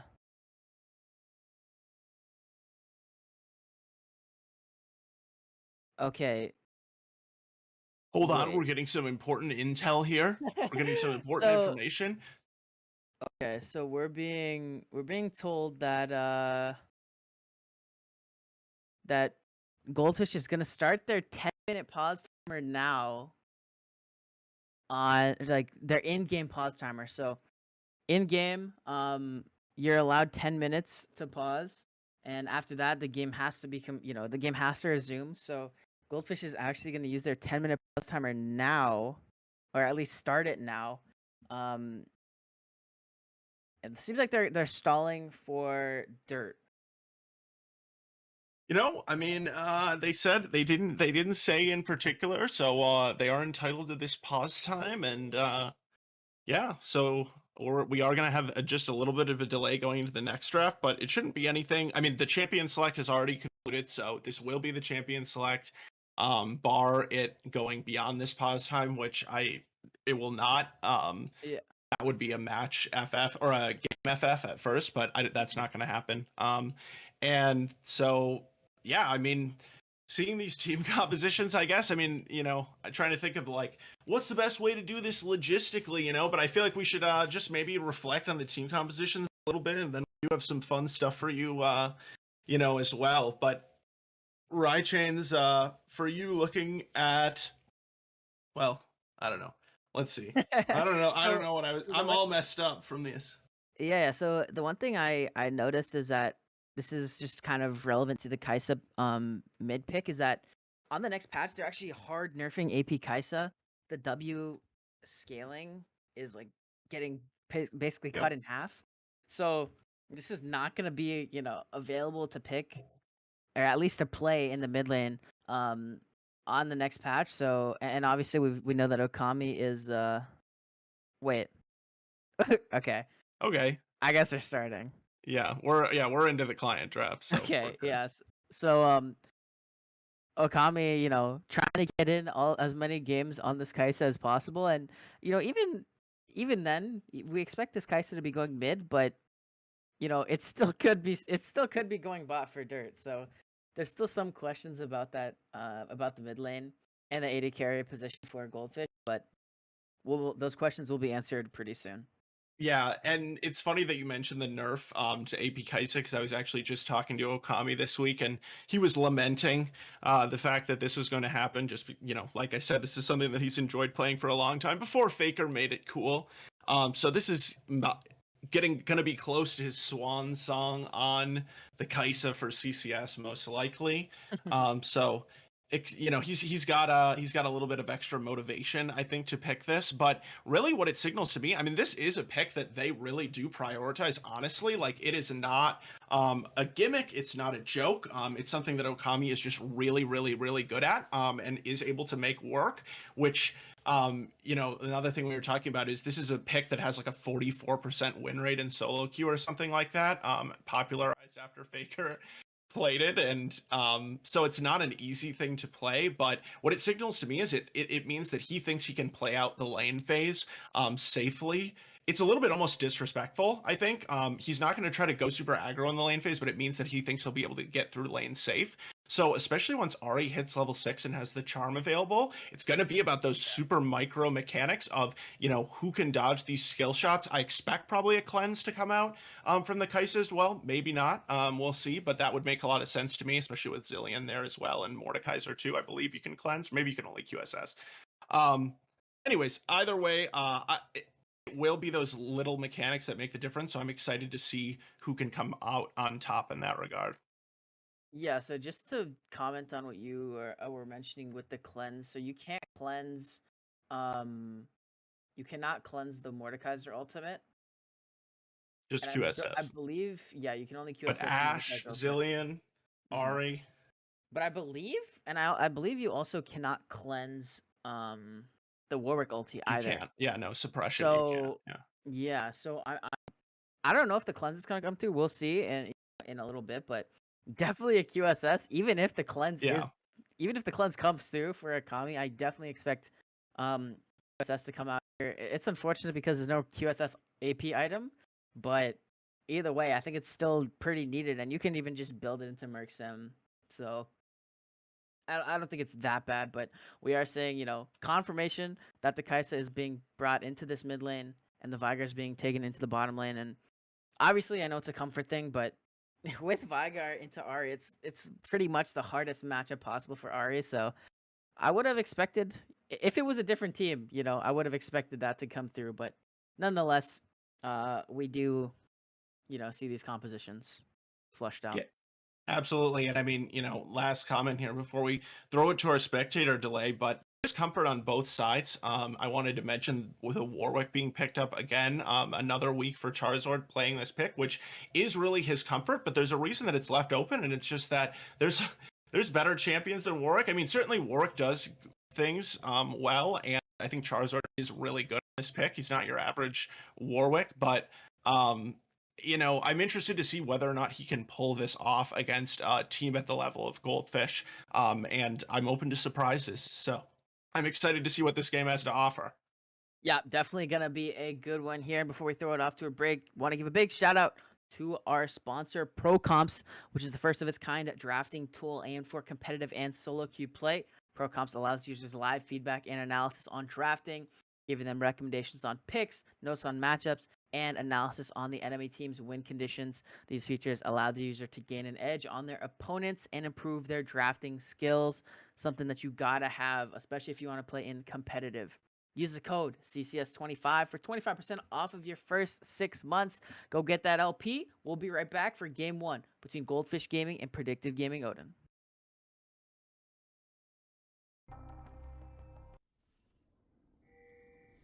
And we are on to the Rift for game number 1 of the CCS Thursday semifinals as PGO takes on Goldfish Gaming on the red side for game 1. Goldfish Gaming, Peanut in the top lane on the Gragas, Mossy on Wukong in the jungle, Okami on the patented Kaisa in the mid lane, and Dirt and Lights Genesis rounding out the bottom lane with the Vigar and the Nautilus.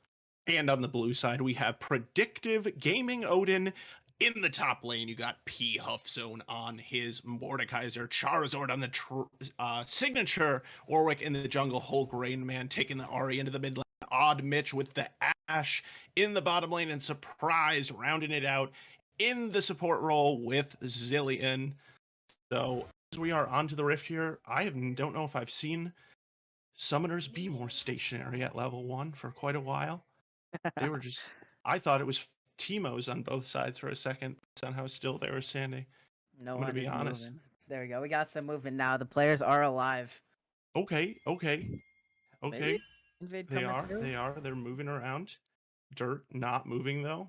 Maybe still getting set up. Maybe still changing the windowed mode. Yeah, and for those of you who don't know, Dirt and Lights Genesis are actually playing in the same room right now. They do have the in-person synergy going on in the bottom lane, so we'll see if that comes into play here in this game.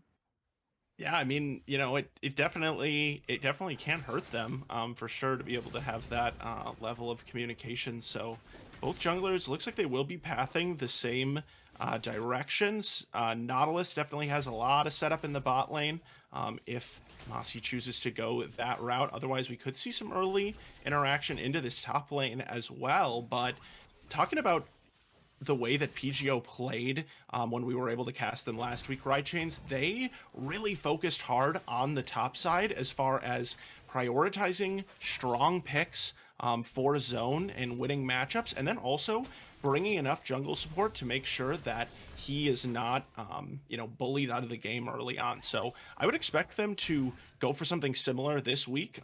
First of all, given that they did choose this Mordekaiser, which is a fairly I don't want to say selfish, but it's not a team-oriented pick. And also just because it worked so well for them last week as well. Definitely. And one thing I do want to just highlight as we're still in this early game, hold on, Mossy. Oh, not too early. Whole Grain Man is in trouble. Nice charm there. We'll see if they can burn a flash out from the enemy mid laner, but taking really little flash forward from Okami. And the first blood is going to go over. Whole Grain Man going down. Yeah, and that's just kind of the difference between some of these players for me. Whole Grain Man is really, I would say, a fairly dominant mid laner in this Thursday conference, but a player like Okami is always going to know his damage exactly right. He knows when he can flash forward. Does have the barrier actually instead of the cleanse, so knows he can even take that extra sort of turret shot if needed. Didn't end up having to. But as Charizard comes down to this bot lane, that is huge for the Kaisa to have the kill. I will say the flash being down makes her a target for future ganks. Yeah, and I'm kind of confused there as to what was really going on in Whole Grain Man's head. Hold on. Gang coming in mid-hook's gonna land on Surprise with the stun combination, the box, and Mossy gets the kill on Surprise, but now Charizard going into the backlines. 1v3, 2v3 I guess, because Odd Mitch is there. Double kill comes soon after Mossy as Odd Mitch has to flash away, but the flashes follow through. One more auto should be enough, and a triple kill for the Monkey King. Mossy getting it all in the bottom lane.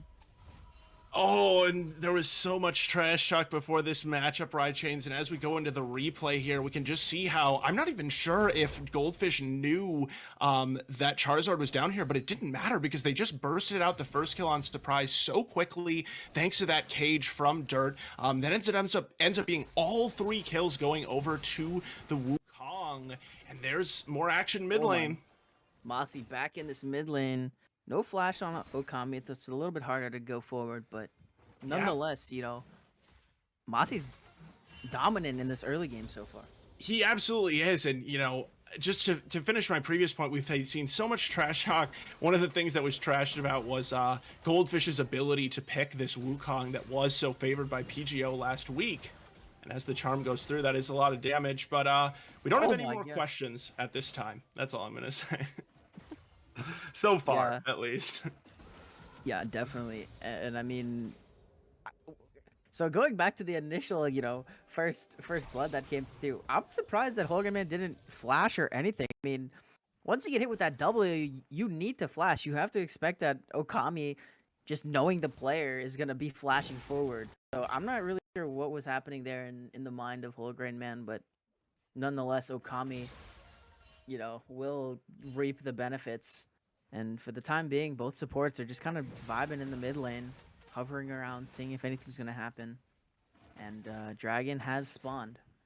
Yeah, I mean, and I think that I said, was Okami fighting a lot of minions. Whole Grain Man. Ooh, the W into the minion. I think it would have killed, actually, or at least forced the flash, but...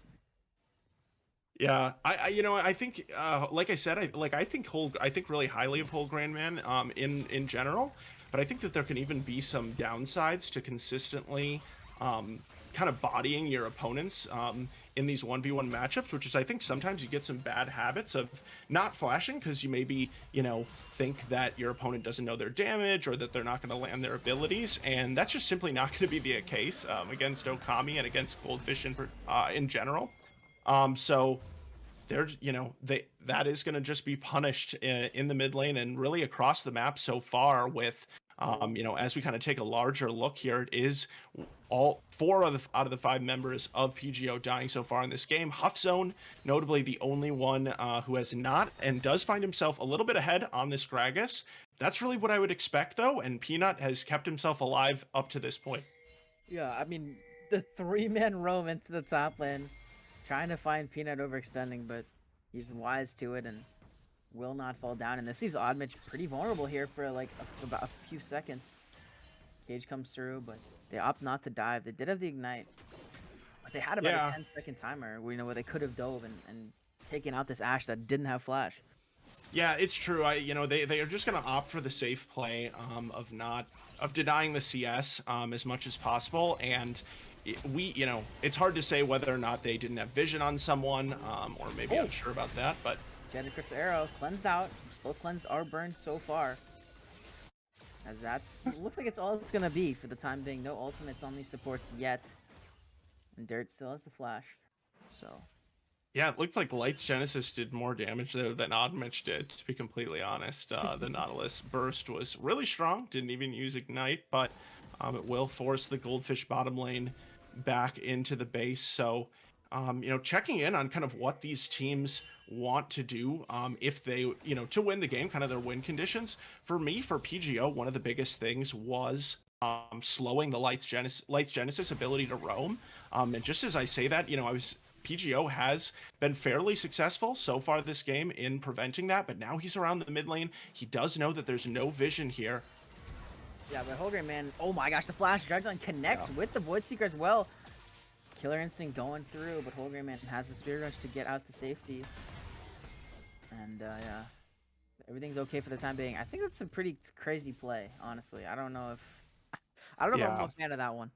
I think just because of the Ahri ult being up, I hesitate to endorse using the flash right away, just because she is going to be able to create space after that first hook unless you've got everyone right there in the moment. So what it does do at the very least is, because Whole Grain Man is low, Goldfish is able to take control of the river and they will claim the Rift Herald. They already had claimed the dragon for themselves earlier as well, so they are just kind of heavily in control of these neutral objectives. Looking at the gold lead overall here, 4 kills have come through, but 2.4k gold lead at 9 minutes for, I would say, other than a couple isolated moments, a pretty quiet early game. It's pretty impressive display of kind of knowing how to play the early game in this meta as a team from Goldfish. Definitely, and the one thing I do want to mention coming through from last week that we did notice is, it's kind of a similar thing.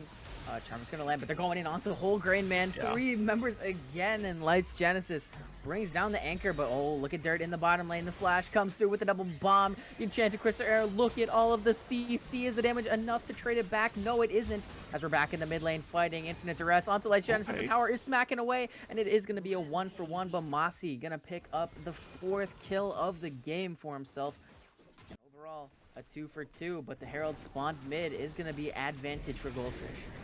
Yeah, Herald is going to be the big difference maker here, as this is going to be a lot of plating picked up for Goldfish. Surprise is going to be here soon, so they're not going to be able to take the turret, but sets them up to be able to take that mid lane sometime soon. And I think PGO at least does a nice job of cutting their losses there. And just as I was talking about, containing these Lights Genesis roams, I think probably Whole Grain Man is dead either way. But at the very least, they see Lights Genesis.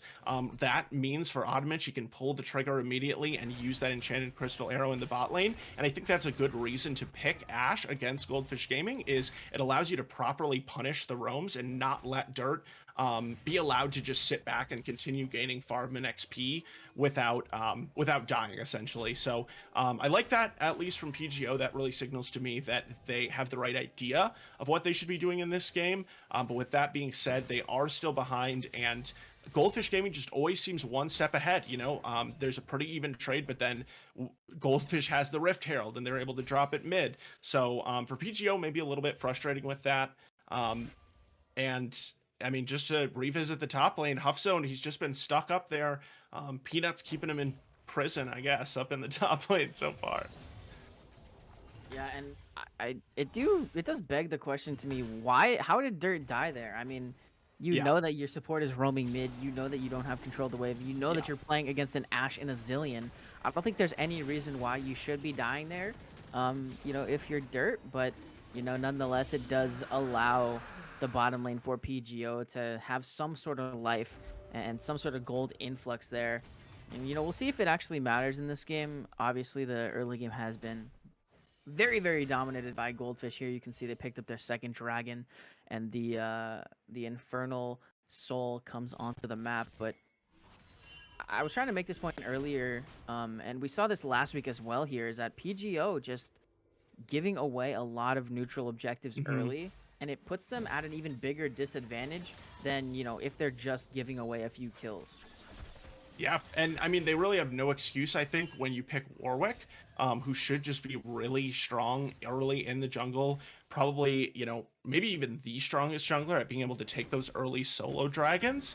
And, Charizard, he did pick up that kill mid lane in response when he was getting dove, but outside of that, hasn't really managed to have a huge impact on this one so far with 2 deaths. So you almost wonder why he wasn't committed to that a little bit more, as Peanut just showing us again why he feels really comfortable playing these weak side picks and being this weak side top laner. It's been so quiet up there, but that's exactly what he wants. But PGO, maybe looking for something in the bot lane means that mid lane Cryo will be ceded to Goldfish, and we'll see if there's going to be a fight off of that at all. Yeah, really good ward over the Dragon Pit. Whole Grain Man looking for something with the Spirit. Flash Charm connects, as well as the Infant Dress, but a beautiful Cyclone comes through to cancel the Warwick ultimate. One down already as the Enchanted Crystal Arrow is flashed away, but Charizard is the next under threat in the bottom lane. Odd Mitch is alone, and that's going to be a dead Ashe coming through as the teleport comes through to try and protect in the mid lane. Charizard in the middle of 3 will go down as well, and it is a 3-0 for Goldfish Gaming, and they are starting to run away with it.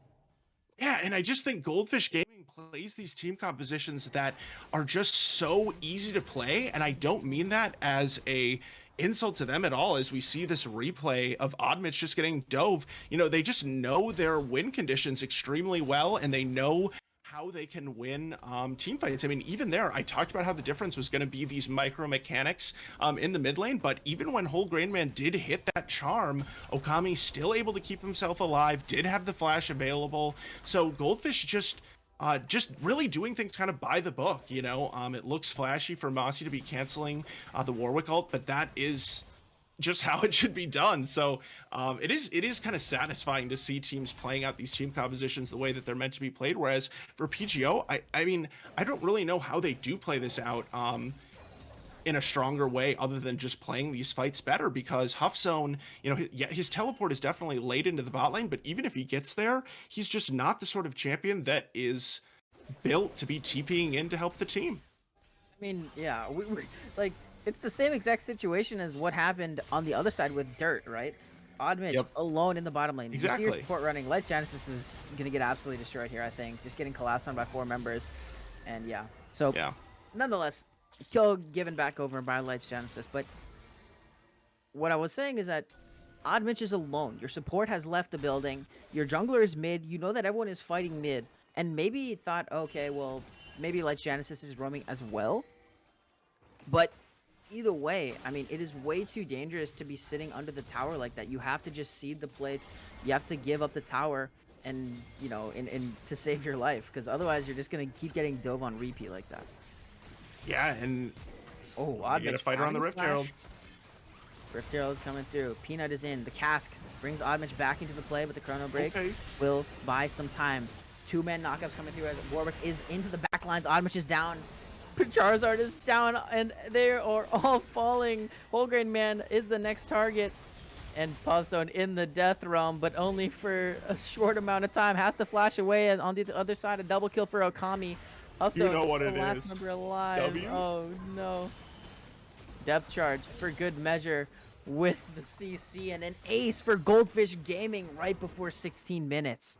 And it's a 5-0 for Goldfish Gaming. Not just any ace, but it is clean. No one going down on the side of the fish, and they are just showing exactly why they are the best team in Thursday right now and why they deserve to win this matchup. So really exciting to see this level of play out of them. And, you know, Zone and Mossy have been going at it in the Discord all week long, and so seeing Zone ulting him at the end there is pretty funny for me. But it is, you know, one of the two teams just really, again, it's not even like I don't even feel like they're playing really flashy. I just feel like their win conditions are extremely clear. They have so much CC and pick potential with this lineup that they have selected. And it's really fun to watch them play these compositions. So with that being said, it is almost a 10k gold lead here at this point. Third dragon is spawned, and for sure Goldfish is going to want to at least contest for this one. But Charizard looking for a pick before.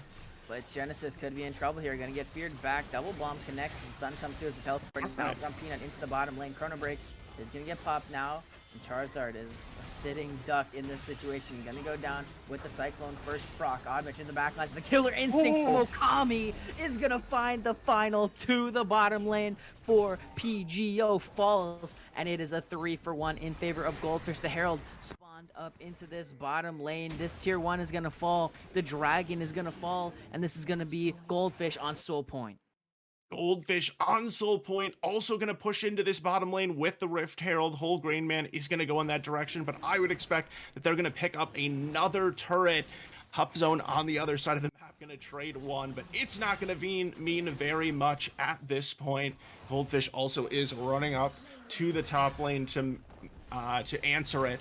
So we'll see if he even gets to take this one down. Doesn't look like he will. Rooted under the tower, Yeah. just gonna fall. I mean, there's nothing you can. Yeah, Dirk goes on a killing spree there, and you know tried to get the tower, but the bottom lane for Goldfish was there quick enough, and instead just donates a kill over.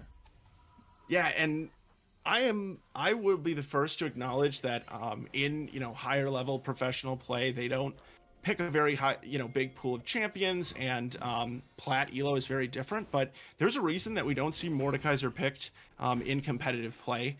At a higher level of the game, and it's just that yes, it wins the 1v1 really hard. Like you can see, Huff Zone, he's up 30 CS, but at the end of the day, a good Gragas player is going to do exactly what Peanut did: just sit back, refuse to engage in the lane, and just take what he can. I mean, he's down one level, but that is just wholly irrelevant at this point in the game. So picking Zillion Ash bottom lane really signals to me that you want to enable the top side, and PGO just wasn't able to play that win condition whatsoever in this game. Yeah, Peanut playing weak side very well, not falling prey to any plays from PGO, and just kind of relaxing, right? It's what I wanted to see from these AD carriers in multiple situations on both sides. Just giving up the wave, being like, okay, listen, I know it's not my time to play this game right now, and I'm gonna let you do what you need, but on the other side of the map, we're gonna be winning. So yeah, and as we have the Baron about to spawn here pretty soon, they are gonna clear out vision here on the side of Goldfish. Looks like they did miss that ward though, that is on the other side of the wall, because it did get spotted by the sweeper, but they didn't take it out, so they are gonna be seen coming across here. Looks like Huff Zone will get the back off, but Charizard in trouble. Cyclone, but a nice fear. We'll have to use the ultimate to get away from that, but Peanut's still in this bottom lane, pushing away 2 minutes and 50 seconds on the Infernal Soul for Goldfish Gaming. All 4 members in the top lane besides Peanut right now. They could threaten to just do this Baron, right, as Huffzone showing in the bottom lane, but instead maybe collapsing onto Wholegrain, man. Peanut gonna meet him in this bottom side river as a lot of CC comes through, but Peanut is running him down, has the Chemtech activated. I don't think they're gonna continue though, as the rest of the members are turning back towards Baron. Peanut is just messing around right now, running after, making sure that, you know, he pulls some sort of attention into this bottom side, and this should just be a free Baron for Goldfish. Yeah, just Peanut playing with their minds, running them around the map, and has been sentenced into the Death Realm. Well, he's the cask, and I don't think he's gonna die, but the Baron will go down to Goldfish Gaming. Oh, okay, maybe now he's gonna die as 3 members into this bottom lane. Wholegrain using the Spirit Rush to try and find it, but a nice dodge out of the Charm. Surprise, taken pretty low, about half HP, but Peanut is living for a long time, but not long enough, as Huffzone will find the kill there, and that's gonna be the first kill for this Mordekaiser in the game. But what is the cost? Yeah, I mean, we pretty much know it's the Baron, but also the after effects of the Baron are yet to be seen. And one of the things that stings, I think, for PGO there is Peanut is one of the 2 members of Goldfish that was not holding a bounty. So no extra gold going over there or anything like that. Certainly a kill on Okami or Moss would be a lot more impactful. But with this Baron now, they are going to try to siege hard, and they are so good at forcing fights between this Nautilus and Wukong. So I expect them to do that now. Huffzone has grouped up with the team, though. Death Realm is going to be on cooldown, but they're wanting to have all 5. But yeah, teleport coming through from Peanut. Oh, Box not gonna find the mark, but the hook will, and Lights Genesis finds the pick again. Something that we say so frequently when we see Goldfish on the stream. Lights Genesis with a massive hook, and Okami's going in. Killer Instinct will force out the Chrono Break from Surprise, and the tier 2 tower in the mid lane will fall. Yeah, I think that's a good trade. Yeah, definitely. Huffzone doesn't have the Death Realm yet, but they have a wave in this bottom lane, so the Inhibitor tower is under threat. It will go down, Inhibitor will fall as well, likely, and they could just look to end here. Huffzone caught in the box, but nothing for the time being as Mossy going in. 3-man Cyclone, he is spinning into the back lines. Exhaust comes down, Hook's not going to find the mark, but Huffzone takes Mossy into the Death Realm. Stopwatch to buy some time, as it is out of the Death Realm, and Huffzone gets absolutely deleted by the rest of the team. Hook's going to land on to Odd, Mitch the flash forward, but into the backline goes Charizard, trying to find 1 kill back, but will not find anything into the... Just so much effort from PGO to try and find anything, but there's nothing to find. A 5-for-0 ace, and Goldfish is going to take game 1. Goldfish is going to end up taking game 1. They're going to stall it for a little bit here, but they're going to end it in style. Mossy continuing to stay alive despite all odds, I guess I'll say there, with so many cooldowns expended. And something Huffzone's been saying all week long is that this game, or this series, will... And we are back for game number 2, the pick band coming through. And Goldfish Gaming taking game 1 in very commanding fashion, looking very strong. What do you think that PGO has to do or has to adapt for this next draft? I would just like to see them pick something for Huffzone that has maybe a little bit more ability to play flexibly between not only being kind of a split push type of champion, but also something that can play with the team, maybe something that can play to, create picks, these kind of things. And I was literally just going to say Camille as an example of this, because this is such a big champion for him, but it is being hovered for a 3rd targeted ban at Huffzone. Trundle, it is a flex, but it's really a ban towards him, particularly, I would say, in this series. So that is pretty impressive as a player, to get 3 bans thrown at just you. And I was going to say, for Predictive Gaming Odin, I'm curious to see if they switch anything up with the bans here, and it will be the Vigar being taken away in place of the Ziggs. So that's kind of interesting for me, because it's like, I don't really see the use. I mean, if you don't want to ban Ziggs, that's fine. But like, they're not like, are they going to take it away right here? Because even if they do, there's plenty more left for Dirt. So They are going to take it away, but this is not the most sound kind of thinking, I guess, in terms of the draft, like strategically. I mean, I don't know what you're thinking, Raichi. Your face says it all, but I'm so surprised that they didn't ban Wukong. Like, who cares about the yeah, Vygar? Vygar didn't do anything in game 1. It was literally Mossy running around and getting like 7 kills at 5 minutes right. was the issue in that game. I don't know why you would ban Vygar and then take Yep. Ziggs and leave Wukong for first pick, but Yeah. I mean, Goldfish already seems to be getting what they want here. You know, they have Wukong and Nautilus already. And the Ziggs and the Galio, I mean, that's such a strange combo for me. Yeah. I assume it's gonna be Galio mid, but like, I don't. I Yeah. mean, Okami can I pick just any 80 champion and run over this Galio, so I'm confused a little bit. Yeah, I think that maybe they're thinking about picking Jarvan here, because Wukong being picked up first, they're going to assume that that's not a peanut pick. And Galio Jarvan is a very favored combination. One thing, and they could ban it out for sure. I would be very wary if I was Predictive Gaming Odin of Goldfish picking Poppy here for the top lane, because that's I know that's a really strong counter into Jarvan right now. Have heard that talked about a lot this week from CCS junglers. So that one may be banned out. Instead, it's going to be the Kaisa, and it's always kind of this thing, right, of like throwing bans at Okami. Like, does he look super good on Kaisa? But yes, but does Kaisa offer something uniquely difficult to play against?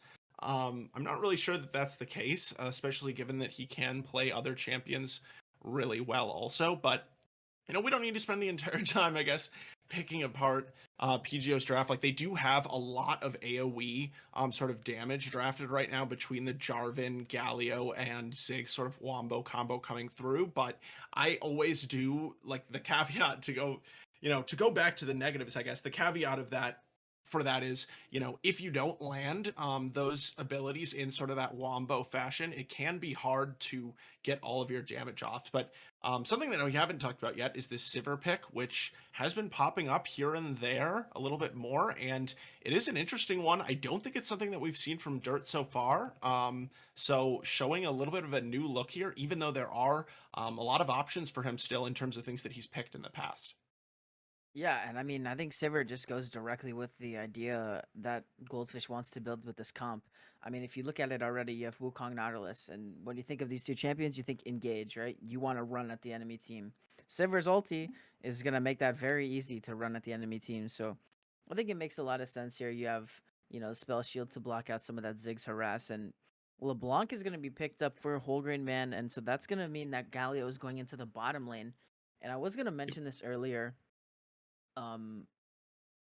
that the reason that, or just seeing the PGO Kaisa ban leads me to believe that Galio wouldn't have been mid, because it doesn't make sense to ban AP champions into Galio because Galio has built-in magic resist. So just another thing I didn't get to say, but I was meaning to say here, and Peanut gonna pick up the Gragas once again in this game, and then maybe a Ari coming through here for Okami. We'll see what this lock-in is, but obviously top lane for Predictive is being saved for the last pick for counter. But I mean, it's hard to counter pick a Gragas. Yeah, and it is difficult. Again, I think that's another reason why I would like to see Zone pick something, as the stats just ain't gonna be insta-locked. I'd like to see something that has a little bit more ability to join with the team, have that impact. I think Set does do that. Is good in this 1v1, and can play very aggressive in those scenarios, but definitely also with the teleport flanks and things of that nature between the face breaker as well as the showstopper. And the displacement ability of Set can have that impact. So I like this pick a little bit more for Huffzone. Seems like they felt very confident in this particular matchup based on how quickly they locked it in. So I would like to see him doing a little bit more in this game, and I think it'll just be another test here for Peanut to see if he can continue standing up. Although at this point, it's honestly a test for Zone, because Peanut has just been dominant, not only in their last series, but in that first game as well. But I mean, again, pretty standard things happening here in terms of the draft. I will say, I feel like PGO have a few more options in terms of getting picks and creating some of those advantages going into team fights. So I like this draft a little bit more from them than the last one. Yeah, definitely some more options coming out. You know, they opted away from this kind of like heavy pick composition with a lot of like single target CCs. And instead are going for more team fight centric composition, right? With the Ziggs, AoE, you have LeBlanc as well to assassinate into the back line, and then Set and Jarvan and Gallia to front line. So I definitely like this comp better, but I think you gave Goldfish too much of what they wanted. Yeah, and I mean that's what's really difficult against Goldfish in general. Drafting is it is very hard to deny them at least some level of comfort in their draft. I think honestly it's kind of a fool's errand to do so. I feel like you're better off just trying to prioritize getting yourself exactly what you want instead of denying things away from them. Like what happened with this Ziggs here. Do I think Odmich can play Ziggs? Absolutely, but the reason that Goldfish plays Ziggs is not because Dirt is the best Ziggs player in the world. I mean, certainly he's a good Ziggs, but what Ziggs does is just a kind of a lower skill threshold as far as just the baseline level of what you need to do. Just sitting back, clearing the wave, not dying, allowing your support to roam. You know, these are not micro mechanical aspects of the game. This is just kind of more of a philosophy. So I think because of Goldfish playing in that way, you know, Sivir instead, certainly a very different champion in many ways, but also has the ability to sit back, keep herself safe with the spell shield, and just kind of try to farm out long range with the boomerang blade against the Ziggs. So, you know, as a Ziggs player, you know how to play against Ziggs, and I would echo, yeah, your point there, for sure. So, I mean, yeah, going into this game too, I think that we just really need to see some rejuvenation out of PGO. One last thing that I wanted to mention is LeBlanc Jarvan is a much stronger early 2v2 than Ari and Warwick was last game, and maybe even than Wukong and Ari are this game. At the very least, it's a lot closer to even. I'm not exactly sure about Wukong just because we haven't seen him in the jungle a ton recently, but he does, you know, bring some power. So at the very least, my point is just that PGO is enabling themselves in this early game around the mid jungle, which is always going to be the central focus for Goldfish. Yeah, absolutely. I definitely like that point better, and PGO doing a good job to get that, you know, mid jungle duo in a better state than it was last game. One last thing before we throw it to a break here, do you think that the Sivir is going to be lethality or on hit? I Or was attack just speed, I thinking guess. about that. Okay. Yeah, no, I was really just considering that too. I feel like I'm gonna guess lethality just because of the style that I expect him to play, which is just kind of Yeah. wanting to clear out the waves. I think that you just get that earlier sort of power spike when you go, you know, whether it's Duskblade or something else. You know, I'm not sure what we'll see coming out first, but I would expect lethality. But I'm interested in your take as well. Yeah, I was kind of thinking the same thing. But I mean, like, so it's basically, do they want more sustained damage or do they want burst? I think they have decent burst. But like I said, you know, I think Dirt is more of a non-traditional AD carry player, so Right. I kind of expect lethality to come through. Yeah. All right. Well, we'll see. We're both going down if it's not. Yeah, we're both connected to the same thing here, both opting for lethality. Let us know what you guys think in the chat. We're going to take a short break before we get on to the riff for game number 2 between PGO and Goldfish.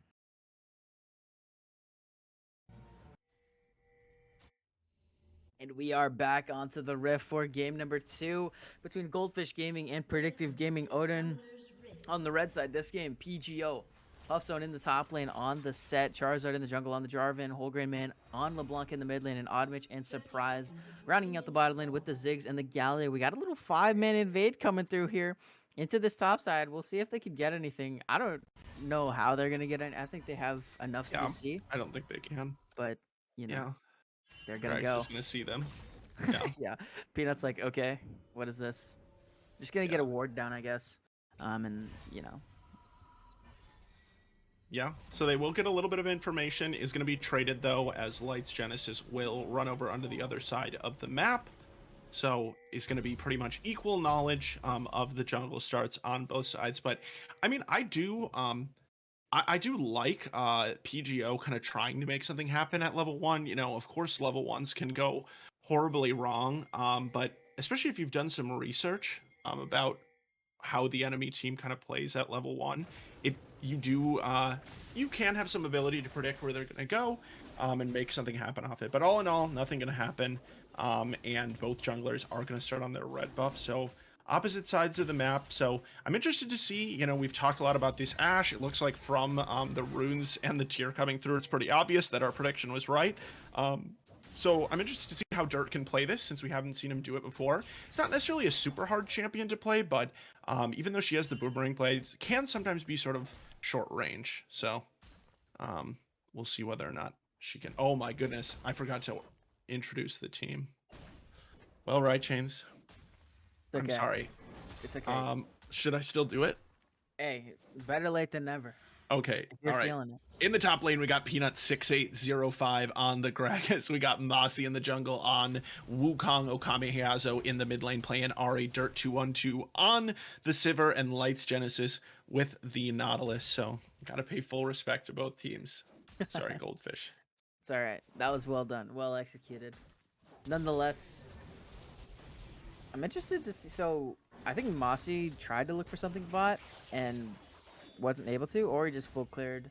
Oh, never mind. He just full cleared. But either way, the jungle camps were actually warded out. So both of these teams should know where the enemy jungler is right now.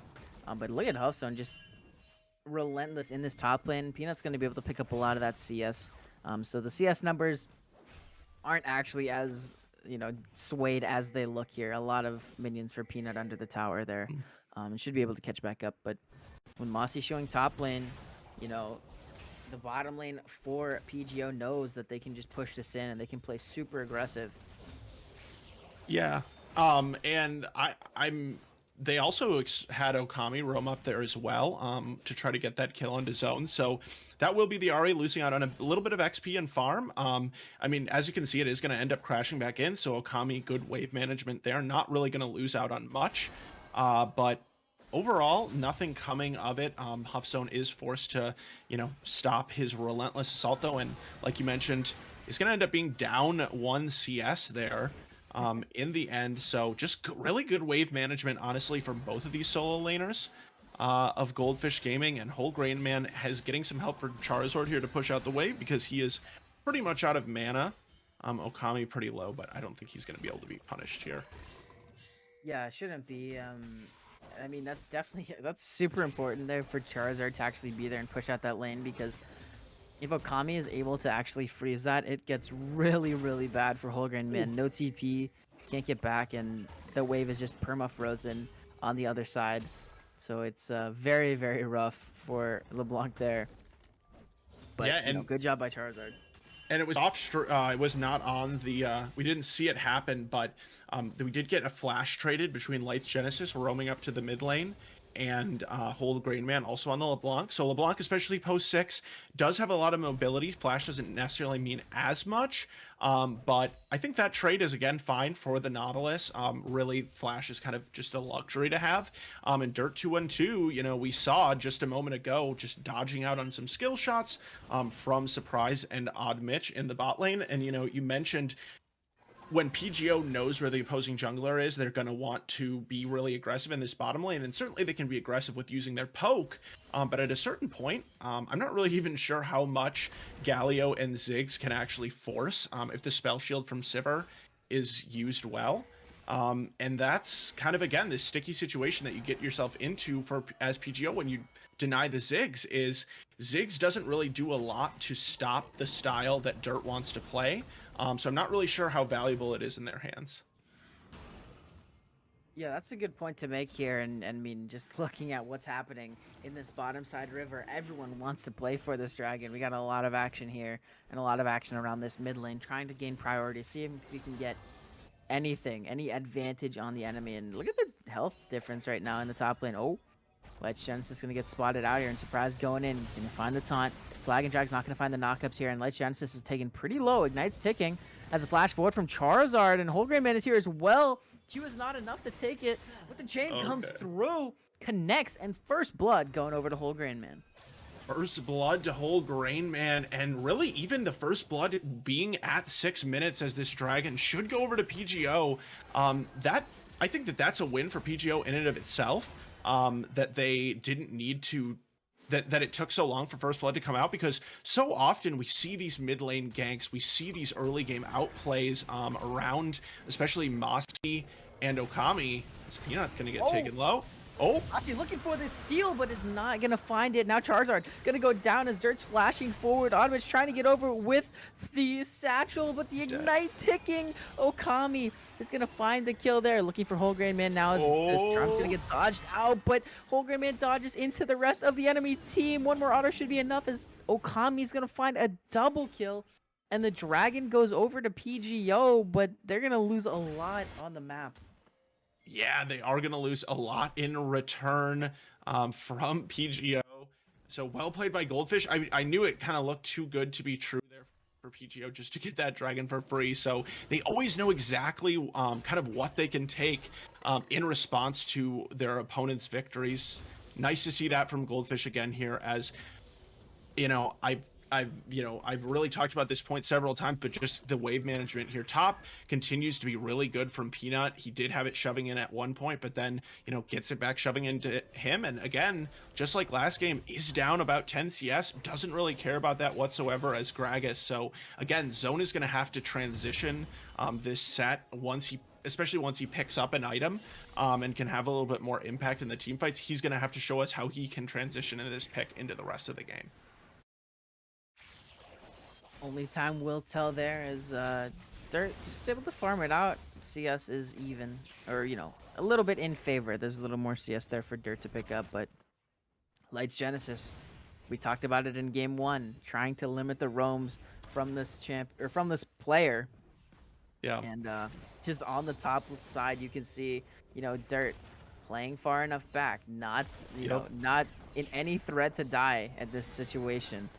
So I like the adaptation there. Definitely is something that's good to see, as the Rift Herald started up by Goldfish Gaming. Charizard's in the area, but I don't think they have the numbers to try and contest this. So yeah, and we saw how big Rift Herald was for Goldfish in game 1. They used it to really big success. And as you mentioned, you know, Dirt just continuing to sit down here. Is going forward a little bit earlier, but now is going to back off as he sees Whole Grain Man coming through, and probably will be able to keep himself safe. Does have that spell shield to dodge out on at least one ability, especially from the Galio there, the taunt. But yeah, just playing it really smart here. It is some plating taken onto the bot side for PGO here, so that is nice, but yeah, I mean, just perfectly played there as the fight comes through. They try to dive, and Lights Genesis here, but Peanut in the top lane has to flash away from the Haymaker. Also, gonna flash forward, gonna get hit with the body slam, but Peanut lives with 1 HP. Oh my gosh, wow. Whole Grain Man in the bottom lane, flashing forward onto Dirt, and I mean, yeah, at that point, there's nothing you can do. Oh no. Like, Lights Genesis should fall as well here. It's just 1 HP, trying to find the damage back onto Whole Grain Man, but, you know, you can't do that onto the LeBlanc. You're never going to win that as the Nautilus. Herald spawned in this mid lane. Should get the tower, or maybe, hold on. Wait, not quite, Peanut still top? Oh, Peanut didn't back? Oh, wow. Yeah. Peanut didn't back. That's crazy. Yeah, he must be waiting for the teleport. I mean, he would lose out on a substantial amount of XP, but he's kind of a madman for staying up here. But Gragas will continue to chug those casks, and has more, at this point at least, I think has more regen for sure, than the Set, who is really looking to pick up that first item before he's able to fill up his health bar again. So, are we going to ward? No, he's not. Not going to see it, yeah. So Lights Genesis not going to see it. It was also some greed from Lights Genesis flashing forward to try to get the kill on Odin there that left Dirt 212 alone. So some rare misplays as Peanut's going to get ulted. Heroic's entrance coming in, a surprise on the roam into the top lane. And Hearthstone is going to find a kill on Peanut. But the tower plates are going to be traded back here into this bottom lane. Whoa, this TP is a little bit wild, but Whole Grain Man is here to cover the Oddmitch TP in the bottom lane. Lights Genesis is gonna find Whole Grain Man. Yep. Even damage, pretty much. But yeah, I mean, just going back to the previous play and that entire situation, right? Dirt played that extremely well. when you see, okay, yeah, there's two people here. They can dive me, so I'm just gonna play back and throw boomerangs. And then once Whole Grain Man goes missing, okay, maybe I have to back up a little bit farther because there's only one place that this LeBlanc could be coming to, and it's to me. So very well done there. And just something to point out is something that a lot of people don't really realize a play like that is impactful. No, for sure. Yeah, I mean, I just think it's hard. It's really a lot having the discipline to play the game like that and just keep your eye constantly on that minimap, have that communication it's easier said than done. So second dragon is going to get just claimed here, it looks like, from Goldfish. So first for them, second dragon overall. So that one will be evened up as well. Not worrying too much about some stacking from PGO. The mid lane turret also low, so with 3 members here, they could possibly look to gain priority on that one, but it looks like Peanut's gonna opt to run up to the top lane instead. Yeah, I mean, it was 5v5 down in that river, which is, you know, usually that begs for a fight to break out, but these teams not opting to go for this fight here, and, you know, these mid laners are looking very, very strong. The one thing I'm gonna say is that I definitely favor PGO in this situation. A fed LeBlanc, you know, 3-0 LeBlanc is pretty much way more scary than the fed Ari with 2 kills. So 3v3 bot, maybe. We'll see what happens here as Dirt is stepping up forward, but look at Mossy on the flank. Gonna go on to Odd Mitch as the flash comes through. Depth Charge gonna knock him up, but the second Cyclone will get 3. Cataclysm into the back lines. A surprise is not gonna be able to get onto Dirt because Dirt was in the Cataclysm, and now Whole Grain Man and Okami going at it, and Okami is just better. Gonna find the solo kill there as Huffzone is here, but I don't know if there's anything he can do. The Charm's gonna land. Let's see if he has the damage. Haymaker's still available, so a big shield can come through. But just Okami. Yeah, and just the the amount of power that you honestly can feel when he plays the game in that moment, where Zone is running into the lane, is kind of insane. Like, you look at his health bar in comparison to a Set who has ultimate up, full health bar, and Okami just holding those charges of the Spirit Rush means that Zone knows that the initial Facebreaker isn't going to make a difference. And I mean, it's really fun to see the development that he has had, and the impact that he's had on this Goldfish team. You know, I was talking earlier about how he does 34% of the damage on this team, which is pretty nuts numbers generally speaking. And it's been really impressive to watch his play so far this split. But it is going to be finally a turret taken down on the Rift. You know, traded over to, not traded, just given over to PGO. So at the very least, we do have to give them that they played the Ziggs out the way that it's supposed to be, picking up that first turret. Yeah, and I mean, just looking at this replay, Mossy so huge in the backside, getting knockups on everyone. Just so massive, but now Okami is under threat here, looking for the chain. Charizard, he's gonna miss the Dragon Dragon flashed away, but the Charm under the tower isn't enough damage to take him down. No, as Huffzone diving into the backlines under the tower is firing away, and Huffzone will go down, but look at Dirt on the flank, gonna find Whole Grain Man. Heroic entrance coming in, but it doesn't matter because Charizard is still gonna go down, and it's a 3-for-1 in favor of Goldfish, and they're gonna get this mid lane tower as well, and they're pinging the Herald. And it was a 4v5, Rychains, because Peanut was still up just on that top side, knocking his belly into that turret. So really impressive, especially given that. But really, I mean, you know, got to give the MVP assist there to the turret, because Okami getting the charm underneath, and then Light's Genesis also rooting Zone. It did a ton of damage. I mean, it did as much damage as Peanut probably would have done on Tank Gragas. Ooh, on Mitch, gonna just get CC locked in and go down. Okami is dominating on this Ari, and I mean, Okami says, hey, you guys can play Ari, you know, in game 1, I'll play it even better in game 2. Yeah, I mean, and Whole Grain Man now has died twice in a row, but has had a much better game 2 than game 1, but it's not enough, and it in that it has not affected Okami's ability to have a good game. You know, 6-0-1 on the Ari, and as I mentioned in the Champion Select, you know, with the choice to ban, I mean, I don't think they didn't end up, did they? They didn't end up banning it. But, you know, what do you ban against Okami is sort of the issue. Kaisa in the first game is a strong pick, but what does it bring that's unique? You know, not really much, I don't think, other than damage, and that's just the way that Goldfish likes to play the game. They leave priority for their mid laner in terms of allowing him to really just do whatever he wants. Charizard is gonna get found out by Lights here, but you know, there's no threat really. The Nautilus damage into Jarvan is not that much, but the Dragon is spawning in. Hook's gonna land. Charm goes a little bit wide, but hits Surprise behind him. Dragon spawning in 10 seconds. The Mountain, it will be. And a lot of these members are already down. Spirit Rush and the Charm combination goes wide as the TP now comes in from Peanut. We have a 5v5 in the bottom lane as Charizard is getting Charizard getting aggressed on. Has to flag and drag out. Nice usage of the satchel, but Dirt throwing the boomerangs isn't enough. Cataclysm comes through as Charizard lives for the time being, but will go down. On the other side of the fight, though, why are we looking at this? Nothing's happening. Okay, now here we go. Peanut going out to Huff Zone. Cask is going to push him back in. Holgrain Man diving in, but a lot of damage comes through. They're flashing back. Depth Charge going to knock him up on the other side of the fight. Peanut's going to take down Huff Zone, and it is another destructing fight in favor of Goldfish Gaming. They have the Herald. Dirt's the only member, Odd Mitch is the only member standing, and they're going to just be shoving down mid lane. 5 members strong as Goldfish look to gain even more in this game.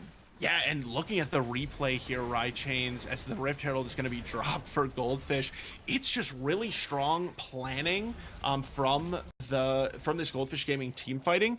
You know, you said, you know, why are we looking at this side of the fight? And I totally agreed, but then we see Peanut using the cask on Huff Zone, separating that set, which they know is probably the strongest member right now for PGO from the team fight, and then they dive into the rest of the backline that has no protection or peel from that set anymore and just take everything they want. So PGO is going to try to look to contest this again.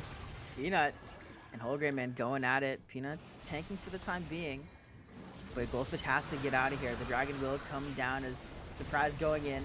Haymaker over the top as Stand United, or Heroes Ender's not going to find anything. Light Genesis is going to go down, but Charizard should likely go down as well here. Mossy in the middle of the whole team, but look at the rest of the boys are coming back. A double kill for Mossy as he has healed so much. Odd Mitch is going to go down, and another 5-member ace for Goldfish Gaming, only losing Lights Genesis in the process there. They're going to be, yeah, they're just going to reset actually because they've won 2 team fights without backing.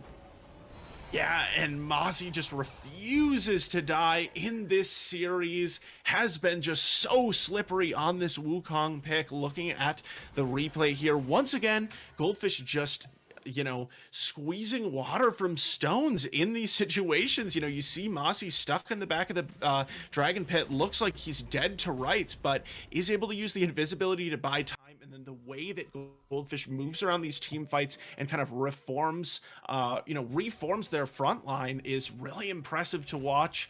And they are just putting on an absolute clinic again in this game 2 against PGO. It is a little bit closer. Early game was certainly a little bit closer, but now they are running away with it here. Over 8K, looks like about 8.5K gold in the lead, and Goldfish Gaming looking to put themselves up 2-0 as we have hit the 20-minute mark, and so the Baron has spawned onto the Rift, and I'm interested to see just how quick Goldfish will try to start a fight around this objective.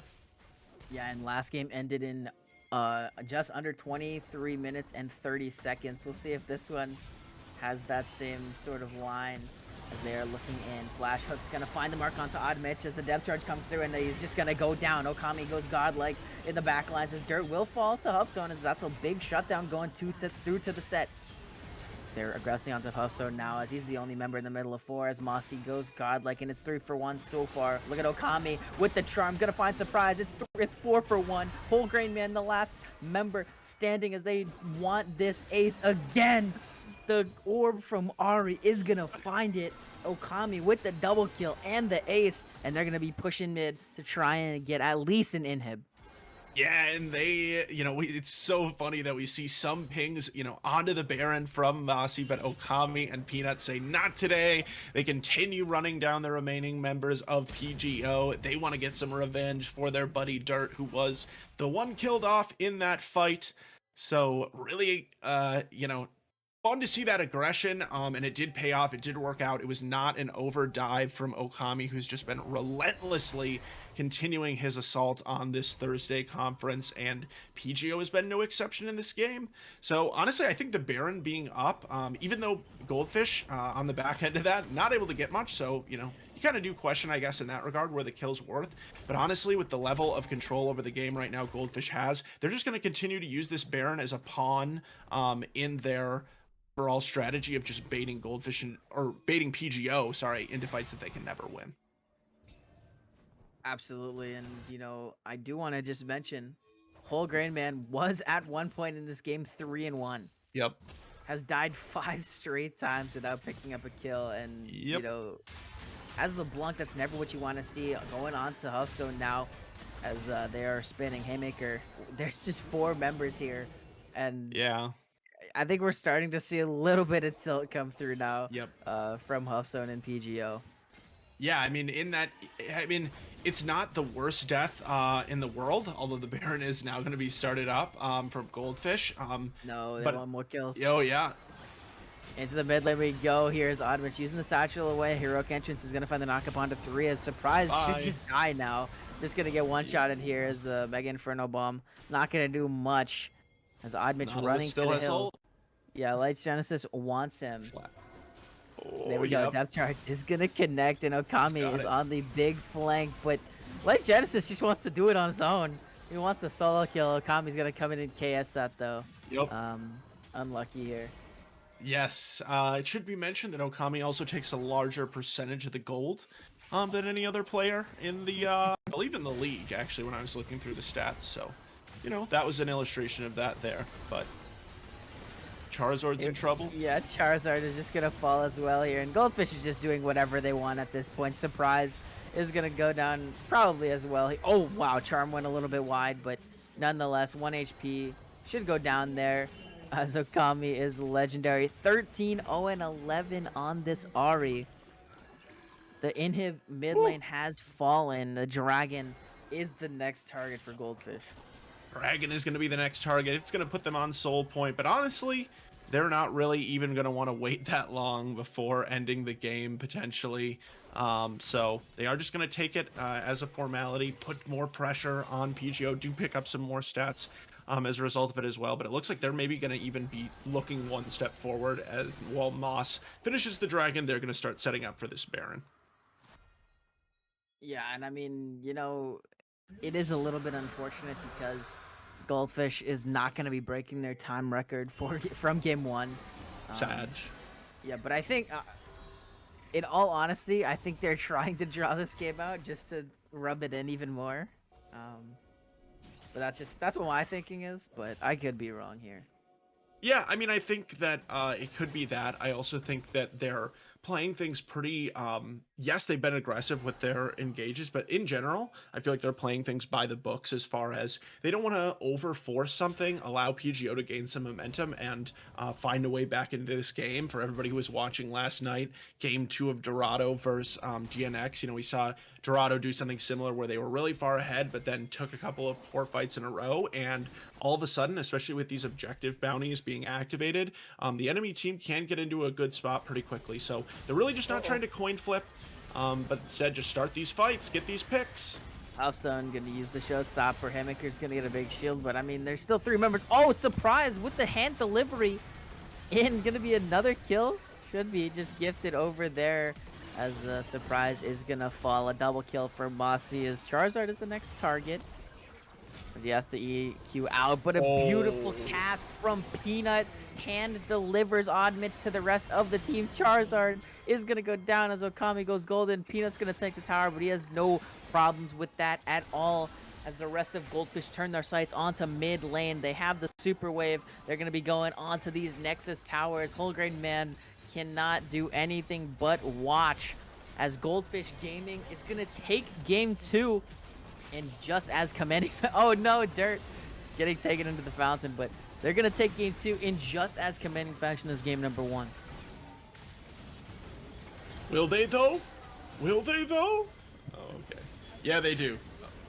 Goldfish taking game 2, and it is now 2-0 for Goldfish Gaming against PGO. This is the same score that Goldfish Gaming did get in their, I believe it was week 5 match against this team. So history has repeated itself so far. There is still time for PGO.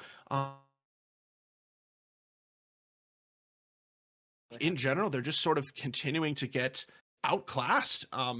Overall in this matchup, I just think that Mossy's impact in the jungle has been a lot bigger than Charizard's early game. I think Peanut has been able to play super, super safe, and then we've seen even how well he's played in team fights with, things like that cask that came out at the end of that one. So, I think for PGO, I just don't even, I wonder what your take is, I guess, Chains. I know we did talk about some draft things after that game 2 draft. Yeah, I don't know. I think that it's really hard because with PGO, you want to play through top lane, you want to play through zone, but if you give counterpick to Okami, he's gonna punish you really hard. So I almost wanted to see them try and counterpick Okami, but obviously now that Goldfish is gonna probably take red side to get that counter back, I think that opportunity is kind of gone. So what I do want to see for the pick ban for game number 3, ban away the Wukong because Mossy is an absolute animal on that champion, and just try to get favorable matchups somewhere. At least pick one favorable matchup in solo lane. Yeah, it'll be interesting because I think to your point about the Wukong, now that they're on blue side, I would almost just pick the Wukong. Maybe that we saw them play it in multiple roles last week, and it frees up another ban to take something away that was just a little troublesome for them in other games. So we'll have to see if Goldfish can make these adjustments going into game 3, because if not, it is their swan song for the CCS split here. Yep, absolutely. We're going to take a short break, but we'll see if Goldfish is able to close it out in 3-0 fashion, or if PGO will force a game number 4. We'll be right back.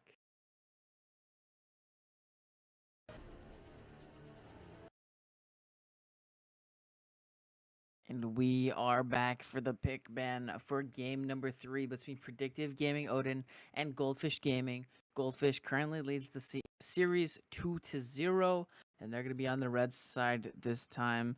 Also, what are you kind of thinking for the idea of how PGO wants to work this draft? Yeah, so there's a little bit of a discrepancy for me in terms of how I think they're going to play it out and how I think they should play it out.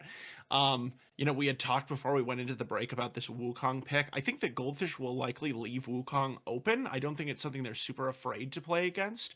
So I think Wukong will be the first pick for PGO, but the question after that is this something that they end up sending into the top lane? Because I don't think that Peanut has like some crazy counter pick to Wukong, right? He's just going to continue to do his thing, pick something like Gragas again. I think it might make more sense for me personally if Goldfish to just for PGO to just put the Wukong into the jungle and take something like an Ornn, take something that just has some team fighting power into the top lane to get something going later in the game when these teams group. Because it seems like even when the early game went okay for PGO in game 2, the second these teams started to get together, we saw once again the dominance of Goldfish Gaming. That dragon fight comes to mind in particular. So Predictive Gaming Odin, they got to set themselves up for some better team fight situations, and I think that they, we'll see if they're able to do it in this draft. I think they'll end up sending the Wukong top. Personally, they did play it in the jungle last week, but I could be wrong. We'll see what they decide to do. Yeah, and it begs the question, does that mean Goldfish is just gonna ban the Wukong? They could. A lot, yeah. With drafting, there's a lot more actual mind games than a lot of people think. And, if Goldfish says, listen, maybe PGO is going to first pick it, then they might look to ban it here. And if PGO doesn't want to pick it at all, then, it's kind of in PGO's hands. It's whatever they want to do. If they want it, then they can get it, or they force Goldfish to waste a ban. You know what I mean? So yeah, that's fair. Yeah, I think like Goldfish will probably, I think No they're ban. likely to just ban the same things here, as we see PGOs doing that as well. But Tryndamere going to come through here too. Camille, like, once again, it's not that Camille is super OP, or or a certain matchup is really good with Camille. I think that they're likely to just take that one away because of the threat of these teleport plays, the setup that it brings to ganks, all these kind of things that can start to become more of a dual threat as we get later into the game. Whereas Wukong, at least in the top lane for me, doesn't really bring, like, yes, he has the Cyclone for good engage, but it's not really unique, and he's going to end up being squishy. I just don't feel like Goldfish is particularly that concerned about it, but you never know. And this is actually an interesting adaptation that we're seeing hovered here from PGO that I would like. They Whoa. take away the Nautilus, so finally denying those two core comfort picks away from Light's Genesis. So Wukong being hovered though, so Rychains, you could definitely be right. If Wukong is locked in, I could see it being a first pick Camille coming through. Maybe they save it, because I don't think Goldfish will take it away, but that's going to make the draft a little bit more interesting here, as we can see what PGO might opt to select first. Ashe has been a first pick for them in the past, was hovered at least during game one. I think that would be a strong option for them. It does allow them to punish the roaming from Light's Genesis a little bit more, but we'll see what they decide to choose. Either way, Goldfish is going to go Alistar, I feel like, or Rakan maybe on the next rotation, as well as maybe just their bot laner as well, but it's going to be the Ahri again. Yeah, definitely an interesting Ahri first pick here. It didn't look too good in game number 1 No. for Holgrenman. My question is, do we think, and I'm looking at the op.gg right now, do we think that Peanut has the Jax in the pocket? That's my question, because if he does, okay, well, I'm looking at it right now. He's got 100% win rate on Jax in solo queue in 1 game. So he does have it in the pocket there. But Jax is the main counter to Camille. And I think that with that being up, it kind of leaves PGO, like they're scared to want to pick the Camille just because it's That's fair. it's bad. Additionally, I mean, I don't see why you can't just pick Veigar here. Because R is already locked in, give it to Okami. I guess maybe Okami wants something that's a little bit more proactive than that, but Yeah. nonetheless, the bot lane locked in for Goldfish. Kind of what we expected here with the Ziggs and the Alistar. And something that's interesting about Goldfish's drafting in regards to counterpicking for Okami is that I think that even with the Ahri first pick, as Camille does get locked in there, we know that it's going to be mid lane, but Okami really likes to see the whole team comp on red side before selecting. It doesn't really matter, because there's no point in taking picks away from him. He will always find something that fits the piece to the puzzle that Goldfish need. So they're going to continue to do that in this game. Poppy being hovered here would be kind of that classic Peanut answer to the Camille, steadfast presence. Has a huge impact, obviously, on the hook shot, which is the major sort of central ability here for Camille. So we'll get some comfort into the top lane. I think this is definitely a matchup that Camille hard outscales, but as we saw in these first 2 games, doesn't matter if Goldfish is 10k up at 20 minutes into the game. Yeah, and I totally forgot about Poppy for some reason. I wasn't even thinking, I was thinking more of the Jax, but yeah, I mean, Peanut, definitely the Poppy pick is looking good for him there. A pretty hard matchup for Camille to play in lane, and very easy for Poppy to actually punish. So yeah, definitely like this pick a lot here. And it does lead me to believe that, the mid and the jungle for Goldfish are going to be some high damage heavy hitters. Yeah, it's in the Kaisa ban coming through. I think I would like to see Predictive targeting more jungler focused bans here. Just maybe taking away a few more power picks from Moss in the jungle, but instead they are going to go with Kaisa. We'll see what they decide to ban second here. Please don't let it be Vladimir. Dear God, don't let it be Vladimir. Teams keep banning that against Okami, even though he has a 45% win rate. But it will be the Kindred, which is a pocket pick for Moss. It would be interesting to see them save jungle for last year. I mean, really, there's no, I was just saying he wants to see the whole team, but there's no reason why not. because it would prevent a Yep. blind pick having to come through from Goldfish. So Yep. Yone is something we saw from Okami in the match against Horizon, and he had a really strong carry performance on this champion, so is really, really strong on that. I feel like laying into the Ahri is probably fine. And so it is going to be that one selected. I think one big thing for the Yone is it gives Goldfish the ability to match Camille in these side lanes with somebody. So Pantheon being locked in here, probably for the support role, most likely. Don't really know where else it could be. And then Sejuani, the last selection from Charizard. So he was really strong on that last week. Definitely provides a lot of utility to the team. Yeah, and I mean, this is gonna be definitely pretty interesting here Okay, because yeah. I mean, I like the idea of just waiting to counterpick jungle, especially because mid is already picked. Sejuani is the pick for PGO. We'll see what Goldfish opts to go for here, and it's gonna be Kane. So Yep. this will be very, very interesting here. I'm wondering whether we're gonna see a blue Kane or a red Kane. I would imagine red Kane. Yep. Just because there's a lot of beefiness or like bruiserness on PGO's side. I mean, but even then, you can go blue Kane and just try to assassinate backline because you do have the Poppy and the Alistar already who can frontline. Yeah, you do. And I think something that is interesting to point out is when you're with saving this counter pick for jungle, I like the Sejuani pick in that, to be completely honest, I don't think we've seen, I haven't been super impressed with Charizard so far this series. So I think putting him on something that just has that CC to contribute no matter what, with the ultimate as well as Sejuani's E is great, but also Sejuani is a fairly punishable pick in the early game.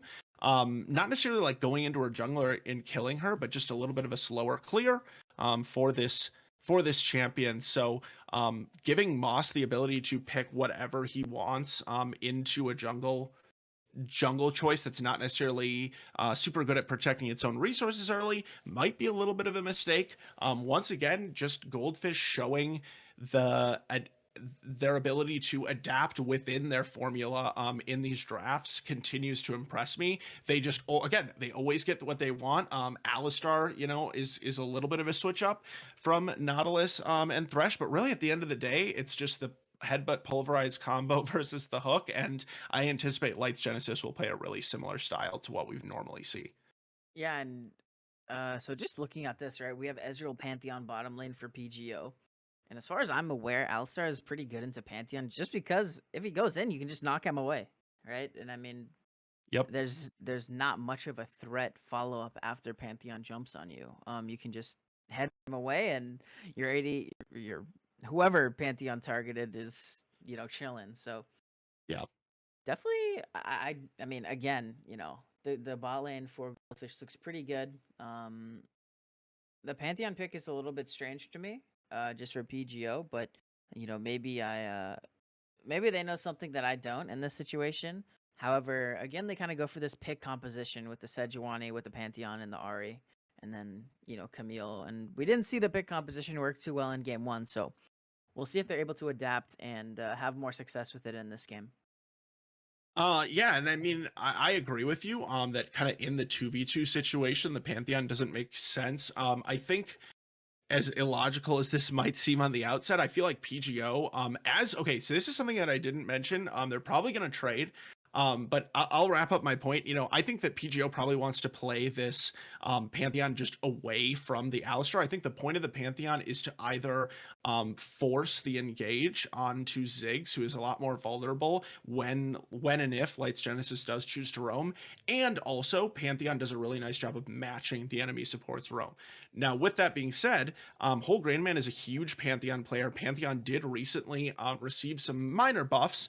Doesn't necessarily bring him to the forefront, but this is something that we saw last year from Whole Grain Man. Picked it against Collective, actually, in the semifinal matchup between PGO and Goldfish. Did get shreked on it by reigning MVP Philly B, forever reigning in my heart. But yeah, I mean, we'll see. I mean, Ahri support would be kind of a trip. I don't really feel like the Ahri support would be that amazing here. Like, I think it offers definitely poke against the Alistar, who is a really weak early lane phase. But, I don't know. I'm interested. Maybe this is the tech, I guess, from PGO.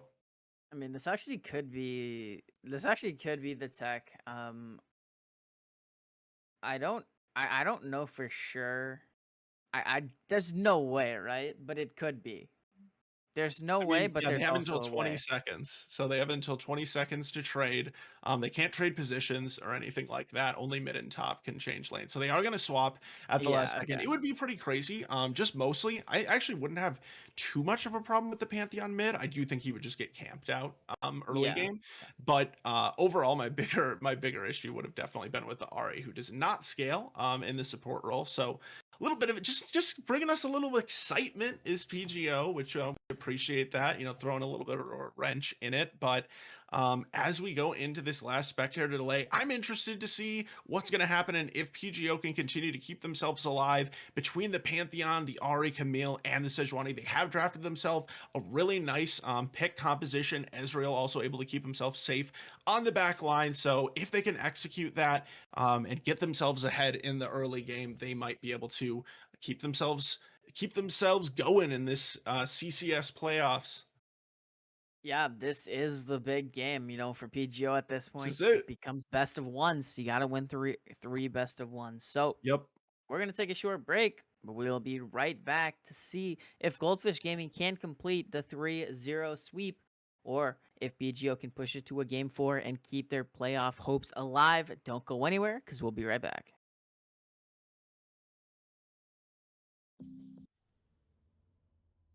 And we are back onto the riff for game number 3 between the PGO and Goldfish Gaming.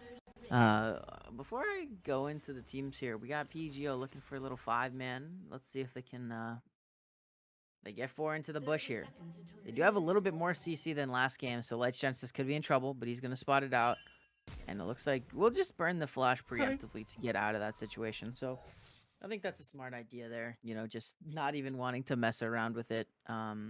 Just burning the flash anyway. But for Goldfish on the red side, Peanut in the top lane on the Poppy, Mossy on Kane in the jungle, Okami on Yon in the mid lane, and then Dirt and Lights Genesis rounding it out with the Ziggs and the Alistar.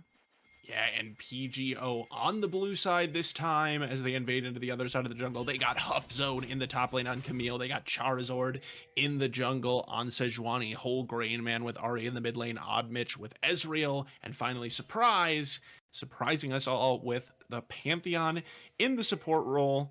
And they don't end up getting anything off of the invade. But Lights Genesis losing the flash there.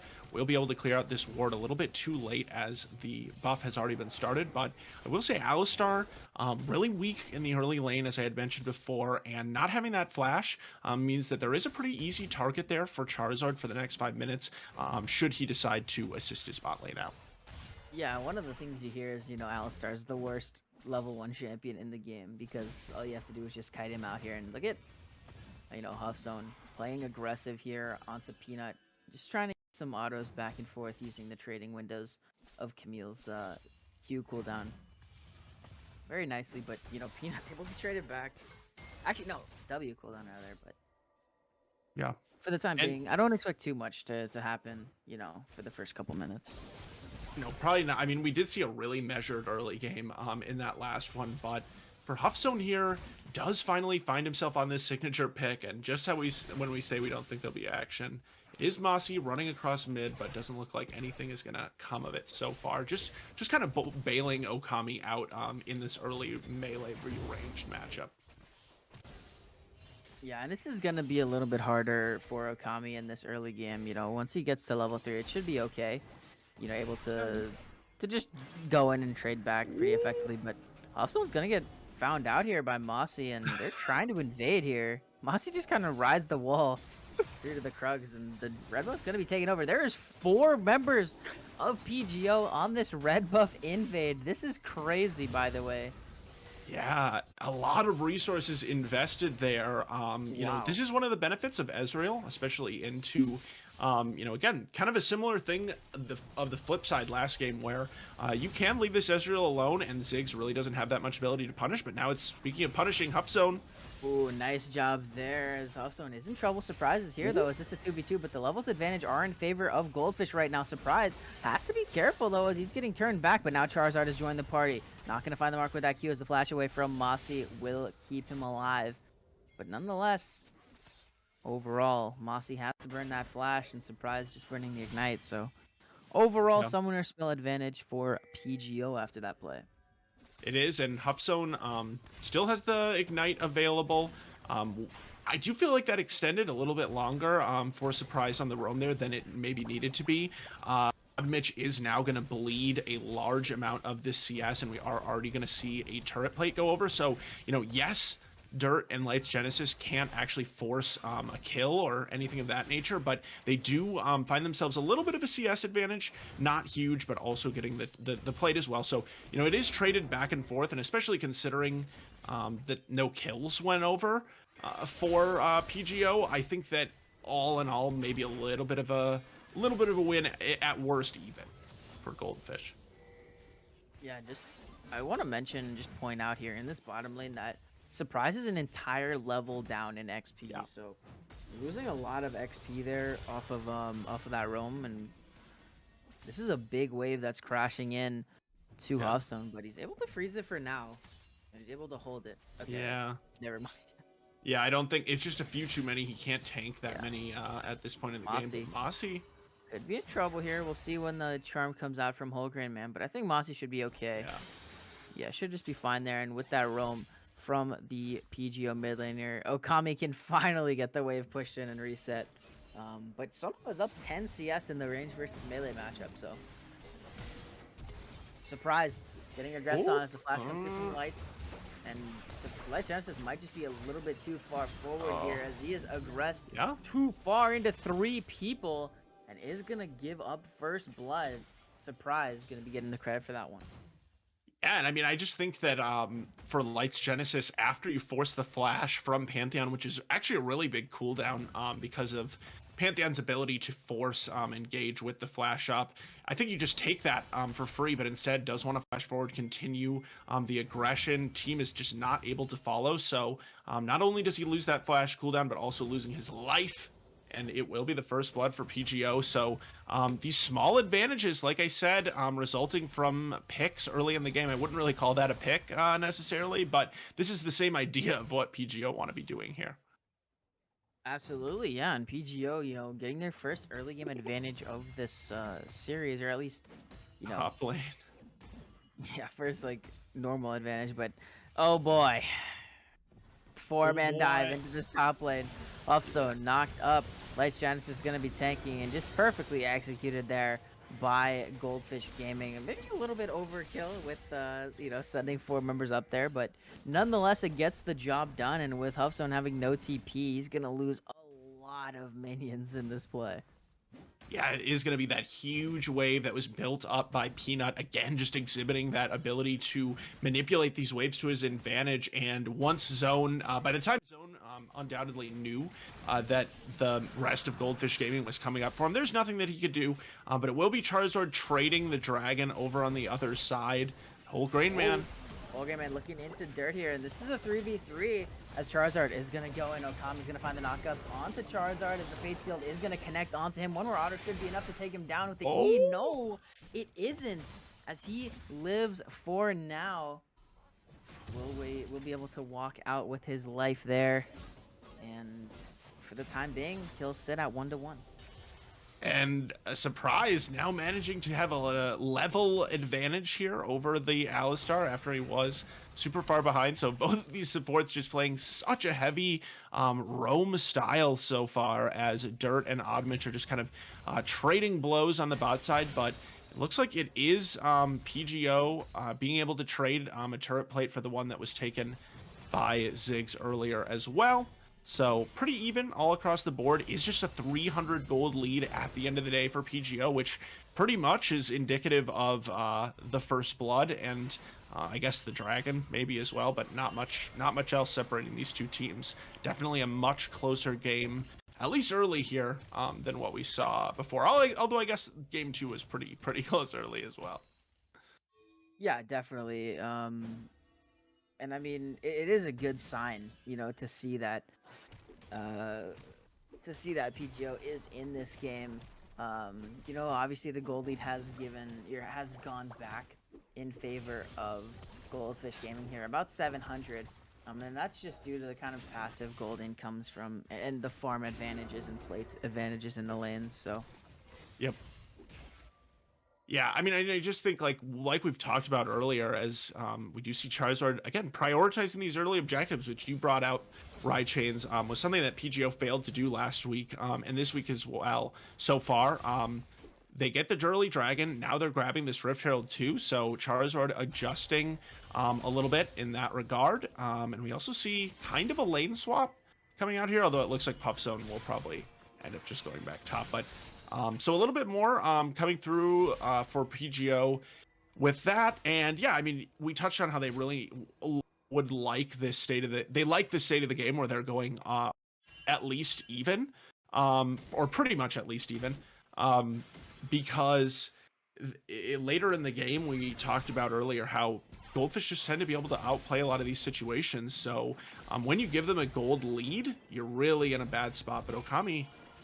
Looking for it. Gonna find a knock up onto Holgrain, man. Fate Seal is gonna go wide, but it will force out the Spirit Rush. So either way, ulti traded back and forth, but now Peanut could be in trouble. Steadfast Presence is gonna stop the hook shot, but Puffstone with the Hexic Ultimatum is gonna be able to take down Peanut, and I'm sure that feels good after what's happened this entire series. But now Surprise getting aggressed on. As the rest of the squad has pulled up, and Mossy is gonna find the credit for that kill. Mossy grabbing the kill credit there will be nice on his way to Red Cane, hitting those melee champions for sure. I think that's definitely what he would like to have come through here, but it has been the Rift Herald dropped as Dirt expended the teleport here. He knows that there's no ultimate available from Huff Zone, so actually a pretty safe move. And although it will charge, that is not as much value as you would like to see them getting out of this Rift Herald that they took, especially given that Lights, Genesis, and Mossy were both on the opposite side of the map still. Yeah, definitely. Good job there. And, you know, a play that might have even saved the tower here, but now Holgrain Man gonna get knocked up. Headbutt Pulverized combination. There's no ultimate available. Gonna get stunned up as Light Genesis has to flash away to safety, but the CC is too much from Mossy and from Okami, and they're gonna be able to pick up that kill onto Holgrain Man and just sort of accelerate this Yone even more than he already is.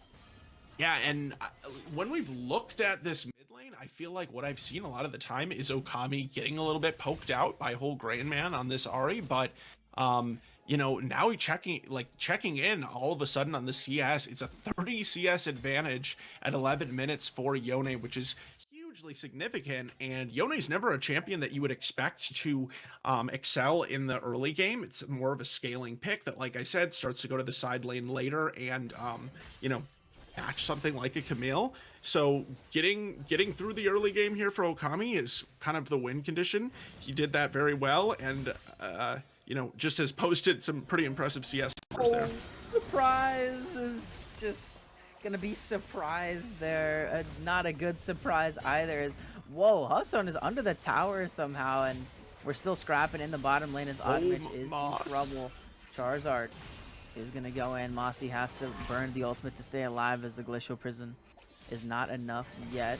As they're going back in. Headbutt Pulve onto Charizard. Will have to flash away to safety, but the stun will come through. Knockups as well, and the damage is too much. But look at the top lane. They're scrapping after each other. And Peanut is gonna find the solo kill. They're dodging out of the charm, but Holgrain Man has enough in the tank to take him down. Okami's flashing onto Odd Mitch. We'll see if he has it. The Q3 is enough there, and he's going to come back to the shadow. We'll see if Surprise can finish him off. It looks like he will be. Stun comes through now from Lights Genesis as the knockup will CC Surprise even further, and Lights Genesis is going to find credit for that kill. And just like that, Goldfish Gaming has the PGO kills doubled. Yeah, and trading back the shutdown is some nice gold into the pocket of PGO, but goes onto the Pantheon for Surprise, and even though Pantheon's probably not the worst support in particular for it to go on, it still is onto the support for that 600 gold shutdown there. So they do still trade it back, and it is just these still strong rotations, and just really strong knowledge of their own limits for Goldfish, as we see Mossy once again defying death there, this time on the Kayn. We saw him do it in the last 2 games on the Wukong as well, but on the other side, Charizard just not understanding limits nearly as well, going too far forward, and does end up getting taken down by this bottom side from this bottom side from Goldfish Gaming. Just looking at this top lane, distracted by this top lane trading. Yeah, and I mean, Peanut able to actually find the solo kills is pretty crazy for him. Oh, Oddmitch is in trouble here. Fatefield is going to go a bit wide, and there's not enough damage from Okami to take him out under the tower. We'll have to go back to that shadow, but Fierce Barrage at least will proc that Immortal Shield, though, so... Yeah, and at the very least, you know, Okami does force Oddmitch to play back. You can see that he's not feeling confident enough to step up in lane, not knowing where some of the members of Goldfish are. So it does really just deny this Ezreal, even though there's no kill coming through from Okami, who does himself feel comfortable to step back up into this lane and maybe split push down this turret here. But Charizard's looking for a fight on Demacy. Yeah, and the ultimate from Sejuani goes a bit wide, but Light's Genesis is probably going to go down here. Mossy going in 1v3, and we'll buy some time here as the bomb comes through. But I think this should be enough here. The stun's going to come through, as well as the hookshot connecting, and the perfect series is gone for Mossy, as now Peanut has to run for the hills. Oddmitch, there's 5 people top. What in the world? As PGO is angry. They want to make sure that these two are dying, and they're going to be losing a lot on the other side of the map. And even though Charizard smithies the Sejuani out there at the beginning, it is okay because they're doing what they should have been doing all series long, which is rotating around the team in numbers as a squad. That is what is going to win them this game, as we do see the teleport coming through from Huffstone, trying to prevent that turret from going down there. So PGO definitely doing what they should to keep themselves in this game, as they are within 1k of their opponents in Goldfish. But Goldfish again trading it back on the other side with some turret kills, and the question becomes, is it enough for PGO? You know, 15 minutes in, they've managed to stay even. Can they translate that actually into a win? Because it seems like a daunting task. We have seen Goldfish lose games. They did lose one of their, you know, in their matches against TDR and Horizon. They lost a single game in each of those. So it's not like they're unbeatable, but they just have looked really dominant, especially as the game progresses in this series. Yeah, absolutely. Whole Grain Man and Surprise. Trying to find this little cheeky bush play there, but not going to find anything. And for the time being, the goal lead is 1.2k actually, in favor of Goldfish Gaming. They do have, the Dragons are evened up here. But they have secured both Rift Heralds, so, or sorry, for PGO, has secured both Rift Heralds, and that's something that we haven't seen at all, you know what I mean? We haven't seen much neutral objective control from PGO in this series or in the series last week, so, you know, definitely a good sign to see that they're picking up some of these Heralds and even an early Dragon in this game. Yeah, those neutral objectives, as we've mentioned, have been a struggle for PGO, and they do just give some kind of insurance in terms of the scaling, but gonna look for a gank here. Oh, here we go as they are coming in, but look at the numbers. They come so quickly here for Goldfish. Surprise is now the target, but a 2-man knockup again is huge from the entire Goldfish squad. Teleport from Peanut coming in as well, and Oddmitch has to run now for the hills. The Ignite ticking down as Dirt flashes forward, and Light's Genesis with that Ignite secures the kill. 3 more dead for PGO, and Goldfish is extending this gold lead. Yeah, Goldfish just playing the rotation really well there, even though PGO had multiple members rotating earlier. As we see the teleport coming in to save the minion from Dirt, they're going to grab an inhibitor here, and there with the macro there, Whole Grain Man is just stuck into this top lane right now, clearing out the wave. Is Ari not going to have any way to answer that, whereas Peanut did have the teleport, was able to expend that one. And so that is just kind of Goldfish playing out the map in a smart and intelligent way, knowing that they can pull off that play and kind of have the backup as well. So Inhibitor going down into the bot lane at 18 minutes, so very, very early, and they are going to camp out this brush. Yeah, we'll see if they can find it as they look onto Whole Grain Man. Does have the Spirit Rush to get away for the time being. Now Charizard is under threat. Peanut's going to get hit with the Charm as Mossy goes in. But for the time being, no kills yet. As Puffzone and Oddmitch are a little bit caught on the other side of the team fight. Nice. Fade Seal's going to catch Oddmitch, but Okami should just go down here with the Ignite as the Shutdown comes over to Huffzone. Light Genesis is going to get the kill on the other side, but they're flashing now onto Peanut. Exhaust is going to come down as the stun comes through on to Whole Grain Man, as Whole Grain Man will fall. Mossy off the back over the side of the wall. Two-man knockup is true, and the rest of the team will fall. It's only Oddmitch left in a 4-for-2 that goes in favor of Goldfish Gaming, and they're going to be able to get this dragon as Oddmitch tries to look for something, but there really shouldn't be anything here as Goldfish is going to take a dragon lead and extend their gold lead to about 5,500. Yeah, biggest gold lead so far this game, and Oddmitch might be in trouble. Ooh, Mossy can't get over the wall there, but Memes himself a bit, to be fair. yeah. I'm seeing in the chat here that there's, that you guys are talking about no heal cut for the side of PGO, and I think that's definitely a really, really good point here. I mean, how are you going to kill this Kayn? He has Gore Drinker. It's Red Kayn, so he's going to heal a lot from his ultimate. He is Conqueror. I mean, this guy is so hard to kill at this point, and until anyone gets heal cut, yeah, sure, Surprise just picked it up, but you need a little bit more than that if you want to be effective in taking down this Kayn. So definitely good point there. Thank you for schooling us, Twitch chat. Absolutely. Yeah, no, that is definitely very relevant. Not having that heal cut is going to hurt them quite a bit against that Red Kayn. In particular, I know one of the last times, at least, that Mossy picked this Kayn, he upgraded to the blue just because that was the one he got first, and he told me after that he would never be allowed to play it again. But looks like he was allowed by the drafting coach to once again do it, probably with the promise that he would take Red Kayn.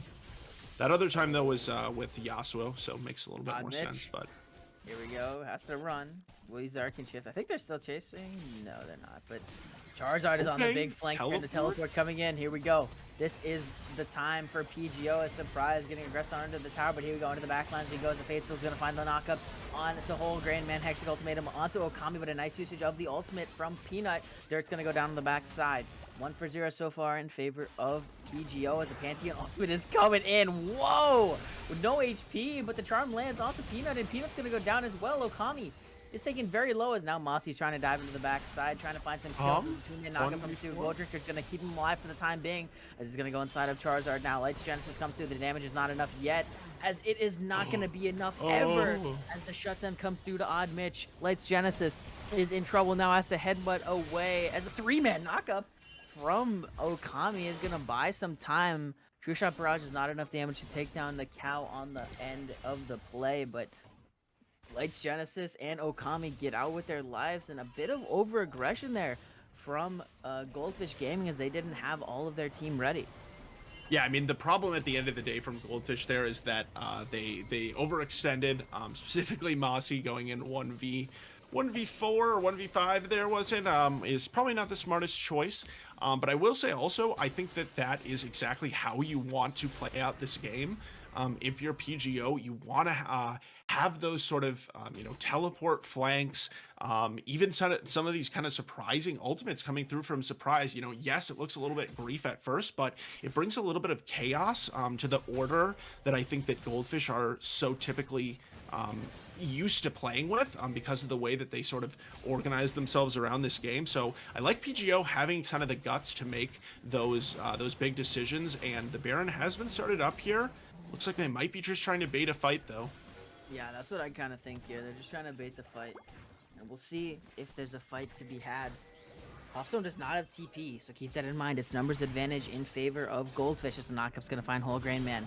Spirit Rush doesn't get over the wall as Peanut diving in the back line. Surprise, but a 3-man knockup buffered by Odd Mitch. Bomb over the top is going to find 1 kill. A surprise will fall. A nice knockup again from Mossy as they are flying. Faith Sealed over the wall onto Charizard. Is the red buff enough? Yes, it is, as Okami's going to find Charizard there under the tower, going back in onto Whole Grain Man, but the charm is proper. Hextech Ultimatum comes through. Okami's going to go golden to buy some time.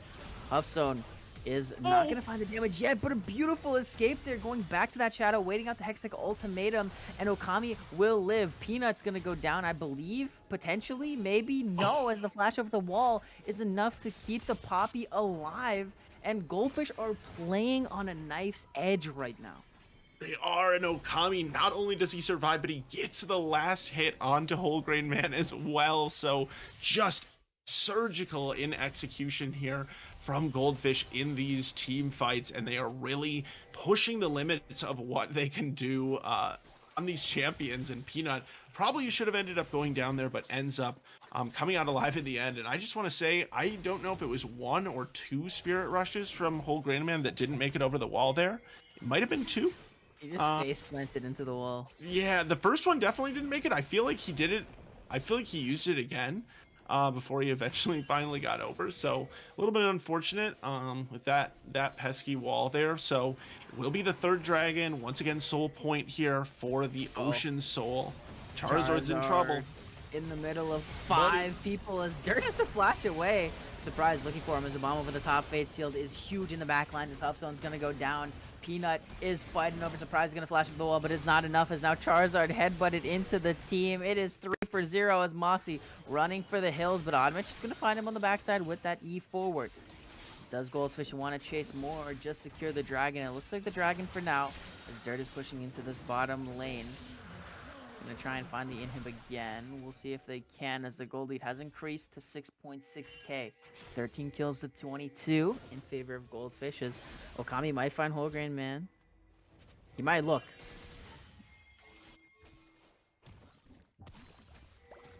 Yeah, Dirt is just, meanwhile, Dirt in the bottom lane, just pushing in on the inhibitor, isn't quite going to grab it, but now does have the team for backup. Is going to just be a 4v5 though for Goldfish, so I don't think they want to opt into anything here. I would imagine that now Mossy's back up. Probably want to form around that Baron again and regain the vision that they had previously set up. Try to force some fights and or just force the Baron. They probably don't want to get into a coin flip smite situation. But at the same time, they definitely have a huge advantage here. Now the gold lead is still lower than in other games, but it is about 7k here up for Goldfish. And as we look at Hearthstone there farming into the bottom lane, he does have the teleport back available now. So Goldfish did, or I'm sorry, PGO found success in that team fight earlier. You know, it wasn't a wipe or anything like that, but the last time they found success, it was from a teleport flank from this Camille. So we'll see if they can pull it off again. The problem is they're going to need the vision to even have a ward for Hearthstone to go to. And right now in the enemy jungle, no such thing seems to exist. Yeah, and I just want to mention, because I just saw when they were clearing the mid lane, Light's Genesis doesn't even have a support item completed yet. So no wards. Actually, wait, he just got it. No, he didn't. Or he doesn't have it completed all the way yet. He has 3 wards, but he doesn't have it all the way completed, which is just funny because it's 27 minutes into the game. Yeah, I mean, it isn't completed, but it seems not needed, I guess. No, I definitely hear you. I think it's show emblematic of just the style that this player encompasses. But speaking of that style, 2-man knockup on the backside, Fate Sealed onto 3, and it is disastrous for PGO as 2 fall into the back line. As Hearthstone is going to go down as well. That's the 3rd, make it a triple for Okami, and they're pinging onto the Baron. Goldfish is trying to wear purple and end this game. Yeah, Goldfish just honestly making it look easy there. Lights Genesis with an awesome engage onto 2, and then Okami just following up right after that, and Peanut just 1v2ing under the turret here.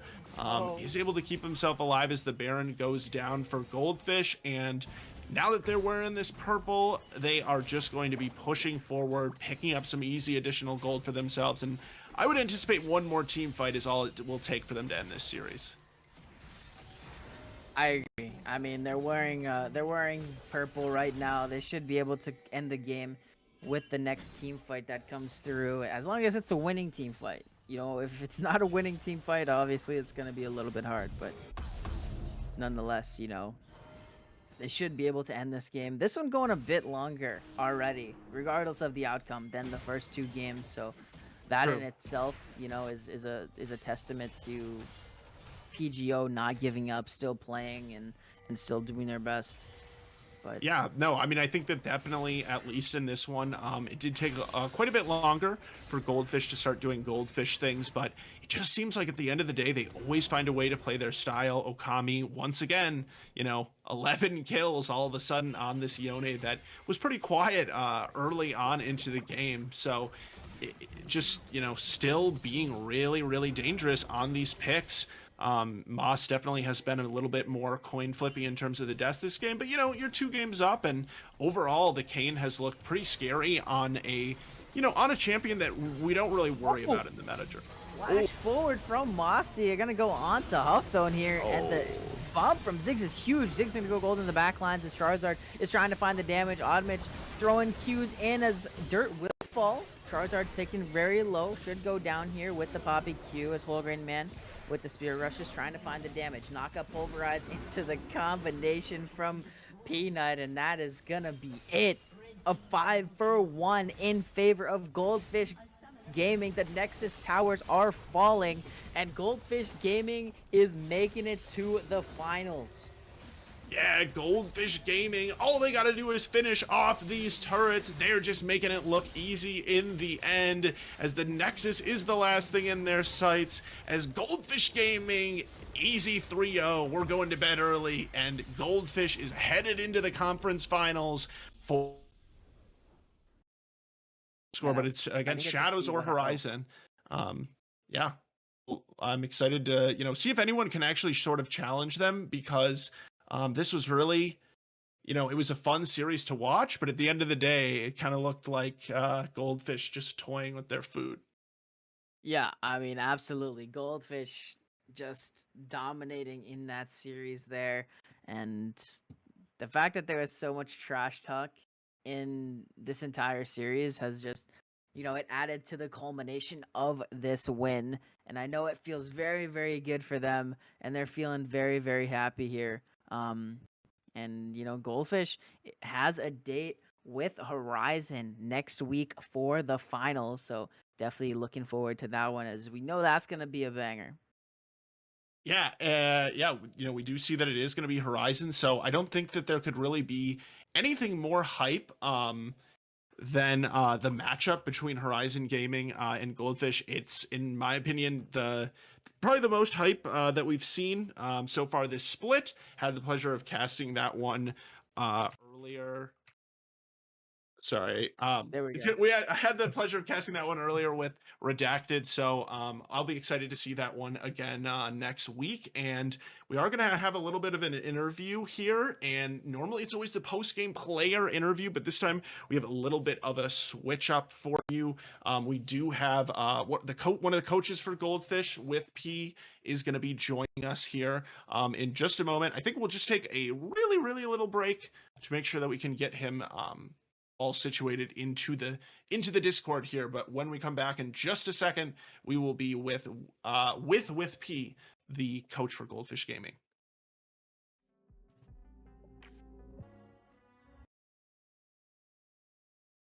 And we are back with the coach from Goldfish Gaming with P. Congratulations on the win, first of all. Thank you. Yeah, it was fun. Definitely. So first off, I just want to ask, you know, how are your initial feelings about the team and how they played in this series?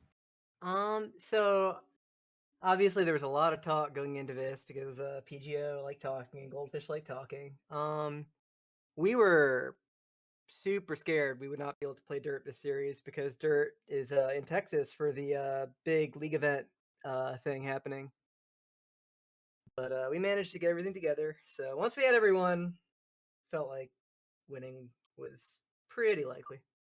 Yeah, absolutely. And, I'm glad that you mentioned kind of the banter and the trash talk coming into this because, from an outside perspective, for me, well, and I guess I just kind of wonder for your perspective as a coach, when you see kind of that banter and trash talk happening, always hard to tell if people are really getting riled up or, emotional or if it's all just talk. But as a coach, is that something that, what's your view on kind of that kind of trash talk and how it can affect mental, whether that's something that you worry about with your team, or I'm just curious to get your take. Yeah, so like as a coach or an analyst or whatever, you go into every series and you're always like biting your nails and like, oh, this is it. The house of cards is about to go down. And like as players, you want all your players to be super confident going into every time that everything's gonna go great. And definitely some people, some players get in their own heads about like, oh, they say they're great. What if they really are great? Oh no. So there was definitely some talk from like Mossy at one point about how, oh, we're just not going to look at everyone has to leave trash talk for the week. PGO talked too much, and we went back and forth and all that a bit. But obviously on the day, everyone was in good moods, so it all worked out. Yeah, absolutely. And with this series victory here, you guys have a date with Horizon next week in the finals. Any thoughts on that sort of matchup going into next week? Glad it's Horizon because Horizon was much harder to play against last time. Shadows, I know they had a great match record, and they must have done well sometimes, but I never really got to see them performing. And Horizon's a team that we get to prep for, and obviously we're on good terms with many of those players. It'll be a fun reunion for everyone involved. Yeah, I mean, we were mentioning before you came on here how that was really, I think, in my opinion, the most fun series that at least I got to cast here in the Thursday conference so far this year. So exciting to see the rematch on that one. And I guess kind of going into what you do for this team, me and Rychains were discussing on the cast kind of the influence of these drafts and how how much they can mean to the games. And I just kind of wonder for you. How much control you take over these drafts versus kind of players having their own influence in terms of putting together these team compositions that mesh so well. Yeah, so a lot of time got spent in the off season working with people about like champ pools and like what things they wanted to play, and also I agreed that like we were willing to take in comp, and like this is kind of like the compromise that everyone came to. So of the stuff that everyone agreed that they play, and I agreed that we can play, uh, obviously when the timer's running on the person drafting, but definitely we all came to consensus beforehand, and we spent a lot of time doing that. And that's like a lot of what I'm actually doing. Yeah, so there's kind of what you're saying is there's kind of like a pool of champions, generally speaking, for each player that are kind of acceptable, and then they kind of dictate some of the matchups within that, or do you kind of take a Yes, take a heavy hand in making those yes, decisions at yes. the end of the day?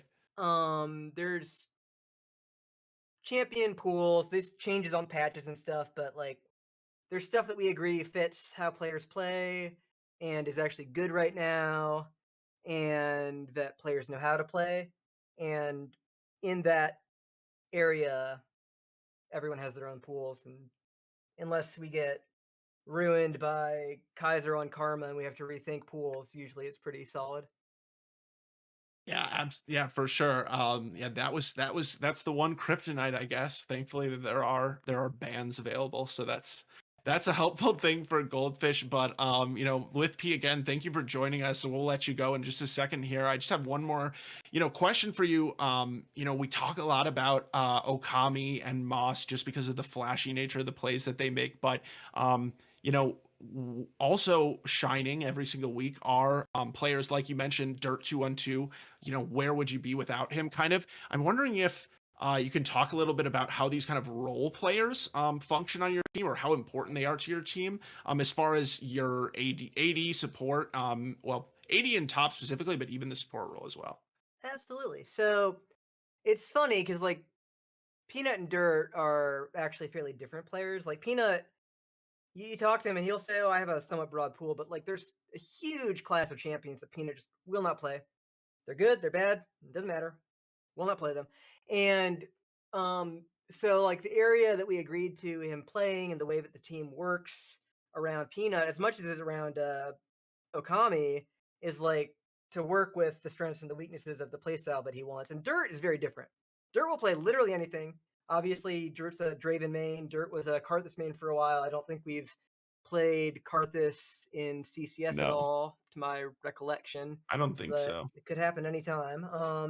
But like Dirt's been playing for a very long time. Dirt plays whatever he wants to, and that Dirt, I was saying to the guy I was watching with, Dirt is like the easiest player in the world to draft for because he remembers the pool of champions that you want. You say, oh, they're on Ziggs. What is this good? And he'll say, nah, how about this one? And it's actually one that I'm real willing to draft. It's like immediate. And so many other people, it's so hard to do that with the timer running. Yeah, it's definitely unique, and I think it definitely stands out in the way that the team comps function. So, once again, congratulations with P on the victory there for your team, and we're gonna let you get back to them. But Chains, if you want to send us out. Yeah, absolutely. So that's gonna do it for us here on the CCS. Goldfish Gaming taking it in 3-0 fashion. Thank you guys all for watching. Next week, we got the finals. Goldfish Gaming taking on Horizon. So you're not going to want to miss it. Have a good weekend. We'll see you guys next week for the finals.